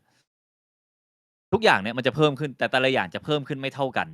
ขึ้นอยู่กับว่าเหตุการณ์ไหนมันเซนซิทีฟต่ออุณหภูมิที่สูงขึ้นเยอะกว่ากันครับแต่สิ่งที่ค่อนข้างชัวร์ๆเนี่ยคือพายุเนี่ยมักจะสูงขึ้น ถ้าในปี 2100 มันสูงขึ้น 3-4 องศานะความรุนแรงและความถี่ของพายุจะมากขึ้นกว่า 40 เท่าในปัจจุบันนะครับซึ่งมันคืออยู่กันไม่ได้แล้วอะในหใช่ลายๆโซพี่นบนโลกใช่เออ แล้วแบบแนวคิดเรื่องการสร้างเมืองสร้างบ้านอะไรเนี่ยจะเปลี่ยนไปจากเดิมเยอะมาก การปลูกอาหารอะไรก็จะแบบไม่ใช่พื้นที่เดิมบนโลกอะไรที่ทำได้ นี่ยังไม่รวมภัยที่เรายังมองไม่เห็น เช่นน้ำแข็งละลายจะนำไปสู่แผ่นดินถล่มหรือว่าน้ำแข็งละลายจะนำไปสู่การปล่อยโรคระบาดอะไรบางอย่าง ซึ่งไม่เคยมีมาก่อนนะฮะแล้วก็หลุดมาจากน้ำแข็ง สิ่งเหล่านี้ก็มีการวิจัยกันอยู่ แล้วก็ทั้งหมดมันก็เป็นคือโลกร้อนมันจะเป็นลูกโซ่ไงเหมือนกับพอโลกยิ่งร้อนปุ๊บก็เกิดบ่วงโซ่ที่ทำให้โลกร้อนมากยิ่งขึ้น เช่น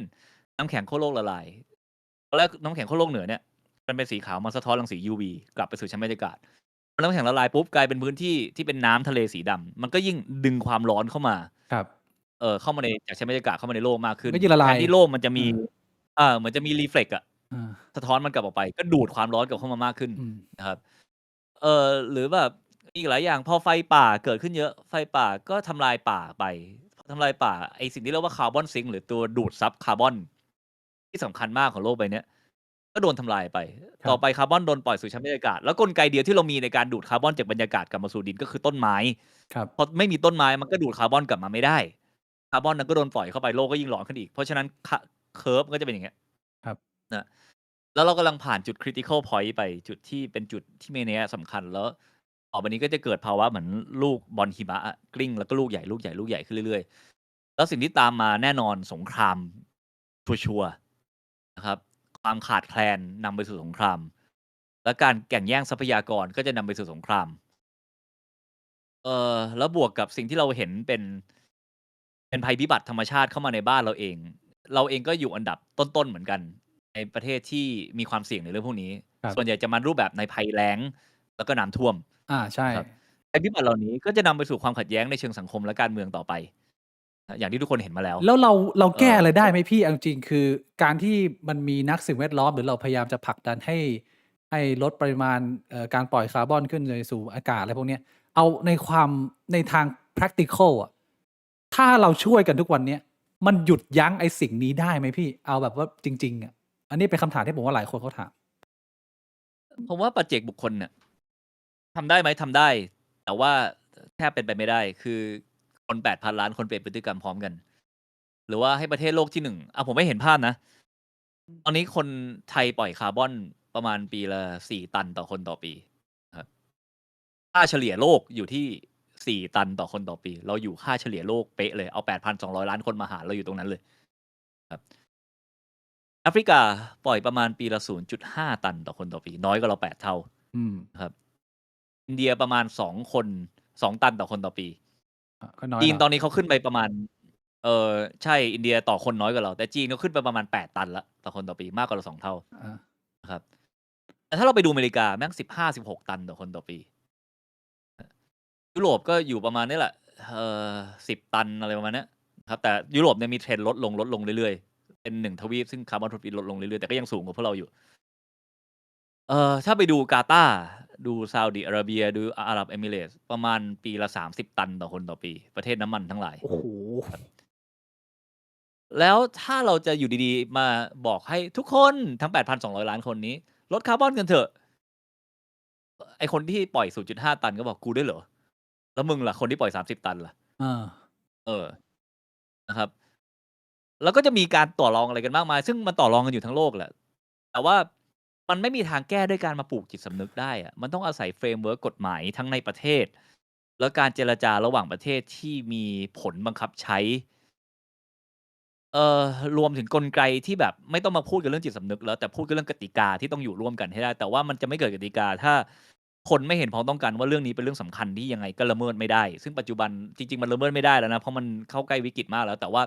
เราก็ยังดูมันเป็นเรื่องรองอยู่ดีอย่างที่เมื่อกี้บิ๊กเองก็พูดออกมาเหมือนกันว่าตีกันให้จบก่อนค่อยไปคุยเรื่องสิ่งแวดล้อมมุมมองนี้ก็เป็นมุมมองที่คนส่วนใหญ่คิดกันแต่ในความเป็นจริงคือสิ่งแวดล้อมถ้ามันถดถอยเนี่ยมันจะทำให้เราตีกันเพราะมันจะมีทุกอย่างน้อยลงเรื่อยๆครับเราอยู่ในระบบที่ทรัพยากรมันไม่ได้มาตรงหน้าเราไงเราจะกินจะใช้อะไรมันก็ผ่านกระบวนการ ซื้อขายอะไรกันมาแล้ว เราก็เลยไม่รู้ว่ามันมาจากไหนอะไรยังไงบ้าง แต่ถ้าซูมเอาไปที่สุดเนี่ยมันต้องมีระบบนิเวศบางที่ที่เสียหายเพราะเราดูดทรัพยากรเหล่านี้มาทั้งนั้นแหละแล้วก็มันจะไปถึงจุดไหนยังไงเนี่ย ผมคิดว่ามันต้อง ถ้าจะทำให้เกิดความจริงจังในการบังคับใช้เรื่องพวกนี้ขึ้นมา มันต้องเกิดวิกฤตซึ่งปฏิเสธไม่ได้ขึ้นมาก่อน ซึ่งการจะเกิดวิกฤตที่ปฏิเสธไม่ได้ ก็ต้องมีคนตายเยอะๆก่อน ถึงจะนำไปสู่จุดนั้นได้ แต่ถ้ามันอยู่ในระดับซอฟต์ๆแบบเนี้ย มันก็อยู่ในระบบแค่ เราก็มาพูดเรื่องกรีนกันเชิงจริยธรรมอย่างเดียวว่าทุกคนควรจะกรีนกันนะ คนต้องสร้างรักษาโลกไว้ให้คนรุ่นหลังนะอะไรเงี้ย แต่จริงๆไม่ใช่เรื่องคนรุ่นหลังแล้ว คนรุ่นนี้นะครับ ปัจจุบันนี้แหละ แต่ว่ามันยังไม่ถึงจุดวิกฤตที่เราจะกระชากให้ทั้งโลก คือไม่ใช่แค่ประเทศไทยนะทั้งโลกดึงเรื่องนี้มาสู่เป็นกฎระเบียบ ซึ่งละเมิดไม่ได้ราวกับว่าที่เรากำลังยึดถือคำว่ารัฐชาติ เป็นกฎระเบียบซึ่งละเมิดไม่ได้กันอยู่เงี้ยเป็นต้นนะครับผม ก็เรียกว่าคือในสถานการณ์ปัจจุบันเนี่ยมันรุนแรงแล้วการที่คนจำนวนมากหลากหลายประเทศพยายามจะเรียกร้องเนี่ย คือในทางผลลัพธ์มันคงได้แค่เป็นการแตะเบรก แต่ว่าทิศทางที่มันกำลังจะไปคือเราจะต้องไปเจอกับผลกระทบที่รุนแรงแน่นอน อันนี้คือเราหลีกเลี่ยงไม่ได้พูดอย่างนี้ได้ไหมพี่แบบเรียล เอาเรียวก็คิดว่าคงยากแล้วเพราะตอนนี้ 1.5 องศาเรียบร้อยแล้ว โอ ก็ เค เพราะว่าปีที่แล้วมันเอลนิโญแปลว่ามันมีโอกาสที่อุณหภูมิมันจะกระชากขึ้นเพราะปรากฏการณ์เอลนิโญปีนี้น่าจะต่ำลงกว่า 1.5 แต่ว่าเทรนด์โดยรวมมันสูงขึ้นเรื่อย ครับ ๆ นะครับ ก็ผมคิดว่าก่อนผมตายผมคงได้เห็นโลกที่ถึง 2 องศาเรียบร้อยแล้ว แล้วก็รอดูว่าเป็นยังไงเหมือนกันเราอยู่ในวงการนี้มาสักพักเราก็ถามว่าการกระตุ้นจิตสำนึกและการประชาสัมพันธ์ยังสำคัญไหม มันก็จำเป็นเพราะทำให้คนหมู่มากรู้เรื่องนี้ โอกาสที่มันจะดึงไปสู่การตื่นตัวเชิงการเมืองในเรื่องสิ่งแวดล้อมมันก็จะสูงขึ้น แต่มันก็ช้าแหละ แล้วเราก็เส้นแดงมันก็เข้ามาใกล้เรื่อยๆก็เลยไม่รู้ว่าแบบ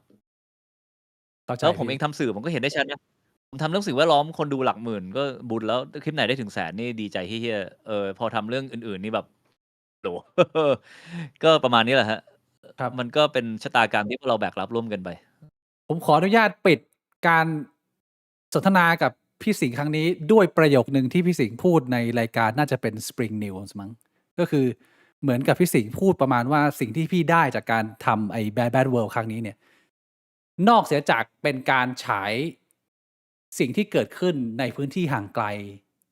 ในมนุษยชาติของเราตอนนี้เนี่ย ในมุมของพี่เองคือพี่รู้สึกว่าตัวพี่เล็กลง อีโก้พี่น้อยลง แล้วก็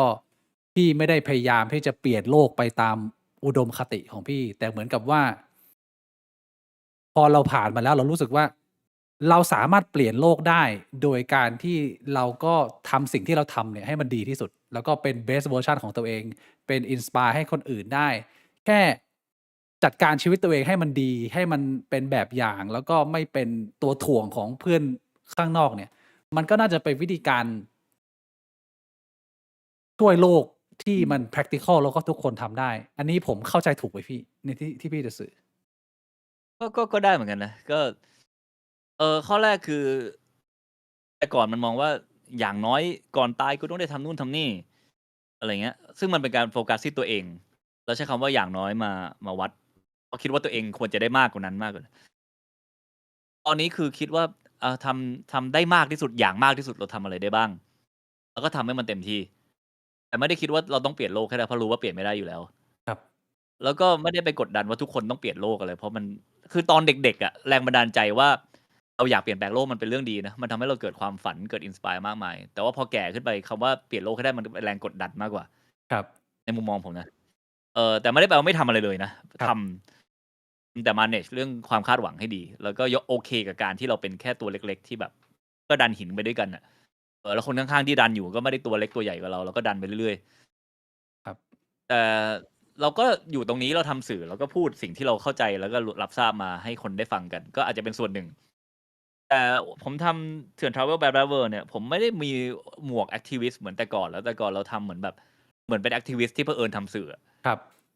เอาเป้าหมายด้านสังคมเป็นตัวนำแล้วก็ทำสื่อมารองรับเป้าหมายทางสังคมนั้น ปัจจุบันเหมือนเป็นคนทำงานอาร์ตที่มาทำสารคดี แล้วใช้วัตถุดิบเป็นเรื่องราวบนโลกใบนี้ แล้วเรื่องที่เรา เราได้เข้าใจมาเราไม่ได้มองว่าเราต้องไปผลักดันเพื่อความเปลี่ยนแปลงอะไร เราแค่เอามันผสมสีให้กลายเป็นภาพเขียนภาพหนึ่ง ครับ ให้คนดูเข้าใจว่าเกิดอะไรขึ้น แล้วเข้าใจความรู้สึกของคนที่อยู่ในเรื่องเหล่านั้น เข้าใจความรู้สึกของตัวเรา ซึ่งสะท้อนกลับมาเห็นว่าเราเองก็เป็นเพื่อนมนุษย์ไม่ต่างอะไรกับคนเหล่านี้ส่วนเขาจะไปทำอะไรความรู้สึกนั้นเป็นเรื่องของเขาละผมไม่ได้คิดว่าผมจะต้องดันให้เกิดความเปลี่ยนแปลงอะไร แต่ว่าผมอยากคราฟต์งานอาร์ตศิลปะทิ้งเอาไว้ เพื่อให้ไม่ใช้คำว่าเพื่อให้คนรุ่นหลังอะไรหรอกแต่ว่ารู้สึกว่าการได้ทำงานศิลปะ มันเติมเต็มจิตใจอ่ะ ครับ ได้สร้างสิ่งที่รู้สึกว่ามันสวยขึ้นมา ซึ่งเรื่องสวยนี้อาจจะมาจากเรื่องโคตรเศร้าในชีวิตก็ได้นะเรื่องโคตรเศร้าของโลกใบนี้ แต่ว่าเรามาประกอบมันมาให้มันกลายเป็นงานศิลปะให้ได้ครับผม ขอบคุณพี่สิงห์วรรณสิงห์มากครับ ขอบคุณครับ โอเค งั้นขอตัวก่อนนะครับ ทุกคนก็ขอบคุณทุกคนที่ติดตามดูกันมาตั้งแต่เกือบ 4,000 คนเนี่ยนะฝาก ครับ ฝากรายการต่อนะฮะดูกระเจียวกันต่อไปนะครับผม ขอบคุณพี่สิงห์มาก พี่ ครับ ก่อนจากกันมีเรื่องจะรบกวนนิดนึงครับ ครับ คือผมคิดว่าวันนี้เนี่ยรายการมันอาจจะเทไปทางด้านเครียดนิดนึงครับ ซึ่งผมเนี่ยเป็นคนที่เชื่อในความบาลานซ์เพราะฉะนั้นเนี่ยอยากรบกวนให้พี่สิงห์พูดคำว่ากระเจียวสัก6 ทีเพื่อบาลานซ์ระหว่างความเครียดกับความตลกโปกฮาครับ กระเจียวกระเจียวกระเจียวกระเจียวกระเจียวนี่กระเจียว ขอบ ข คุ อบ ณครับ ขอบพระคุณพี่สิงห์วรรณสิงห์มากครับ ขอบคุณมากพี่ดีใจ ทำอะไรก็ทำโอเคครับ ขอบคุณ ล มาก ก่ ค อ รั น บพี่ ทุกคน ครับสวัสดีครับ ขอบคุณครับ ครับทุกคนครับ สวัสดีครับ โอ้ my god พี่บวง เป็นไงบ้างพี่บิ๊ก พี่บวงถามเยอะมากผมก็ฟังไม่ทันอ่ะ โอ้มันก็สมองรันตลอดอะ เมื่อกี้ผมเห็นคุณชาเขาบอกว่าเขาอยากขึ้นมาแจมอะพี่บวงเอาคุณชาขึ้นมาแจมได้ปะล่ะ เอาได้ คุณชาอยู่ปะเนี่ย คุณชายอยู่หรือเปล่า พี่ชา มาสารมดจดไหมแต่ว่าผมอาจจะต้อง พี่บวงไปแล้วเหรอไปเล่นเกมแล้วเหรอ ไม่ขอตัวไปเข้าห้องน้ำนึงคือตะกี้พูดเยอะเกินแล้วมันแบบ อ๋อ เราต้องกินน้ำรัวๆไม่งั้นมันเจ็บคอ พี่บวงไปก่อน ขอไปพักปัสสาวะแป๊บนึงครับ ผมก็ปวดฉี่แต่ว่าคือผมจะถามว่าคุณชาอยู่ปะเนี่ยโลคอลคอสเพลย์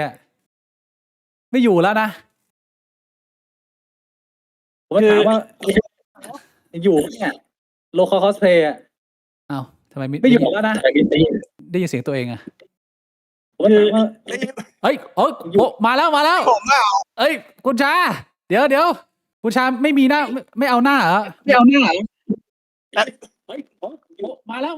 แป๊บคุณชาเดี๋ยวเอาคุณชาขึ้นมา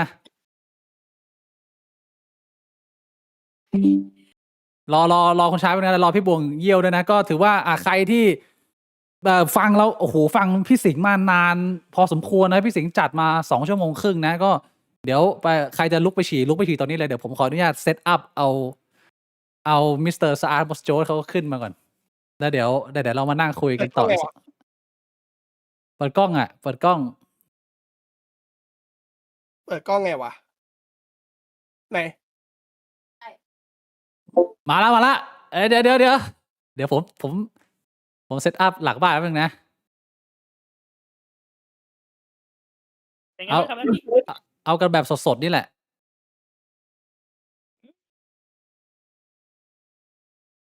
เอ้ยไม่ใช่อันนี้ผมต้องทำไงวะพี่บวงนี้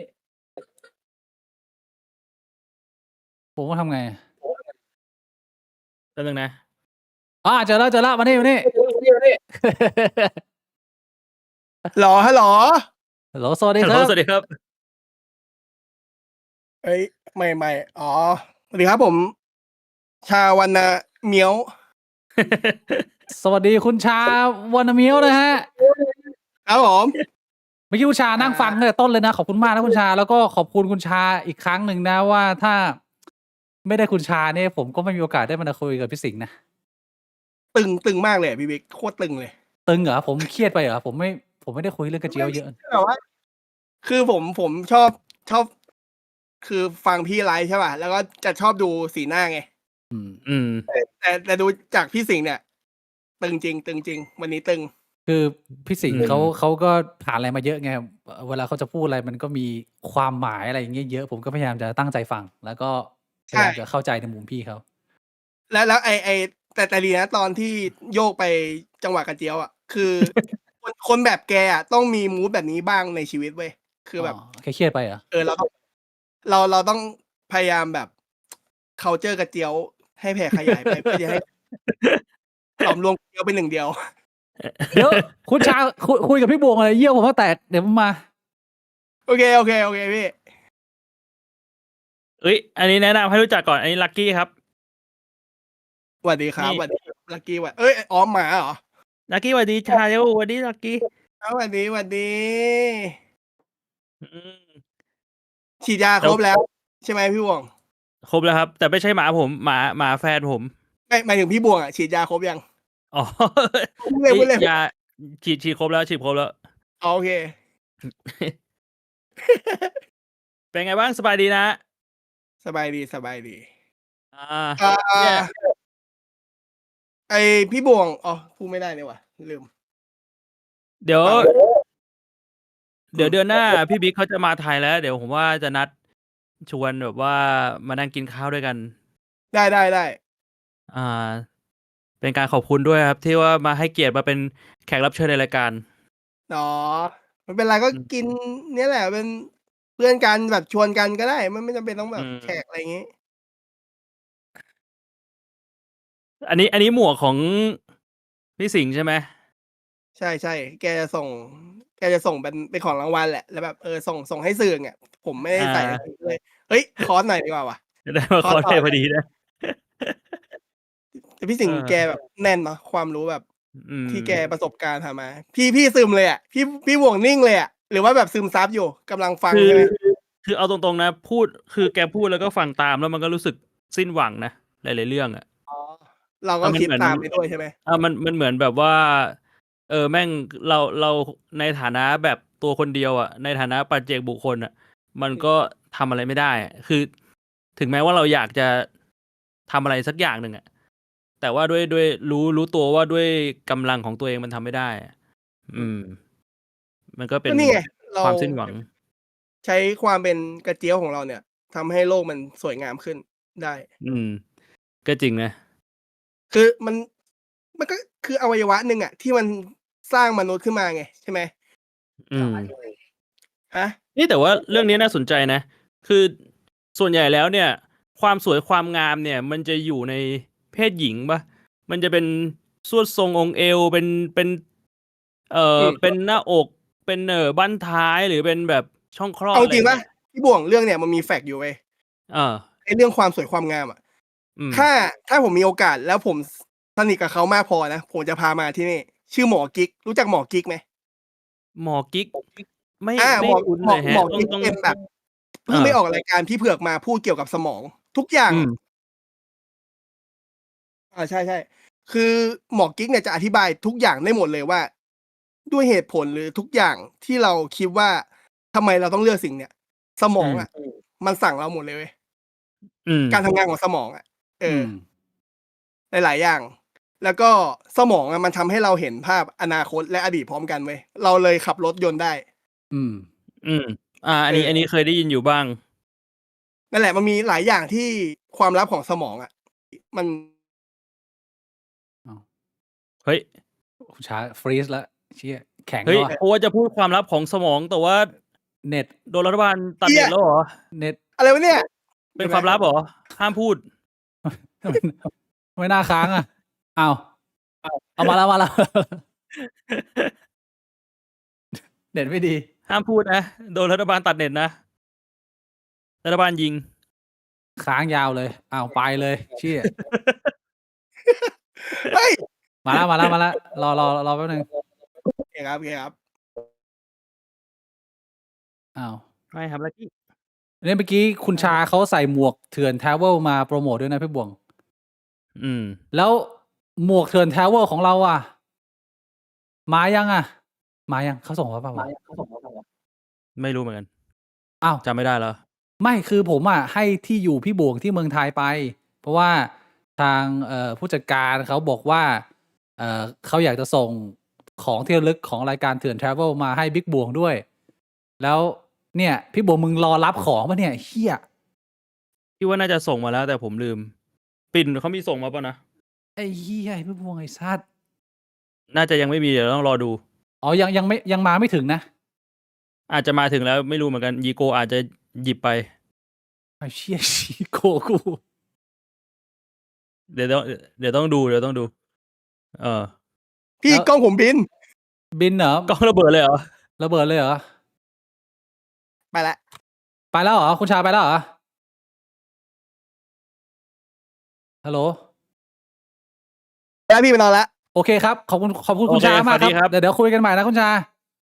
ครับ โอเคครับสวัสดีครับ เดี๋ยวเจอกันเดี๋ยวพี่บิ๊กมาไทยเจอกัน ก็ขออนุญาตขอบคุณทางพี่สิงห์อีกครั้งหนึ่งที่ให้เกียรติมาคุยเรื่องกระเจียวกับทางบิ๊กบ่วงนะ แล้วก็ช่วยพี่โปรโมทงาน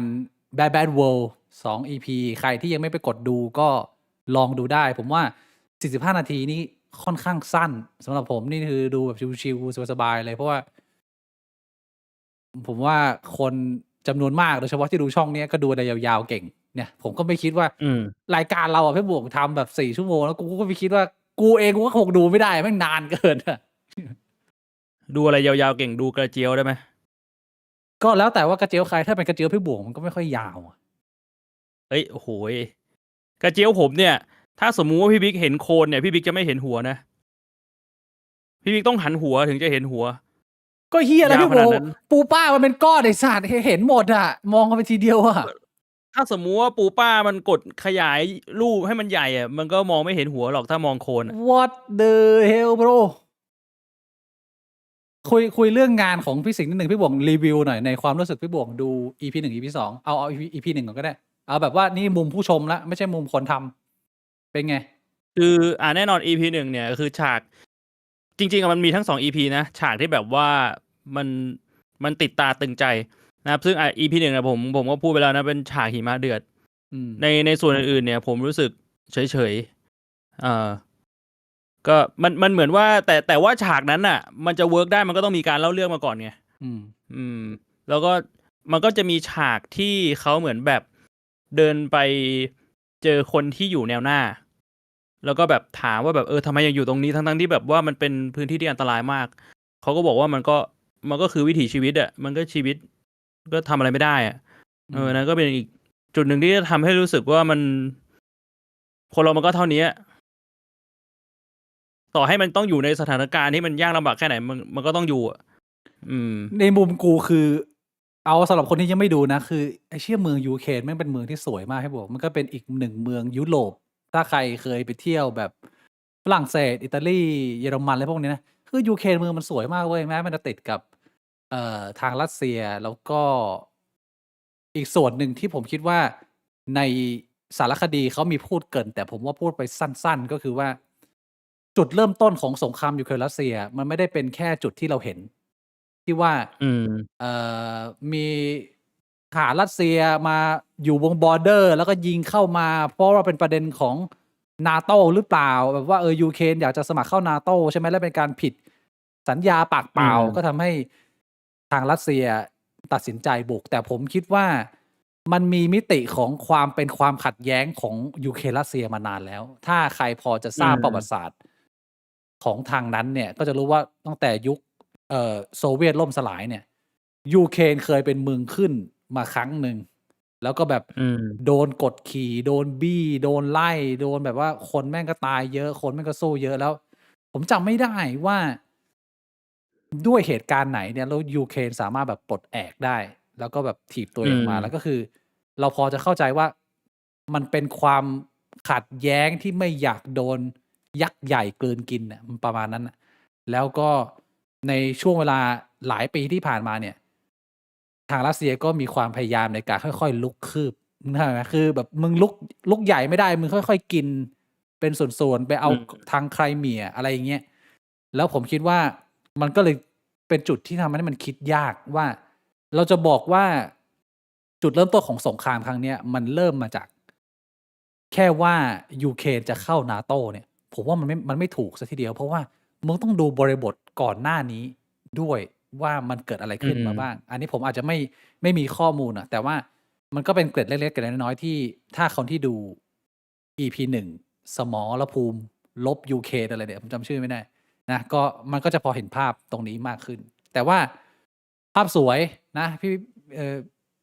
พี่สิงห์ถ่ายภาพสวยมาก ก็ขอชื่นชม แล้วก็ในส่วนของ EP 2ครับพี่บวงรัดกระเหลี่ยงเป็นไง เบิกเนตรไหม มีอยู่ฉากหนึ่งที่ยังติดอยู่ในใจผม แล้วก็ตอนแรกผมก็คิดว่าผมจะถามพี่สิงห์ดีไหมแต่ผมไม่กล้าถาม ทำไมอ่ะ เป็นฉากที่ ตอนที่แบบว่าพี่สิงห์เขาไปกับทหาร แล้วทหารก็เล็งปืนไปแล้วก็ยิงไป แล้วภาพก็ตัดไป ผมอยากถามว่ายิงไปเนี่ย โดนไหม อ๋อคนที่โดนยิงตายหรือเปล่า ที่เป็นทหาร มันเกิดคือตอนที่ดูใช่ตอนที่ดูมันเกิดคำถามในหัวกันจริงๆ แต่ว่าคือในเรื่องเนี่ยก็ไม่ได้มีการเล่าต่อ แล้วผมก็ไม่รู้ว่า ผมควรถามดีไหมคือในมุมนึงอ่ะ ผมอยากจะถามแค่ความอยากรู้เลย ผมไม่ได้สนใจเรื่องอื่นเลย เพราะว่าผมมองว่ามันเป็นหนังเรื่องหนึ่งแล้วมันเหมือนแบบ เราในฐานะคนดูแม่งติดใจว่าแบบเอ้าก็คือฉากมันตัดจบเหรอแต่ว่าในอีกมุมนึงอ่ะมันก็ไม่ใช่หนัง มันเป็นเรื่องจริงที่เกิดขึ้นด้วย ผมก็เลยคิดว่ามันอาจจะละไว้ในฐานที่เข้าใจประมาณนั้นหรือให้เราไปเดากันเอาเอง ขอบคุณคุณ Morning Star นะฮะ Sea Wolf 40 บาท ยูเครนเคยมีอาวุธนิวเคลียร์โดนหลอกให้ส่งปลดอาวุธใช่มีเนื้อหาตรงนี้เล็กๆน้อยๆขอโทษหลายๆท่านนะที่โดเนทเข้ามาระหว่างพูดคุยนะผมเห็นนะแต่ว่าผมไม่อยากจะขัดพี่สิงห์ ก็เลยต้องปล่อยไลน์ไปแต่ขอบคุณทุกๆการสนับสนุนนี่ช่องแชทพี่บวกมานะคุณบ๊อบโซลูนะยูเครนปลดแอกออกมาตอนโซเวียตล่มสลายตอนนั้นยูเครนมีหัวลบนิวเคลียร์อยู่ในประเทศด้วยแต่รัสเซียขอคืนแลกกับรัสเซียจะไม่ลุกลานยูเครนแต่สุดท้ายโดนบิดนี่แหละมันเป็นช่วงเวลาต่อเนื่องหลังจากโซเวียตล่มสลายใช่คือผมเตรียมคำถามไว้คุยกับพี่สิงห์เนี่ยคือเตรียมไว้4 ชั่วโมงเลยพี่บุ๋มคือเตรียมไว้เต็มแม็กเลยแต่ว่าพี่สิงห์เขามีภารกิจที่จะต้องไปทำประชุมงานอะไรอย่างนี้นะก็น่าเสียดายคำถามที่ผมเตรียมไว้มีอีกเยอะขอบคุณคุณก๊อตซันนะครับโอ้ my god ขอบคุณครับ membership ขอบคุณมากขอบคุณคุณและก็ยังคงหลบเมมเบอร์ได้อย่างดีเยี่ยมนะ คุณธราดล40 บาทรอบหน้าขอคุณกรุณาบัวคำศรีครับโอ้โหพี่น้องผมเลเวลถึงคุณกรุณาแล้วหรือเปล่านี่ก็พูดยากนะพี่นาพี่บอกรู้จักพี่นาไหม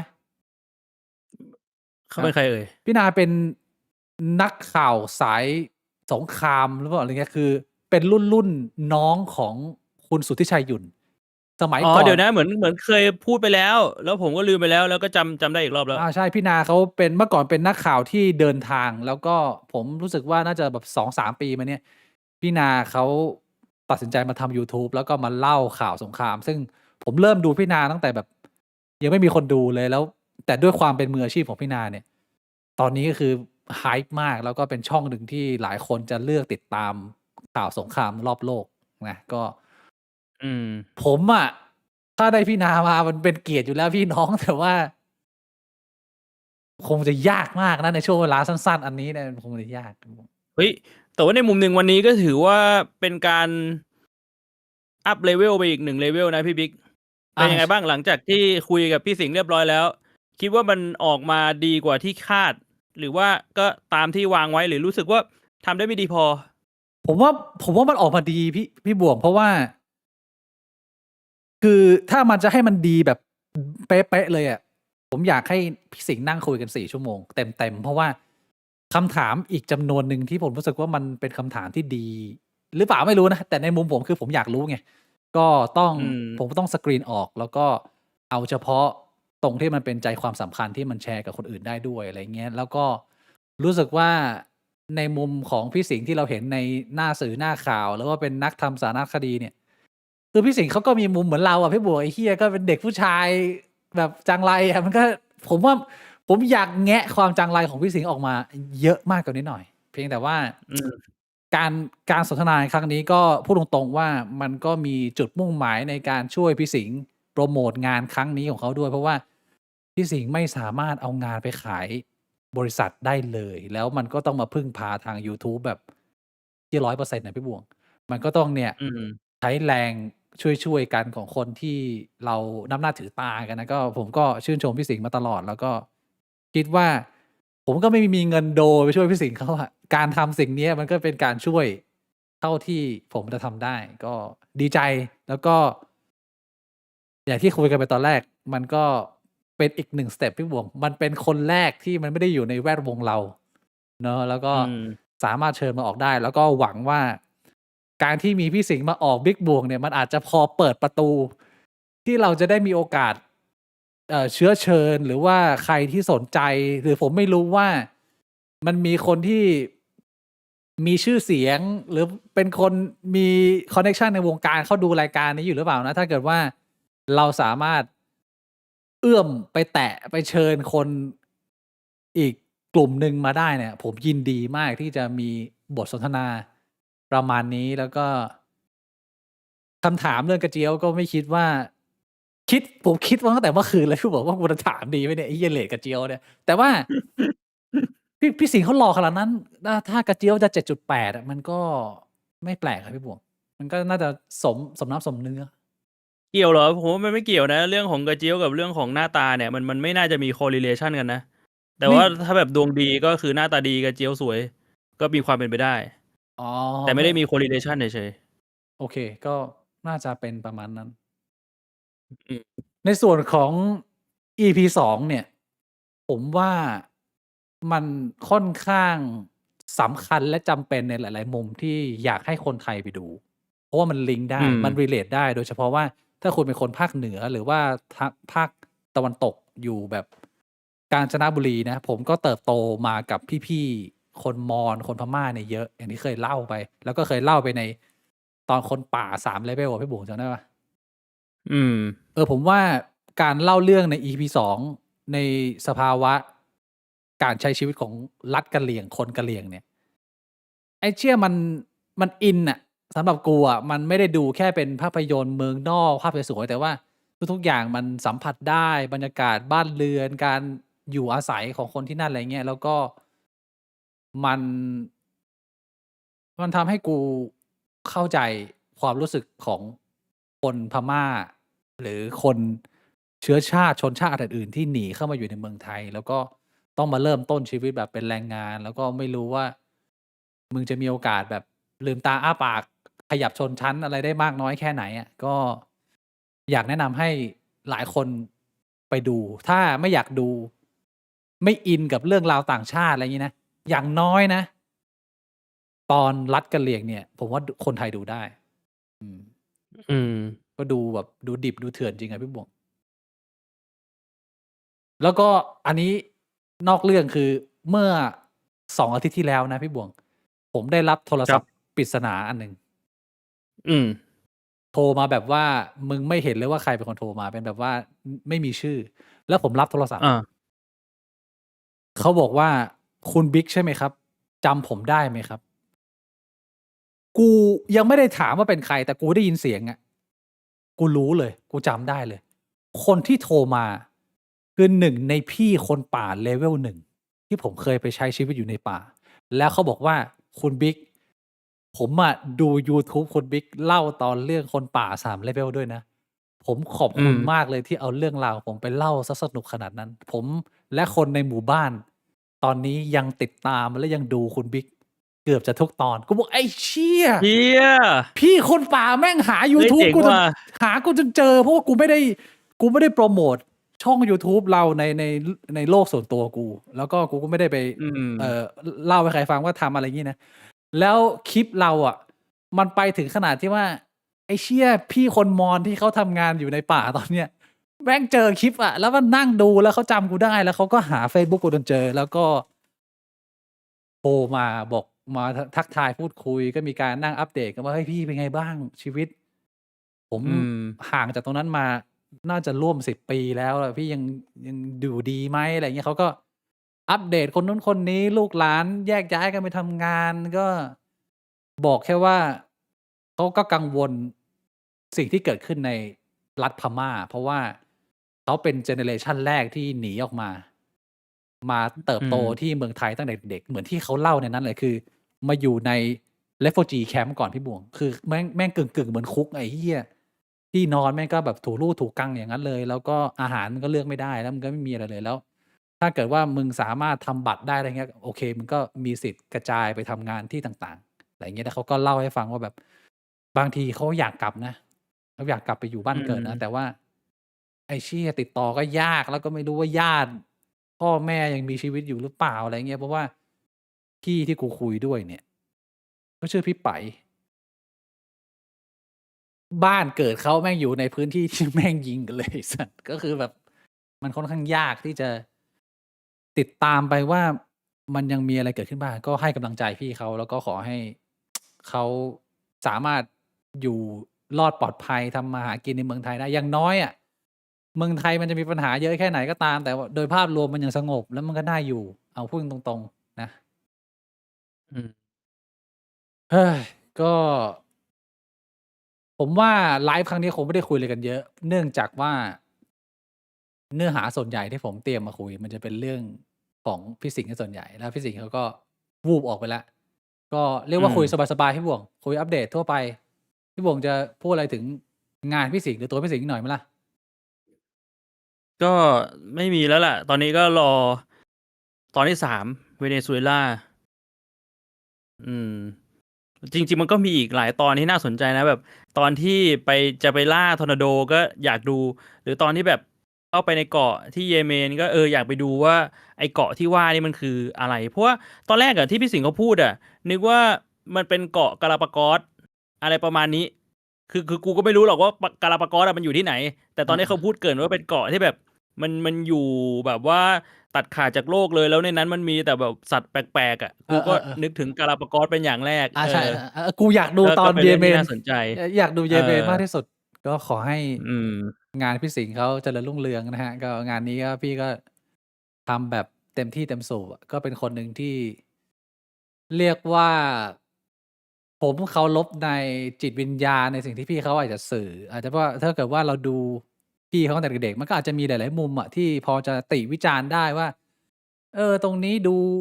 ไม่เหมาะ ไม่อะไรยังไง ก็แล้วแต่คน แต่ว่าโดยรวม ๆ แล้วผมชื่นชม มนุษย์ในสังคมเราที่เขามี เจตนาที่อยากจะทำให้หลาย ๆ อย่างมันดีขึ้น แม้มันจะมีผลบ้าง อาจจะไม่มีประโยชน์ หรือว่าไม่ส่งผลอะไรเลยบ้างมากน้อยแค่ไหนก็ตามอะ แต่ก็เจตนามันก็เป็นจุดเริ่มต้นที่ดีแล้วไง ใช่ไหมล่ะ? แต่ว่า เฮ้ย แต่ผมว่าอย่างพี่สิงห์นี่ถือว่าเป็นตัวอย่างที่ดีมากนะ ก็คือ ตอนที่เขาบอกว่า เขาเลือกที่จะเข้าไปทำงานแล้ว เขาไม่ได้เลือกที่จะแค่พูดวิจารณ์อย่างเดียว ก็คือเขาได้ไปทำงานจริง ๆ ซึ่งตรงนั้นน่ะมันเป็นสิ่งที่สำคัญมาก ๆ ที่คนส่วนใหญ่อาจจะไม่ได้เข้าไปเห็น หรือไม่ได้เข้าไปรับรู้ แล้วมันเป็นสิ่งที่มันสร้างความขับเคลื่อนจริง ๆ ผมว่าตรงเนี้ยเป็นสิ่งที่สำคัญมาก แล้วผมชอบไอ้ อื ที่พี่ ม สิงห์เขาพูดสรุปอะ ที่ผมเอามาทวนถามพี่สิงห์อีกทีหนึ่ง คือ กูอะเคยมีความรู้สึกแบบนั้นพี่บ่วง ความรู้สึกที่ว่า ไอ้เชี่ย เราเลือดร้อนอะ เราไม่พอใจกับโลกใบนี้ เรารู้สึกว่าโลกนี้แม่งไม่แฟร์เลย แม่งมีแต่คนเอาเปรียบ แม่งมีแต่คนมีอำนาจที่เสวยสุข อะไรอย่างงี้ แล้วเราก็ เหมือนเป็นความสุดโต่งของสมัยเด็ก ๆ ที่เราอยากจะเปลี่ยนแปลงโลกใบนี้ด้วยมืออันกระจ้อยร่อยของเรา แต่ว่าพอมันผ่านเฟสนั้นมา เฟสเลือดร้อน เฟสแบบ เฮ้ย ทำไมมึงไม่ทำแบบนี้วะ? ทำไมมึงยังใช้ชีวิตอย่างงี้อยู่อีกวะ? อะไรเงี้ย เอาจริง ๆ มันเป็นความ จะใช้คำว่าไร้สาระมันก็คงจะไม่ขนาดนั้นนะ แต่ว่าถ้าเกิดว่ามึงดูทางผลลัพธ์อะ มันใช้คำนี้ได้ เพราะว่า คำบ่นที่มันไม่มีน้ำหนักที่จะ convince คนจำนวนมากได้ มันไม่มีประโยชน์อะไรนอกจากทำให้คนอื่นปวดหัว หรือว่า อืม มึงอาจจะพอ convince คน เพื่อนมึง 2-3 คน หรือคนที่ชอบมึงได้นิด ๆ หน่อย ๆ แต่อิมแพกต์ที่มันเกิดขึ้นกับโลกใบนี้มันน้อยมาก แล้วมันกลายเป็นว่ามันมาตกผลึกอันเดียวกันเลย คือผลึกที่กูได้กับที่พี่สิงห์ได้อะมันเหมือนกัน ก็คือว่า ความเจตนาที่อยากจะช่วยโลก เจตนาที่อยากจะทำให้สังคมนี้มันดีขึ้นได้อะ มันยังอยู่ แต่ว่าวิธีการมันเปลี่ยน และวิธีการที่เปลี่ยนมันคืออันเดียวกันคือ มึงทำสิ่งที่มึงทำได้ดีมึงทำให้มันดีที่สุด ไม่ว่ามันจะเป็นอะไรก็ตามไม่ว่ามันจะเป็นแค่งานหนึ่งไม่ว่ามันจะเป็นงานออฟฟิศไม่ว่ามันจะเป็นการเล่นเกมไม่ว่ามันจะเป็นงานวาดรูป คือมึงไปให้สุดทางมึงแล้วสักวันหนึ่งมึงจะมี impact มากพอ แล้วมึงใช้ impact ตรงนั้นกูว่ามันเป็นการช่วยเปลี่ยนสังคมที่ทุกคนทำได้แล้วมันเห็นผลมากที่สุดมันอาจจะไม่ได้เห็นผลในเชิงที่ว่า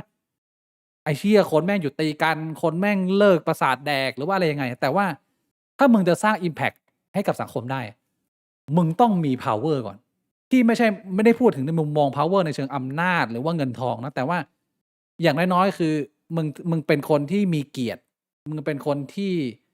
มึงมีคุณค่ากับคนอื่นมึงสร้างงานที่มันสร้างคุณค่ากับคนอื่นแล้ววันนั้นมึงถึงจะพอเปลี่ยนสังคมได้ก็คือเป็นการทำในสิ่งที่มึงทำสิ่งที่มึงชอบแล้วมึงทำให้มันดีที่สุดมึงค่อยๆคราฟมึงอยู่กับมันมึงมีวินัยในการทำอย่างต่อเนื่องรักษาสุขภาพมึงเนี่ยเจตนามันเป็นเจตนาเดิมที่มันไม่เปลี่ยนไว้ทั้งกูและของพี่สิงห์แต่ว่าวิธีการมันเปลี่ยนไปโดยสิ้นเชิงแล้วมันเป็นวิธีการที่มัน solid กว่าเดิมเพราะว่าตัวมึงมันไม่แตกสลายมันไม่เหนื่อยฟรีเป็นมาเป็นทรงนั้นมากกว่าอันนี้คือสิ่งที่กูชอบมากจากการฟังสัมภาษณ์พี่สิงห์ได้ไหม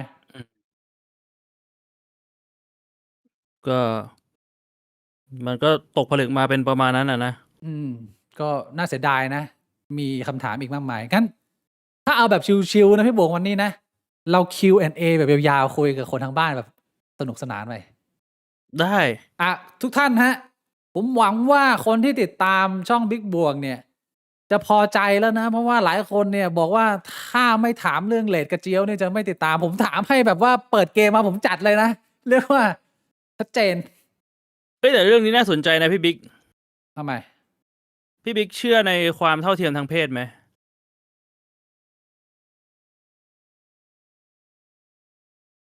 เดี๋ยวได้มาเข้ามาประเด็นนี้ไงวะถ้าสมมุติว่ามีแขกรับเชิญเป็นเพศหญิงเราจะให้เขาเรทจิ๋มตัวเองไหมถ้าเราไม่ให้เขาเรทจิ๋มตัวเองนี่มันจะเป็นการเลือกปฏิบัติทางเพศไหมพี่โบถามมา2คำถามแล้วเดี๋ยวก่อนที่จะเข้า Q&A ต้องตอบมันนี่กันเพราะว่านี่คำถามจริงจังไอ้คำว่าเชื่อในความเท่าเทียมทางเพศเนี่ยมันตีความยากนะพี่บวงแต่ว่าถ้าให้มองง่ายๆคือว่าผมเข้าใจ reality หรือ fact ว่าเพศมันไม่เท่ากันแต่ไอ้คำว่าความเท่าเทียมทางเพศมันน่าจะพูดในมุมมองถึงคุณภาพชีวิตหรือสิทธิ์หรือเกียรติที่จะได้รับจากสังคมซึ่งอันนั้นมันอาจจะไม่ใช่ความเชื่อแต่มันเป็นว่าถ้ามึงมองว่าสังคมเรามันจะพัฒนาขึ้นหรือมันจะดีขึ้นเนี่ยผู้หญิงมันไม่ควรจะต้องเป็นช้างเท้าหลังหรือทำงานบ้านอย่างเดียวแล้วอะไรอย่างเงี้ยผมว่าอันนั้นผมเห็นด้วยแต่ว่ามันเป็นคนละเรื่องกับความเท่าเทียมทางเพศอันนี้คือคำถามแรกคำถามที่2ถ้ามีแขกรับเชิญผู้หญิงเนี่ยเราจะให้เขาเรทจิ๋มตัวเองไหม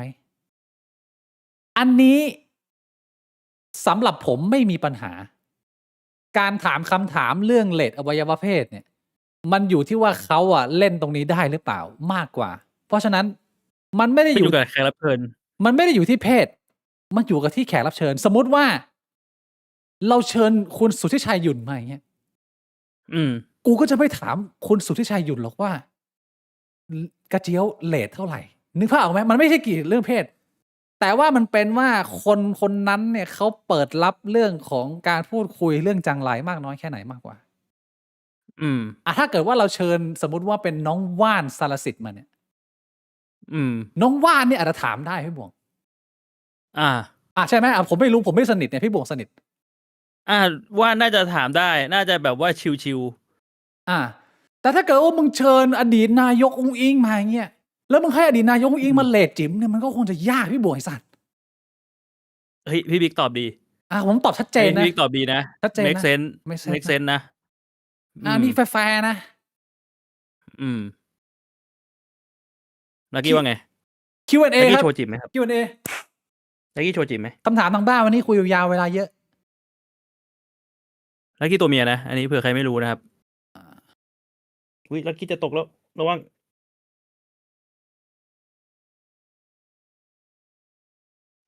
Q&A นะ เข้าสู่ Q&A กันดีกว่าครับ วันนี้เข้า Q&A เร็ว คุยสบายๆ เวลาเยอะ อย่างถ้าเกิดว่า CK มาอย่างเงี้ย ไม่รอด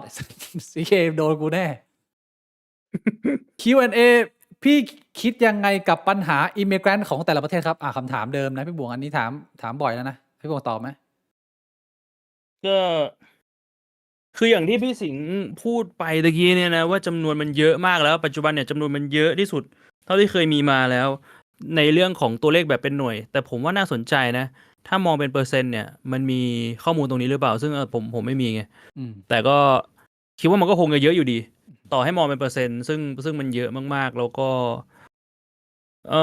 เรื่องของ immigrant หรือว่าการที่แบบว่าคนอพยพมาเนี่ย มันมี2แง่ก็คือแง่ของกฎหมายด้วย บางคนก็ไปแบบถูกกฎหมาย บางคนไปแบบผิดกฎหมาย แล้วก็ในแง่ของวัฒนธรรม การที่แบบว่า2ฝ่ายที่เป็นประเทศ แล้วก็ฝ่ายที่เป็นคนอพยพเข้าไปเนี่ย มันอาจจะอยู่ในประเทศใกล้เคียงกัน มีวัฒนธรรมใกล้ๆกันมันไม่ค่อยมีปัญหาเท่าไหร่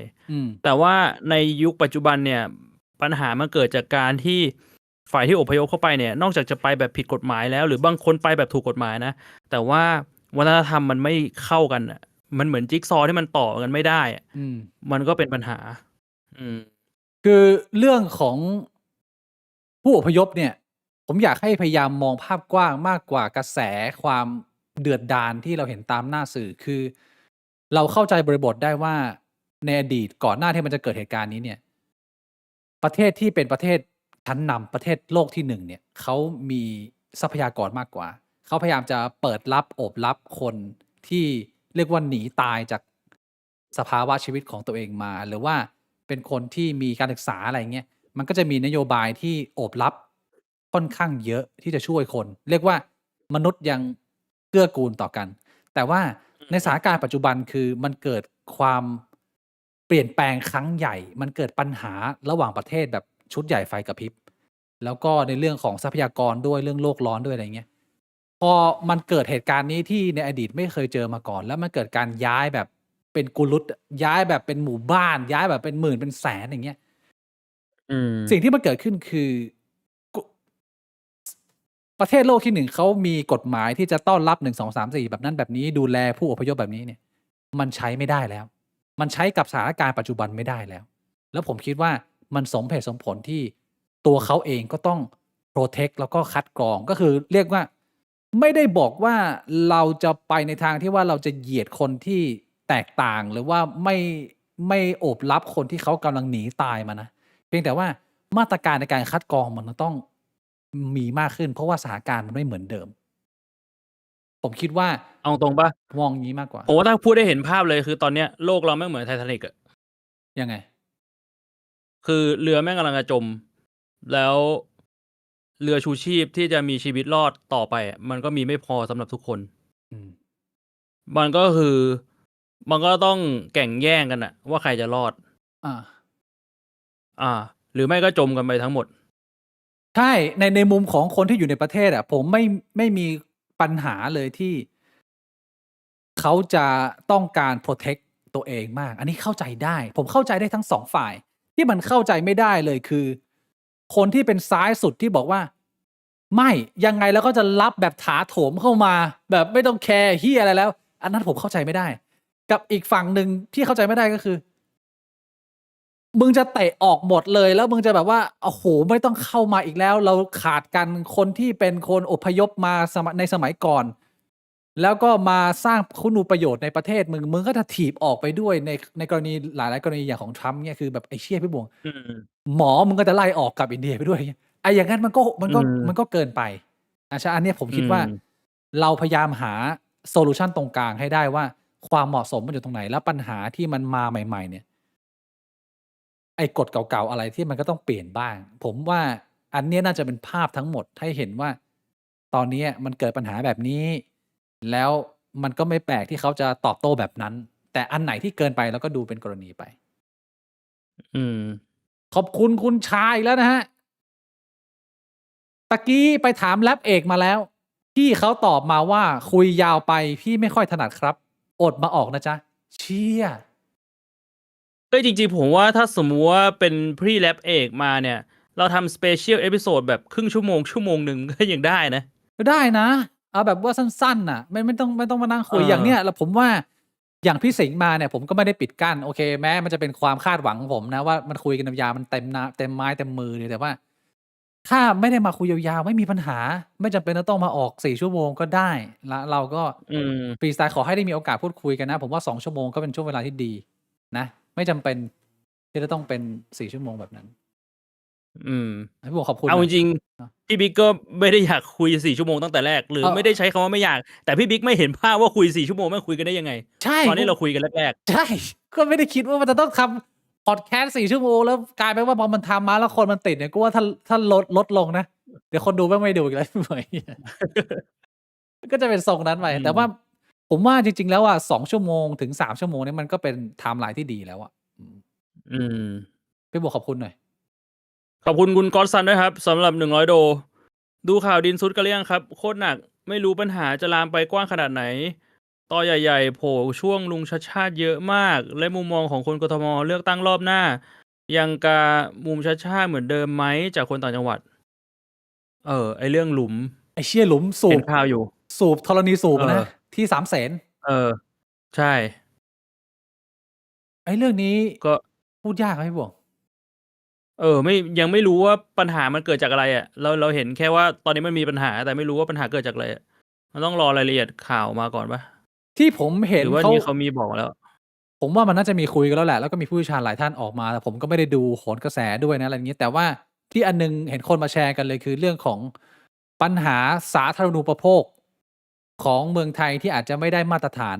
ซึ่งตรงนี้จะเป็นความผิดของการดีลงานของผู้ก่อสร้างผู้รับเหมาและรัฐบาลไหมผมไม่ทราบ อืม แต่ว่าที่เข้าใจนะ คือพอมึงสร้างไอ้เหี้ยท่อระบายน้ำท่อลำเลียงน้ำใต้พื้นดินไม่ดีเนี่ย แล้วมันเกิดหักมันแตกเนี่ย น้ำมันซึมเนี่ย พอน้ำมันไป อืม โดนดินมันนิ่ม มันก็ยวบได้ อันนี้ อืม แน่นอนว่าปัญหาเกิดมาจากน้ำซึมใต้ดิน แต่ว่าเป็นความสับเพร่าของงานก่อสร้าง หรือเป็นอุบัติเหตุที่มันเกิดขึ้นข้างในนี่ผมไม่ทราบ แล้วก็อีกประเด็นหนึ่งเหมือนจะบอกว่าเป็น เพราะเป็นการก่อสร้างรถไฟใต้ดินไหมแล้วมันมีช่องว่างให้ดินมันไหลเข้าไปตรงนั้นไหมมันเลยเป็นคือไอ้เหี้ยพี่บวงหลุมแม่งไม่ได้เป็นหลุมเป็นเล็กสัตว์หลุมแม่งแบบสูบมนุษย์สัตว์อะหลุมแม่งใหญ่เหี้ยๆแล้วแม่งลึกสัตว์อะ อืม ก็ดูน่ากลัวแต่ว่าโดยภาพรวมแล้วอ่ะ ผมไม่ได้รู้สึกอะไรมาก เพราะว่าไม่มีผู้เสียชีวิต ไม่มีคนบาดเจ็บ อันนี้ถือว่าโคตรโชคดีที่มันมาเกิด อืม ในช่วงเวลาที่มันไม่มีคนบาดเจ็บนะพี่บวงเอาจริงมันก็เป็นมุมดีนะ ดีกว่ามีคนแบบโดน อืม ดูดไปไอ้เหี้ยใช่ปะล่ะ อืม อันนี้คือข่าวดินธรณีสูบก็เดี๋ยวลองไปไล่ดูอีกทีหนึ่งแต่ว่าแต่ถามว่าจะโทษลุงชัดชาติได้ไหม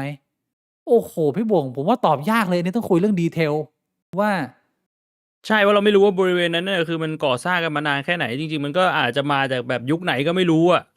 แบบเป็นมรดกตกทอดมา หรือเปล่า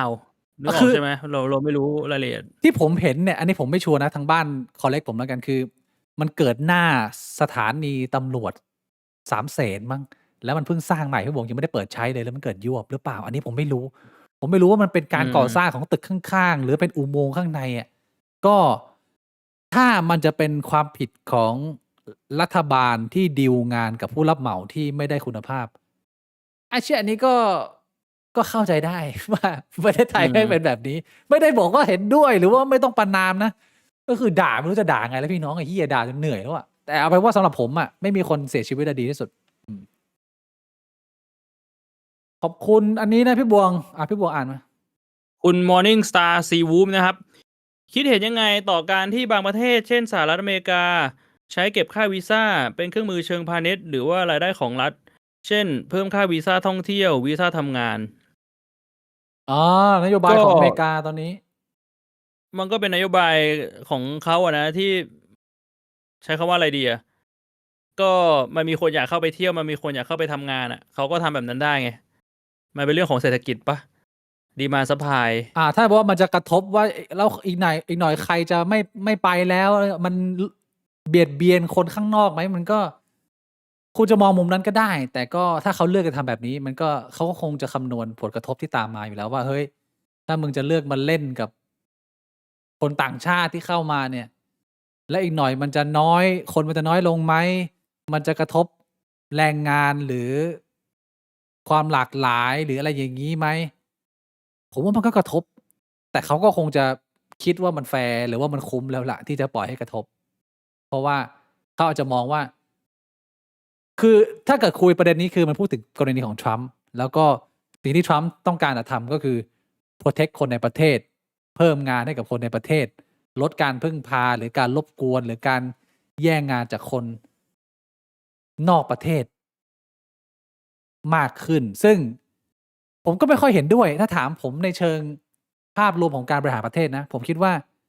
ประเทศอเมริกามันยิ่งใหญ่ได้ เพราะความหลากหลายคนเจ๋งๆแม่งเข้าไปรวมตัวกัน แล้วการที่อาจจะบีบคนเข้ามาตรงนี้ มันก็กระทบแต่คนตัวเล็กๆไงนึกภาพออกไหมก็รอดูต่อไปว่าสิ่งที่เขาทำมันจะ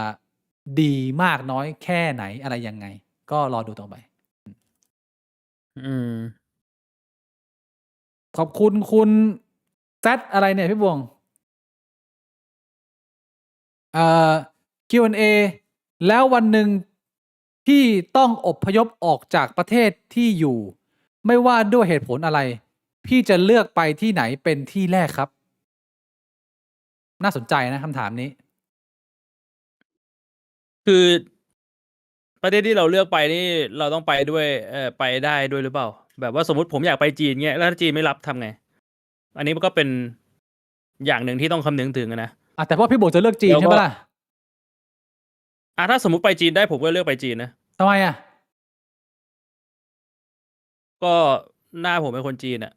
ผมคิดว่ามันเป็นสิ่งสำคัญมากๆที่ผมไปอยู่แล้วคือผมสามารถแบบ assimilate เข้าไปได้เป็น advantage ของพี่บวงที่ว่าเราจะกลมกลืนกับวัฒนธรรมและอยู่แบบไม่ยากมาก ใช่คือถ้าเราเลือกไปในประเทศที่แบบเฮ้ยเราคิดว่าประเทศนี้จะดีแต่เราจิ้มไปโดยเราไม่ได้สนใจว่าเอ้ยเราคนในประเทศเขาจะต้อนรับเราหรือเปล่าจริงๆประเทศนั้นเขาอาจจะไม่ชอบคนเอเชียอะไรอย่างเงี้ยมันก็มีโอกาสที่ชีวิตความเป็นอยู่ของเรามันอาจจะไม่ได้ดีไงหรือว่าอาจจะไปแบบแนวเวียดนามคือนึกออกไหมแบบกัมพูชาอย่างเงี้ยเราก็ไปไม่ได้อยู่แล้วไงถ้าเขารู้ว่าเราเป็นคนไทยก็อย่างน้อยๆคือเราไม่ได้โดนปฏิบัติด้วยดีอยู่แล้วอะหรือว่าไปประเทศที่เป็นอิสลามเงี้ยก็เราถ้าเขาเป็นอิสลามเป็นหลักเราไม่ได้เป็นคนที่นับถือศาสนาอิสลามเราไม่ได้เป็นมุสลิมมันก็อาจจะไม่เวิร์กอะไรเงี้ยแล้วดูแล้วแถวนี้มันก็เวียดนามไม่ก็จีนปะพี่บงไม่ไปจีนพี่บงก็มาไต้หวันกับผมได้นี่ก็เอามาไม่ใช่วันไชน่าเหรอเอ้ยพี่บวงว่าไชน่าก็ แล้วแต่คนมองเรื่องนี้ผมก็ไม่รู้ไงคือคำถามนี้เนี่ยนะผมว่ามันต้องขึ้นอยู่กับว่าปัจจัยการอพยพคืออะไรอันนี้มันถึงจะตอบได้ถ้าอพยพจากเมืองไทยเพราะว่าน้ำท่วมแล้วประเทศอื่นยังปลอดภัยอยู่ไหมคำตอบผมมันก็จะเป็นอันหนึ่งแต่ถ้าเกิดว่าซีนาริโอของคุณคือเกิดสงครามโลกครั้งที่3แล้วแม่งเกิดนิวเคลียร์วินเทอร์อะไรอย่างเงี้ยหรือว่ามีสัญญาณจะแบบว่าใส่กันเต็มเบอร์แล้วสงครามโลกครั้งที่3จะปะทุแล้วผมว่าออปชันมันเหลือไม่เยอะออปชันหนึ่งที่คนเขาคุยกันเยอะมากๆในอินเทอร์เน็ตเรื่องของการอพยพประเทศที่ปลอดภัยที่สุดมันแน่นอนมันต้องเป็นประเทศที่มันห่างไกลที่สุดก็คือนิวซีแลนด์คือเป็นโกลเด้นเหมือนโกลเด้นไอแลนด์ที่โกดิล็อกโกดิล็อกโซนฝรั่งหลายคนเขามองว่าถ้ามึงจะใส่กันแล้วนะนิวซีแลนด์นี่กูบอกให้เลยว่าอุ่นหนาฝาคลั่งไอ้ที่คนไม่เป็นรวมกันตรงนั้นหมดซึ่งมันก็น่าจะเป็นพื้นที่ที่ผมเล็งไว้ด้วยเหมือนกันว่าไอ้เหี้ยเราจะมีสิทธิ์ไปไหมต้องพูดอย่างนี้ดีกว่าแต่กูเอาจริงๆถ้าสมมุติมีปัญหาจริงไปอยู่ในไทยแต่ไปอยู่เขาอยู่ป่าแม่งก็น่าจะได้เหมือนกันนะคือถ้ามีคนเคยไปดูเรื่องของนิวเคลียร์วินเทอร์เนี่ยพี่บวงคือมึงต้องดูก่อนว่านิวเคลียร์วินเทอร์มันจะเกิดขึ้นบริเวณไหนมากมันก็ต้องดูว่าตรงไหนเป็นจุดปะทะเยอะซึ่ง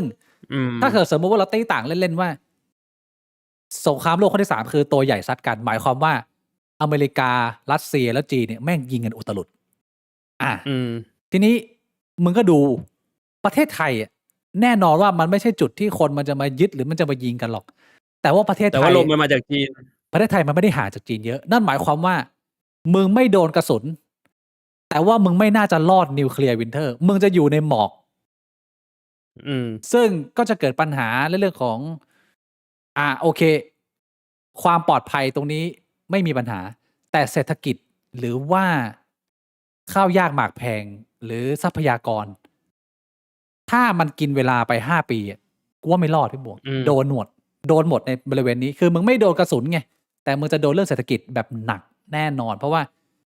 ประเทศที่เป็นอู่ข้าวอู่น้ำปลูกต้นไม้อะไรก็ขึ้นเนี่ยจบหมดพี่บวงมึงเจอนิวเคลียร์วินเทอร์คือมึงปลูกเหี้ยอะไรไม่ได้แล้วก็แม่น้ำปนเปื้อนนะเพราะฉะนั้นในเซเนโรแบบนี้เนี่ยมึงต้องข้ามครึ่งประเทศหมายความว่ามึงต้องออกมาจากโซนบนมึงต้องไปอยู่โซนล่างอะไรประมาณนี้มันถึงจะเซฟอันนี้คือที่ผมฟังเมืองนอกเขาวิเคราะห์กันแต่ถ้าเป็นแบบนั้นทุกคนแม่งคิดว่าจะไปนิวซีแลนด์กลายไปว่าแม่งแออัดจนอยู่ไม่ได้ปะก็ใช่ไงมีความเป็นไปได้ไหมมีความเป็นไปได้มันก็มีความเป็นไปได้กูคิดว่ามันก็จะเป็นอย่างนั้นพี่บวงเพราะว่ามันไม่ใช่แค่นิวซีแลนด์หรอกมึงก็เอากลางแผนที่ขึ้นมาดูไอ้เหี้ยอะไรที่อยู่ต่ำกว่าเส้นศูนย์สูตรมาแน่นอนว่ามันจะอยู่เพราะว่าประเทศที่มันลบกันทั้งอเมริกาทั้งรัสเซียทั้งจีนเนี่ยมันอยู่ข้างบนหมดเลยมันก็จะถ่ายลงมาข้างล่างหมดอันนั้นน่าจะเป็นภาพที่เราเห็นแต่ว่าอะไรที่มันเป็นแลนเชื่อมกันอย่างทางแอฟริกาอย่างเงี้ยถ้ามึงมีแลนเชื่อมกันนะคนมันจะถ่ายเป็นหนักมากแล้วก็ถ้ามึงนึกสภาพว่านิวเคลียร์วินเทอร์มันจะอยู่กับมึงแบบ5 ปี10 ปีมันจะเป็นความแออัดแบบอยู่ยากแต่ถ้าเกิดว่ามึงเป็นเกาะเดียวๆแยกออกไปเลยเนี่ยโอกาสที่มันจะได้รับผลกระทบอะไรอย่างนี้มันอาจจะยากกว่าเพราะกูคิดว่าถ้าสมมติมึงสามารถหลุดเข้าไปในนิวซีแลนด์ได้เนี่ยมึงจะได้รับการป้องกันจากรัฐบาลเขาอย่างเต็มเม็ดเต็มหน่วยเลยคือมึงต้องเข้าไปล็อตแรกให้ได้ก่อนให้บอกถ้ามึงเข้าล็อตแรกไม่ได้นะมึงอย่าหวังถ้ามึงจะเข้าล็อตหลังมันจะประมาณนั้นทรงทรงมันจะประมาณนี้โอ้คำตอบคำถามยาวนะ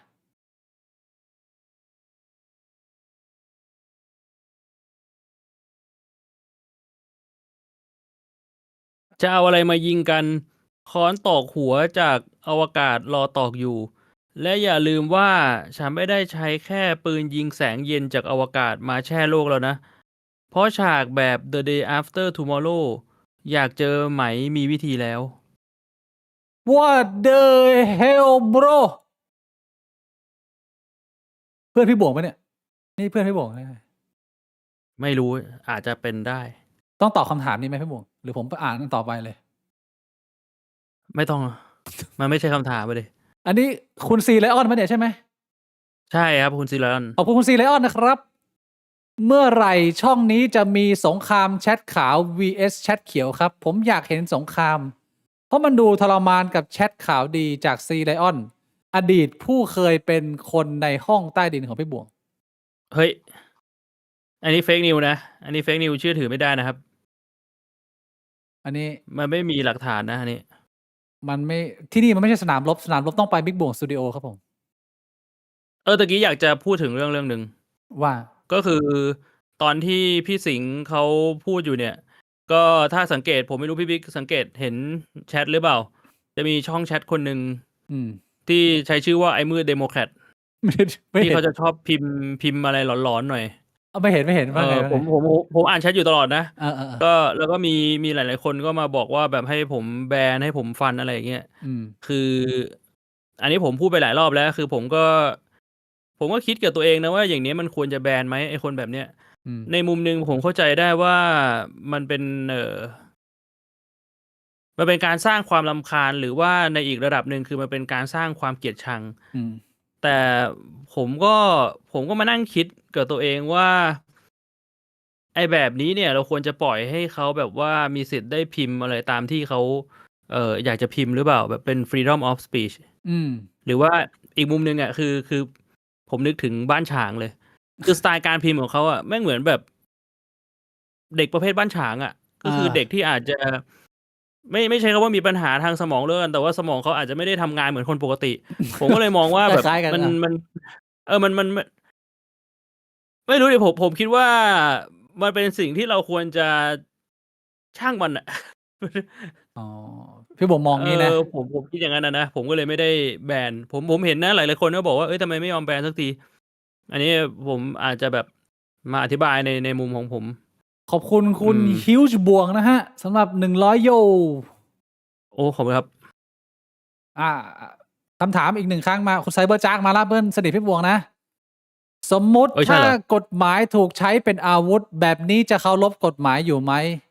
แล้วฝ่ายปกครองเมืองที่ถูกกฎหมายทำลายจะรู้สึกยังไง ถูกทำลาย ฝ่ายการเมืองที่ถูกกฎหมายทำลายจะ อ่า รู้สึกยังไง อืม กฎหมายมันถูกใช้เป็นอาวุธอยู่แล้วครับ มันมีการ exploit ช่องโหว่กันอยู่แล้ว แต่ไหนแต่ไร อืม แต่ว่ามันก็ดีกว่าไม่มีอะสำหรับผมอะมันคือ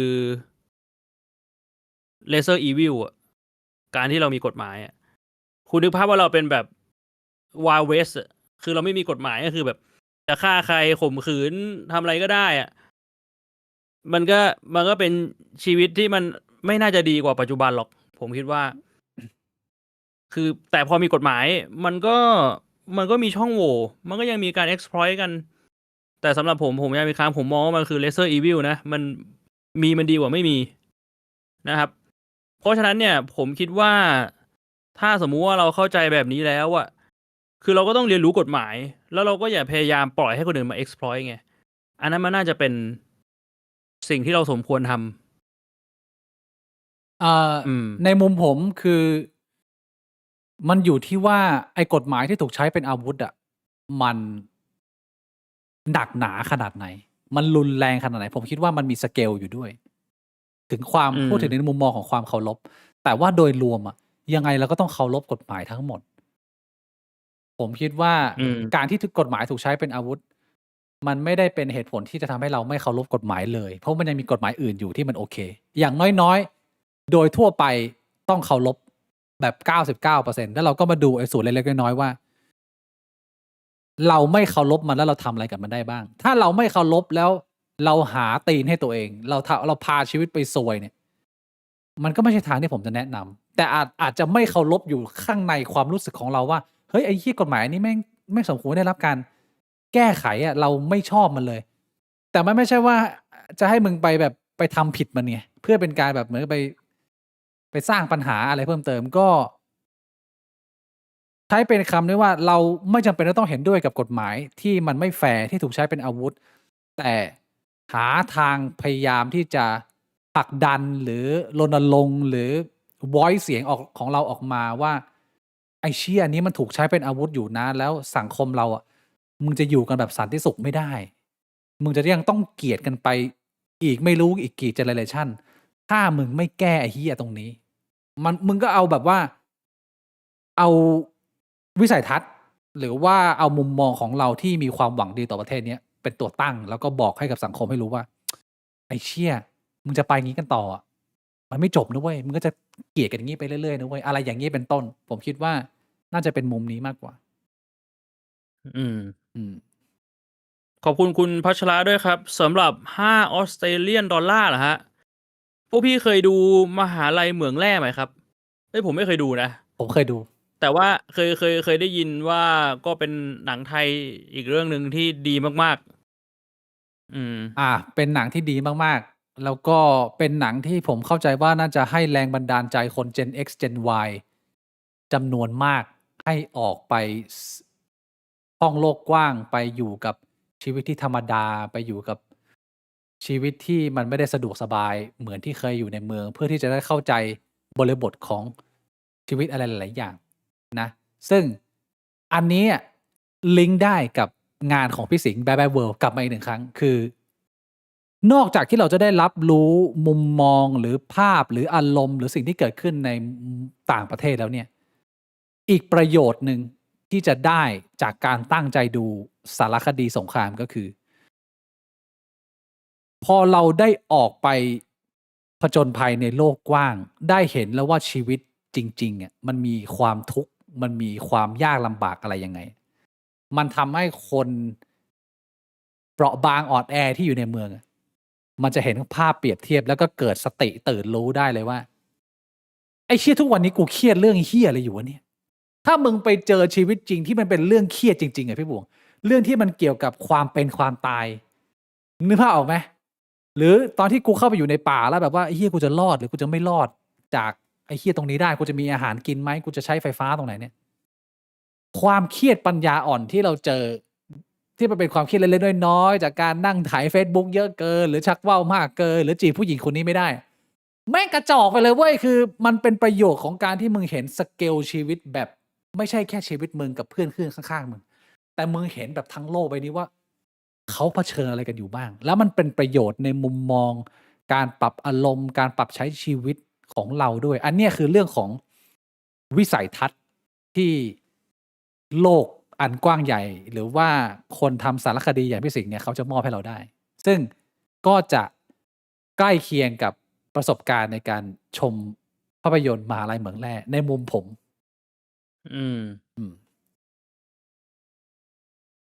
Q&A พี่จัดการอารมณ์ยังไงเวลาดูเถื่อนทราเวลแล้วเอาใจลงไปดูด้วยมันซึมมากๆแบบเขาจะใช้ชีวิตยังไงแบบเศร้าอ่ะพี่บวงจากคุณซัมเมอร์ไทม์ ก็เล่นเกมครับ ดูเสือเล่นเกม หรืออาจจะแบบเปิด Spank Bang ใน Incognito Mode จะเปิดทำหาอะไรคนในโตบอกว่าคอมก็ใช้อยู่คนเดียวไอ้มาก เอ้ยพี่บิ๊กโอ้โหยผมจะเล่าประสบการณ์ให้ฟัง ทำไมวะ ไอสัตว์เมื่อประมาณ 3-4 วันที่แล้ว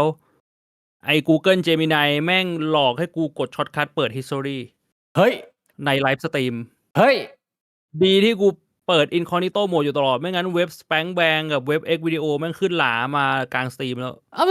จะไปแคร์อะไรพี่บวงเขาพูดเรื่องนี้กันอยู่ประจำแล้วหรือพี่บวงกังวลว่าในเซิร์ช คือจ แท็บ ริง พี่ ๆ บ มัน วง มัน เนี่ย มันใช่มันไม่ค่อยได้แคร์เรื่องเว็บไซต์เท่าไหร่ แต่ว่าถ้าแบบมันมีเสิร์ชบางเสิร์ชที่แบบว่า คนดูบางกลุ่มเขาอาจจะไม่โอเคไง พี่บ แบ วง บแกรน เสิร์ช มา อะไร วิดดิกฟักวิดฮอสอะไรแบบเนี้ย คือกูอย่างน้อยๆ คือความเป็นสตรีมเมอร์น้ำดีของกูยังรู้สึกเกรงใจคนดูว่าแบบ กูก็ไม่ได้อยากจะแชร์โลกแฟนตาซีของกูให้คนดูเยอะขนาดนั้น พี่บวงต้องใช้ incognito นะ ใช้ Incognito โอเค สำหรับคนที่ไม่ทราบว่าอะไรคือ incognito พี่บวงบอกบุญหน่อยฮะว่ามันใช้งานยังไงแล้วมันมีประโยชน์อะไรยังไง คือ Incognito เนี่ยคือคุณเปิดโคมขึ้นมาใช่ไหมแล้วคุณกด Control Shift แล้วก็ตัว N พร้อมกัน มันจะเปิดโหมด Incognito ขึ้นมาครับก็คือเวลาคุณเสิร์ชหาอะไรก็ตามอ่ะมันจะไม่ถูกเก็บไว้ใน History หรือว่าในประวัติการค้นหาของคุณ แล้วเวลาแบบว่าคุณเปิดประวัติการค้นหาใน Chrome ปกติมันก็จะไม่ขึ้นมา หรืออย่างเช่นสมมุติว่าคุณเคยเข้าเว็บ Pornhub ถ้าคุณเข้าเว็บ Pornhub ใน Chrome ปกติพอคุณพิมพ์ตัว P ปุ๊บคำว่า Pornhub มันขึ้นมาเลย มันเซฟไว้ใช่ แต่ว่าถ้าพิมพ์แบบ X Video หรือ Spank Bang ใน Incognito เนี่ย คุณพิมพ์ตัว S ตัว P ไปใน Chrome ธรรมดามันก็ไม่ขึ้นมา สำหรับใครที่ใช้คอมแบบกับส่วนรวมที่บ้านใช้คอมกลางแล้วต้องการเอากระเจียวขึ้นมาเล่นเนี่ยก็ incognito ก็จะปลอดภัยใช่ก็คือคุณจะเข้าเว็บอะไรเนี่ยแล้วพ่อคุณมาใช้ต่อแม่คุณมาใช้ต่อก็ไม่เห็นครับผมขออนุญาตกลับไปตอบคำถามคุณซัมเมอร์ไทม์อีกนิดนึงนะฮะอันนี้เรามาผิดประเด็นคือพี่จัดการอารมณ์ยังไงเวลาดูเถื่อนทราเวลผมต้องบอกงี้ว่าด้วยวัย35ที่ผ่านเรื่องราวแบบนี้มาเยอะมากแล้วผมก็ดูอะไรแบบนี้มาเยอะมากอะมันเป็นระบบออโตเมติกในการแยกอารมณ์กับสิ่งที่เรากำลังเสพที่เรากำลังเข้าใจอยู่แล้วมันเป็นเหมือนกับว่าเหมือนมึงชินแล้วอะเหมือนแม่ครัวที่เข้าไปในครัวแล้วไม่ต้องใช้ช้อนตวงแล้วอะคือทุกอย่างมันทำเป็นอารมณ์หมดแล้วอะมันเป็นเทคนิคอะไรที่อาจจะสอนอาจจะบอกกันยากนิดนึงแต่ว่าถ้าสำหรับคนที่จัดการอารมณ์ไม่ได้อะคุณต้องตั้งคำถามกับตัวเองเยอะๆว่าบนโลกใบนี้มีสื่อแบบนี้อยู่เยอะมากแล้วไม่ใช่แค่สื่อมันเป็นเรื่องที่เกิดขึ้นจริงแล้ว มันมีคนถ่ายทอดเรื่องราวที่มันดาร์กซึ่งมีให้ถ้าใครที่เคยดูพวกแบบสงครามโลกครั้งที่2นะสารคดีเนี่ยผมบอกให้ว่าอันนั้นน่ะทำใจยากกว่านี้อีกอันเนี้ยของพี่สิงห์ของเถื่อนแทเบิลเนี่ยเรียกว่าแบบเบสิกเลยเพราะฉะนั้น อันนี้เรียกว่าทำให้คนที่รับไม่ไหวดูเลยดีกว่า ใช้คำนั้นได้นะ ใช่ คือมันไม่มีกราฟิกมันไม่มีอะไรเลย มันดิบมาก เพราะฉะนั้นเรากลับมามองตัวเองว่าเราก็เป็นแค่มนุษย์คนหนึ่งที่ไม่ได้อยู่ในสถานการณ์จริง เราแค่เสพเรื่องราวที่เขาสื่อส่งต่อกันมา เราจะปล่อยให้ตัวเองดิ่งหรือว่าเศร้าหรือว่าควบคุมอารมณ์ตัวเองอย่างนั้นไม่ได้ เราต้องมีคอนโทรลในตัวเองที่ดี ก็ใช้เทคนิคในการทบทวนแล้วก็ดึงตัวเองออกมาจากอารมณ์เป็น observer ผมใช้คำนี้บ่อยถอยมามองตัวเองอีกครั้งหนึ่งว่าไอเด็กคนนี้กำลังเผชิญกับอารมณ์นี้จะเอาตัวเองออกมายังไงอันนี้อาจจะเป็นไกด์เล็กๆสำหรับน้องๆนะแต่ว่าพอคุณเสพเรื่องพวกนี้แบบบ่อยๆจนชินเนี่ยเดี๋ยวมันจะแยกได้เองไม่ใช่แค่กับสารคดีสงครามนะแต่กับภาพยนตร์โรแมนติกหรือว่าเรื่องของการเมืองด้วยซ้ำเนี่ยมันก็จะพอเริ่มแยกออกมาได้มากขึ้นซึ่งผมแนะนำว่าอยู่กับมันแล้วก็ทำความเข้าใจแล้วก็ควบคุมตัวเองให้ดีมันเป็นสิ่งที่จำเป็นโดยเฉพาะในยุคปัจจุบันนี้ที่มึงอยู่กับ AI อยู่กับความโกลาหลทั้งโลกนะฝึกได้ก็ฝึกเลยครับว่าเราจะหาทางจัดการอารมณ์ยังไงซึ่งแต่ละคนมันคงมีหลากหลายทางกันแหละมันคงไม่เหมือนกันอันนี้ผมก็พูดได้แค่มุมเดียวของตัวเอง Q&A พี่บิ๊กพูดคำว่าประเทศไต้หวันเป็นภาษาอังกฤษหน่อยได้ไหมครับผมรออ่านหลักฐานอยู่ไต้หวันอย่างเงี้ยเหรอต้องพูดเป็นภาษาอังกฤษเป็นประโยคไหมแบบว่า Taiwan is a country แบบเนี้ย เดี๋ยวพี่บวงโดนละกูบอกให้มึงโดนตักกระเจียวแล้วพี่บวงมึงไป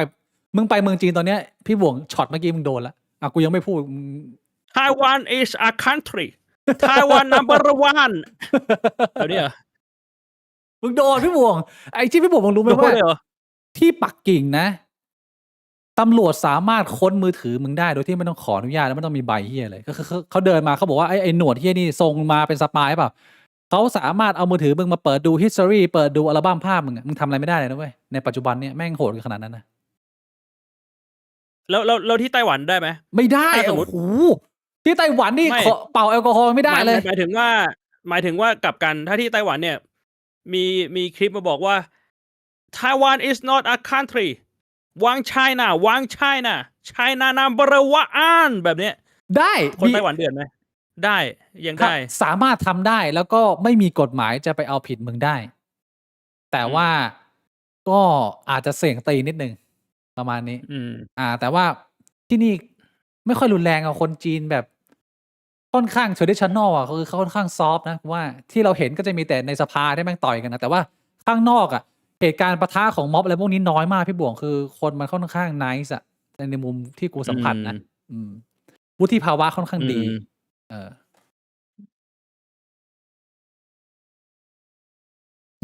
คุณเจมส์ธนวัฒน์นะฮะสร้างกรอบวิธีการปฏิบัติใหม่ขึ้นมาย้ายประเทศใหม่ต้องปรับตัวเข้ากับสังคมและไม่แสดงออกทางศาสนาในสาธารณะหรือเปลี่ยนศาสนาและพึงปรับตัวเข้ากับวัฒนธรรมนั้นภาษาด้วยปะถึงจะลดปัญหาอพยพได้โอ้โหพี่บ่วงเข้าใจคำถามไหมเนี่ยซับซ้อนนะพอจะเข้าใจนะแต่ผมคิดว่ามันแก้ไม่ได้หรอกทำไม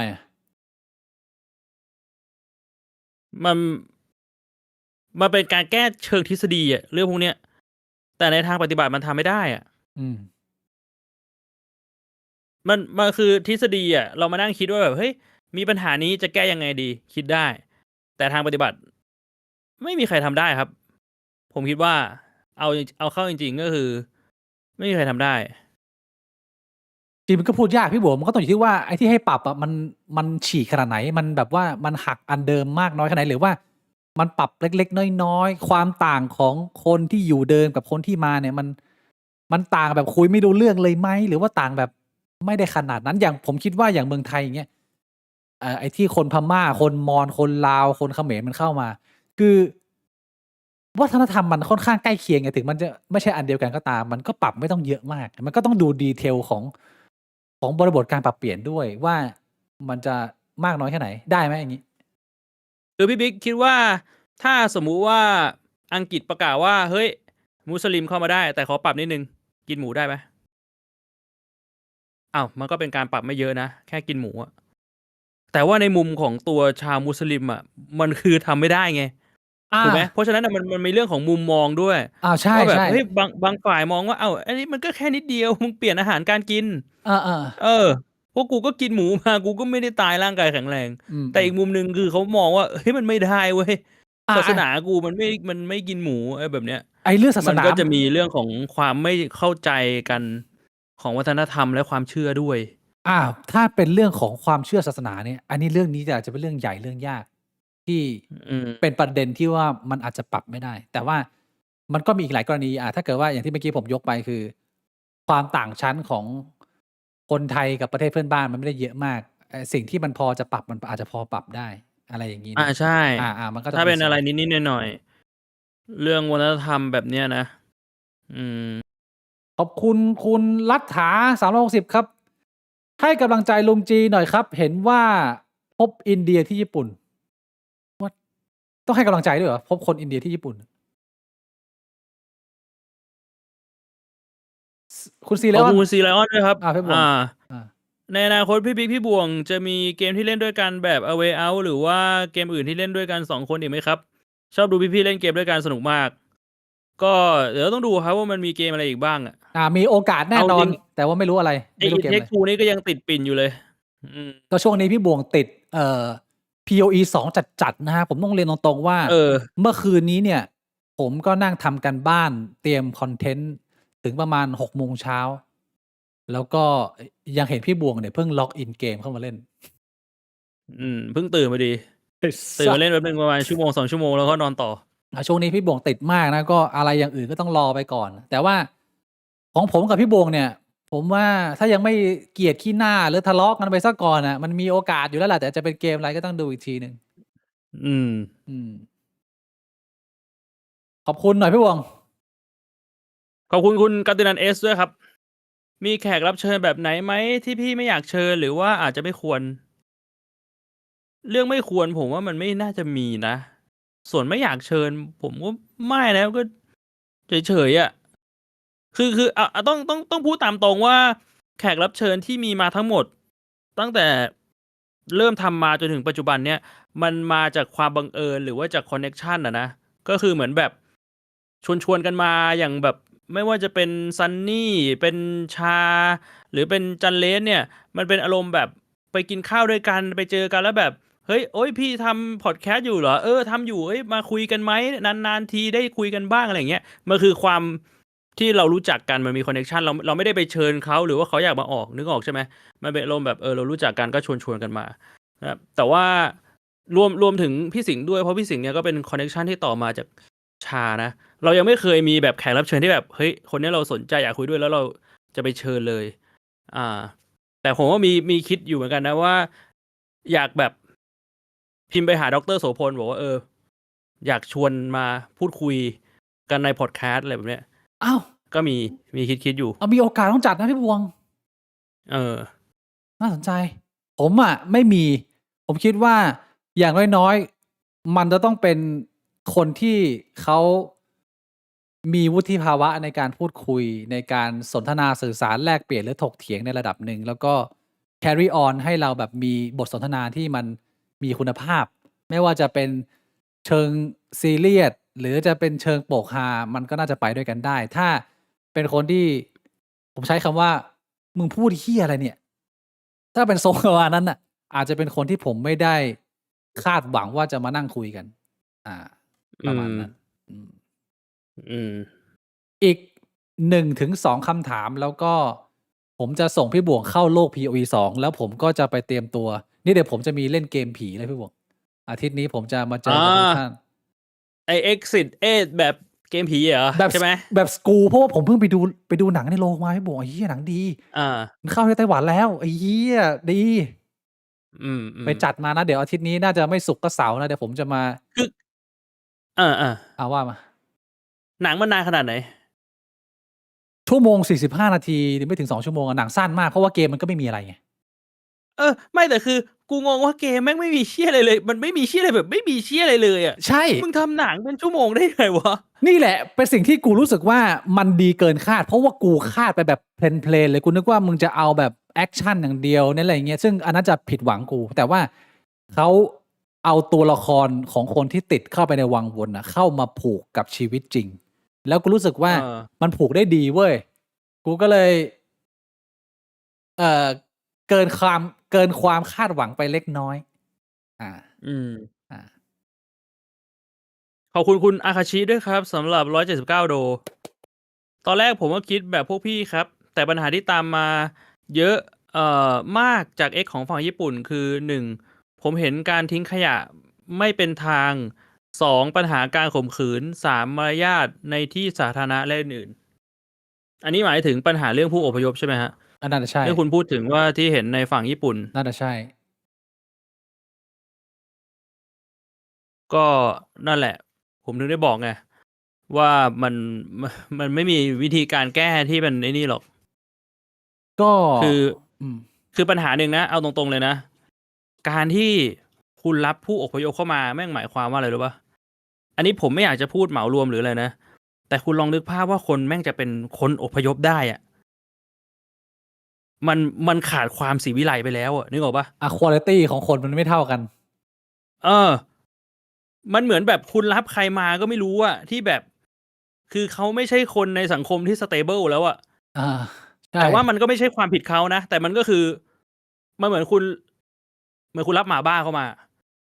ถามว่าหมาแม่งติดโรคพิษสุนัขบ้ามันเป็นความผิดหมาไหมแม่งไม่ใช่ความผิดหมานะแต่คุณอยากรับหมาที่เป็นโรคพิษสุนัขบ้าเข้ามาอยู่ในบ้านปะล่ะ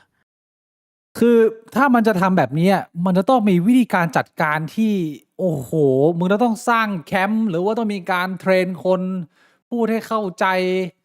ปรับตัวปรับการใช้ชีวิตอยู่ค่อนข้างเยอะถ้าเกิดว่ามึงรับเข้ามาแบบ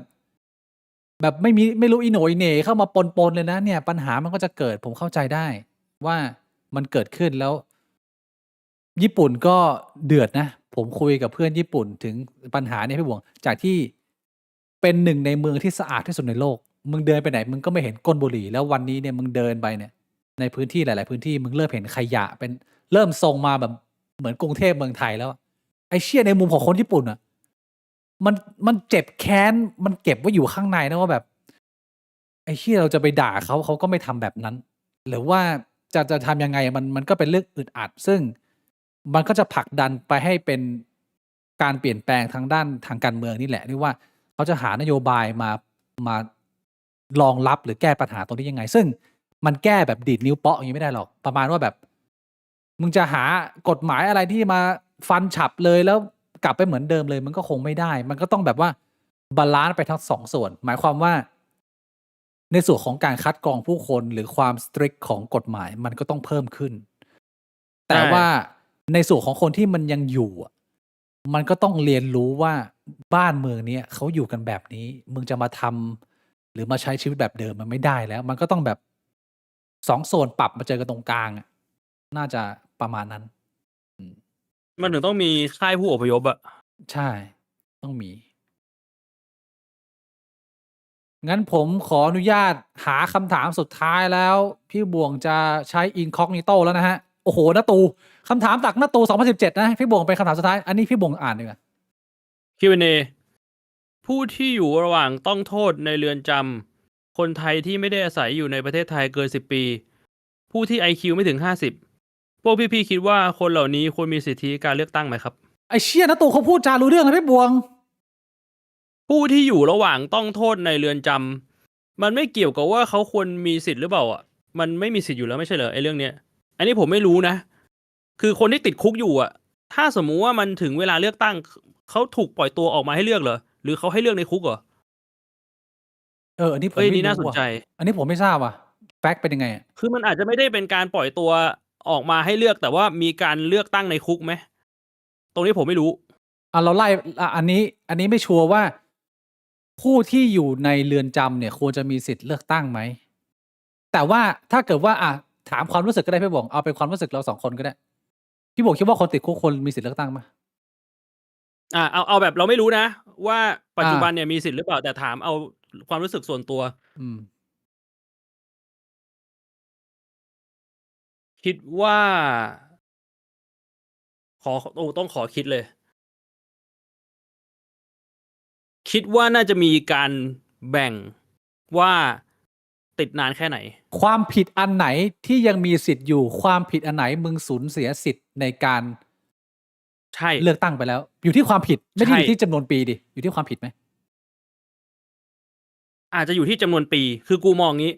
กูมองว่าถ้ามึงติดคุกนานมากอ่ะ การเมืองแม่งแทบไม่ส่งผลกับมึงแล้ว แต่ถ้าอีกไม่กี่ปีมึงจะออกแล้วอ่ะ เดี๋ยวมึงจะต้องออกไปใช้ชีวิตในสังคมแล้วอ่ะ มึงก็จะมีผลกระทบ การเมืองมันจะมีผลกระทบกับมึง กูมองงี้นะ กูก็เลยมองว่า แล้วมันง่ายด้วย การที่มึงแบ่งเส้นว่ามึงเหลืออีกกี่ปี มันง่ายไง มันไม่ต้องมานั่งแบ่งว่าแบบเฮ้ยใครติดข้อหาอะไรอย่างนี้ กูเลยคิดว่าแบ่งเป็นว่าถ้ามึงเหลือน้อยกว่า5 ปีมึงมีสิทธิ์เลือก ถ้ามึงติดเกิน5 ปีมึงไม่ต้องเลือก แบบนี้ อันนี้กูมองต่างเพราะกูคิดว่าในประเทศอย่างประเทศเราเนี่ย มันยังมีการใช้กฎหมายที่ไม่แฟร์ไม่เป็นธรรมแบ่งเป็นจำนวนปีอาจจะไม่แฟร์กูคิดว่ามันน่าจะแบ่งจากสภาวะของคนที่ว่า มึงยังมีความเป็นผู้เป็นคนที่จะกลับตัวหรือยังแบบว่ายังอยู่ในสังคมร่วมกันได้หรือไม่ มึงยังมีสติในการตัดสินใจที่เป็นเหตุเป็นผลหรือไม่ ตรงนั้นน่าจะเป็นจุดวัดมากกว่าเพราะอย่างเช่นพูดตรงเอาแบบ real talk มีคนโดน112 50 ปี ตอนนี้ยังอยู่ในคุกอยู่เลยอันนั้นเป็นคนปกติสมองปกติเหมือนเราเลย แล้วก็อาจจะมีความต้องการเรียกร้องหรือสู้อะไรเงี้ยแต่กูไม่ได้คิดว่าคนแบบนี้ไม่ควรจะมีสิทธิ์ในการเลือกตั้ง แต่ว่าคนที่ไม่มีสิทธิ์ในการเลือกตั้งอาจจะแบบหนึ่งคือไอ้เหี้ยมึงไปอยู่แล้วคือมึงเป็นอาชญากรที่บ้า แล้วก็โรคจิตอะไรอย่างนี้ อะไรเป็นทรงนั้นมากกว่าอาจจะเป็นเรื่องของเจตนาอันนี้คือส่วนแรก ส่วนที่สองคือคนไทยที่ไม่ได้อาศัยอยู่ในประเทศไทยเกิน10 ปีเนี่ย ควรจะมีสิทธิ์เลือกตั้งไหม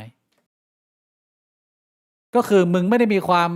เชื่อมโยงกับประเทศนี้แล้วมึงไปเป็นพลเมืองประเทศอื่นแล้วประมาณนี้กูคิดว่าไม่ควรอะไรไม่ควรมีสิทธิ์ ไม่ควรมีสิทธิ์เลือกตั้ง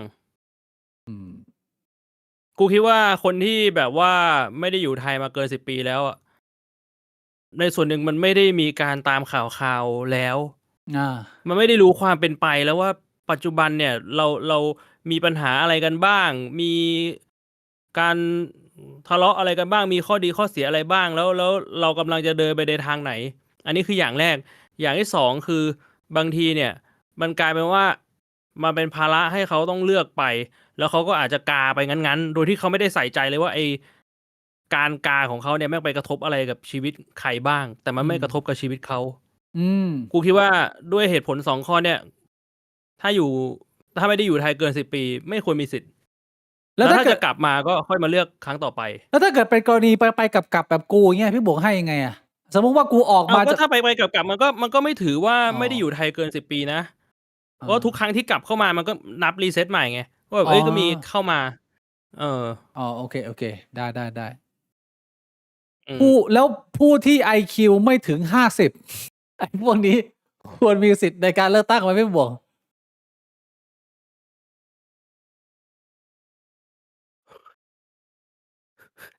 วัดยากเหรอยากคือในมุมกูว่า100ได้ไหมพี่บอก100เลยนะเอาเฮียนี่เลือกไม่ได้ครึ่งประเทศพี่บอกหรือว่า 70% น่ะกูบอกให้ใช่เหรอพี่บิ๊กต่ำกว่า90มันคือนับว่าเป็นคนที่พัฒนาการทางสมองแบบไม่มีปัญหาแล้วป่ะจริงเหรอถ้ากูจะไม่ผิดอะต่ำกว่า90หรือต่ำกว่า70กูจำได้ว่าต่ำกว่า90นะจริงเหรอต่ำกว่า90นี่หรือ70กูจำตัวเลขไม่ได้แล้วอะแต่มัน2 ตัวเลขนี้แหละคือคำถามอย่างแรกคือมาตรวัด IQ อ่ะมันสะท้อนความเป็นจริง60เหรอมันสะท้อนความเป็นจริงมากน้อยแค่ไหนวะพี่บวงใช่พี่บิ๊กก็พูดถูกคือจริงๆไอ้ตัวเลขเนี่ยมันเป็นตัวเลขที่มันวัดอะไรแทบไม่ได้หรอกเอาจริงๆแล้วใช่ไหมเพราะฉะนั้นเนี่ยคำถามนี้มันเป็นคำถามที่มันไม่สามารถตอบได้ในมุมหนึ่งอะ กูว่าน่าจะคือกูก็คิดว่าทุกวันนี้เนี่ย คนที่มีปัญหาทางจิตอย่างรุนแรงที่แบบว่ามึงไม่ดำเนินชีวิตปกติแล้ว คนพวกนี้ก็ไม่น่าจะมีสิทธิ์มั้งถ้าได้กูเข้าใจนะ สมมติว่ามึงมีสมมติไปคุณพ่ออาจจะแบบว่าดีเมนเชียไปแล้วแบบ80%น่ะพ่อพี่บุ๋มยังมีสิทธิ์เลือกตั้งอยู่ป่าววะอันนี้กูก็ไม่รู้ว่ะ คิดว่าน่าจะยังมีสิทธิ์อยู่นะ จะมีสิทธิ์ใช่ไหมล่ะแต่ว่า มันก็ไม่ควรจะมีสิทธิ์แล้วป่ะพี่บุ๋มถ้าเกิดว่าการทำงานของสมองมึงมันไม่นะแต่ซึ่งตรงนั้นมันเป็นเรื่องของการยืนยันของทางจิตแพทย์ไงว่าใครทีเหลี่ยคนป่วยอะไรเงี้ยมันต้องอันไหนบ้างถึงเข้า1 2 3 4ผมก็ไม่แน่ใจอันนี้ขอบคุณโดอันสุดท้ายสำหรับการพูดคุยในวันนี้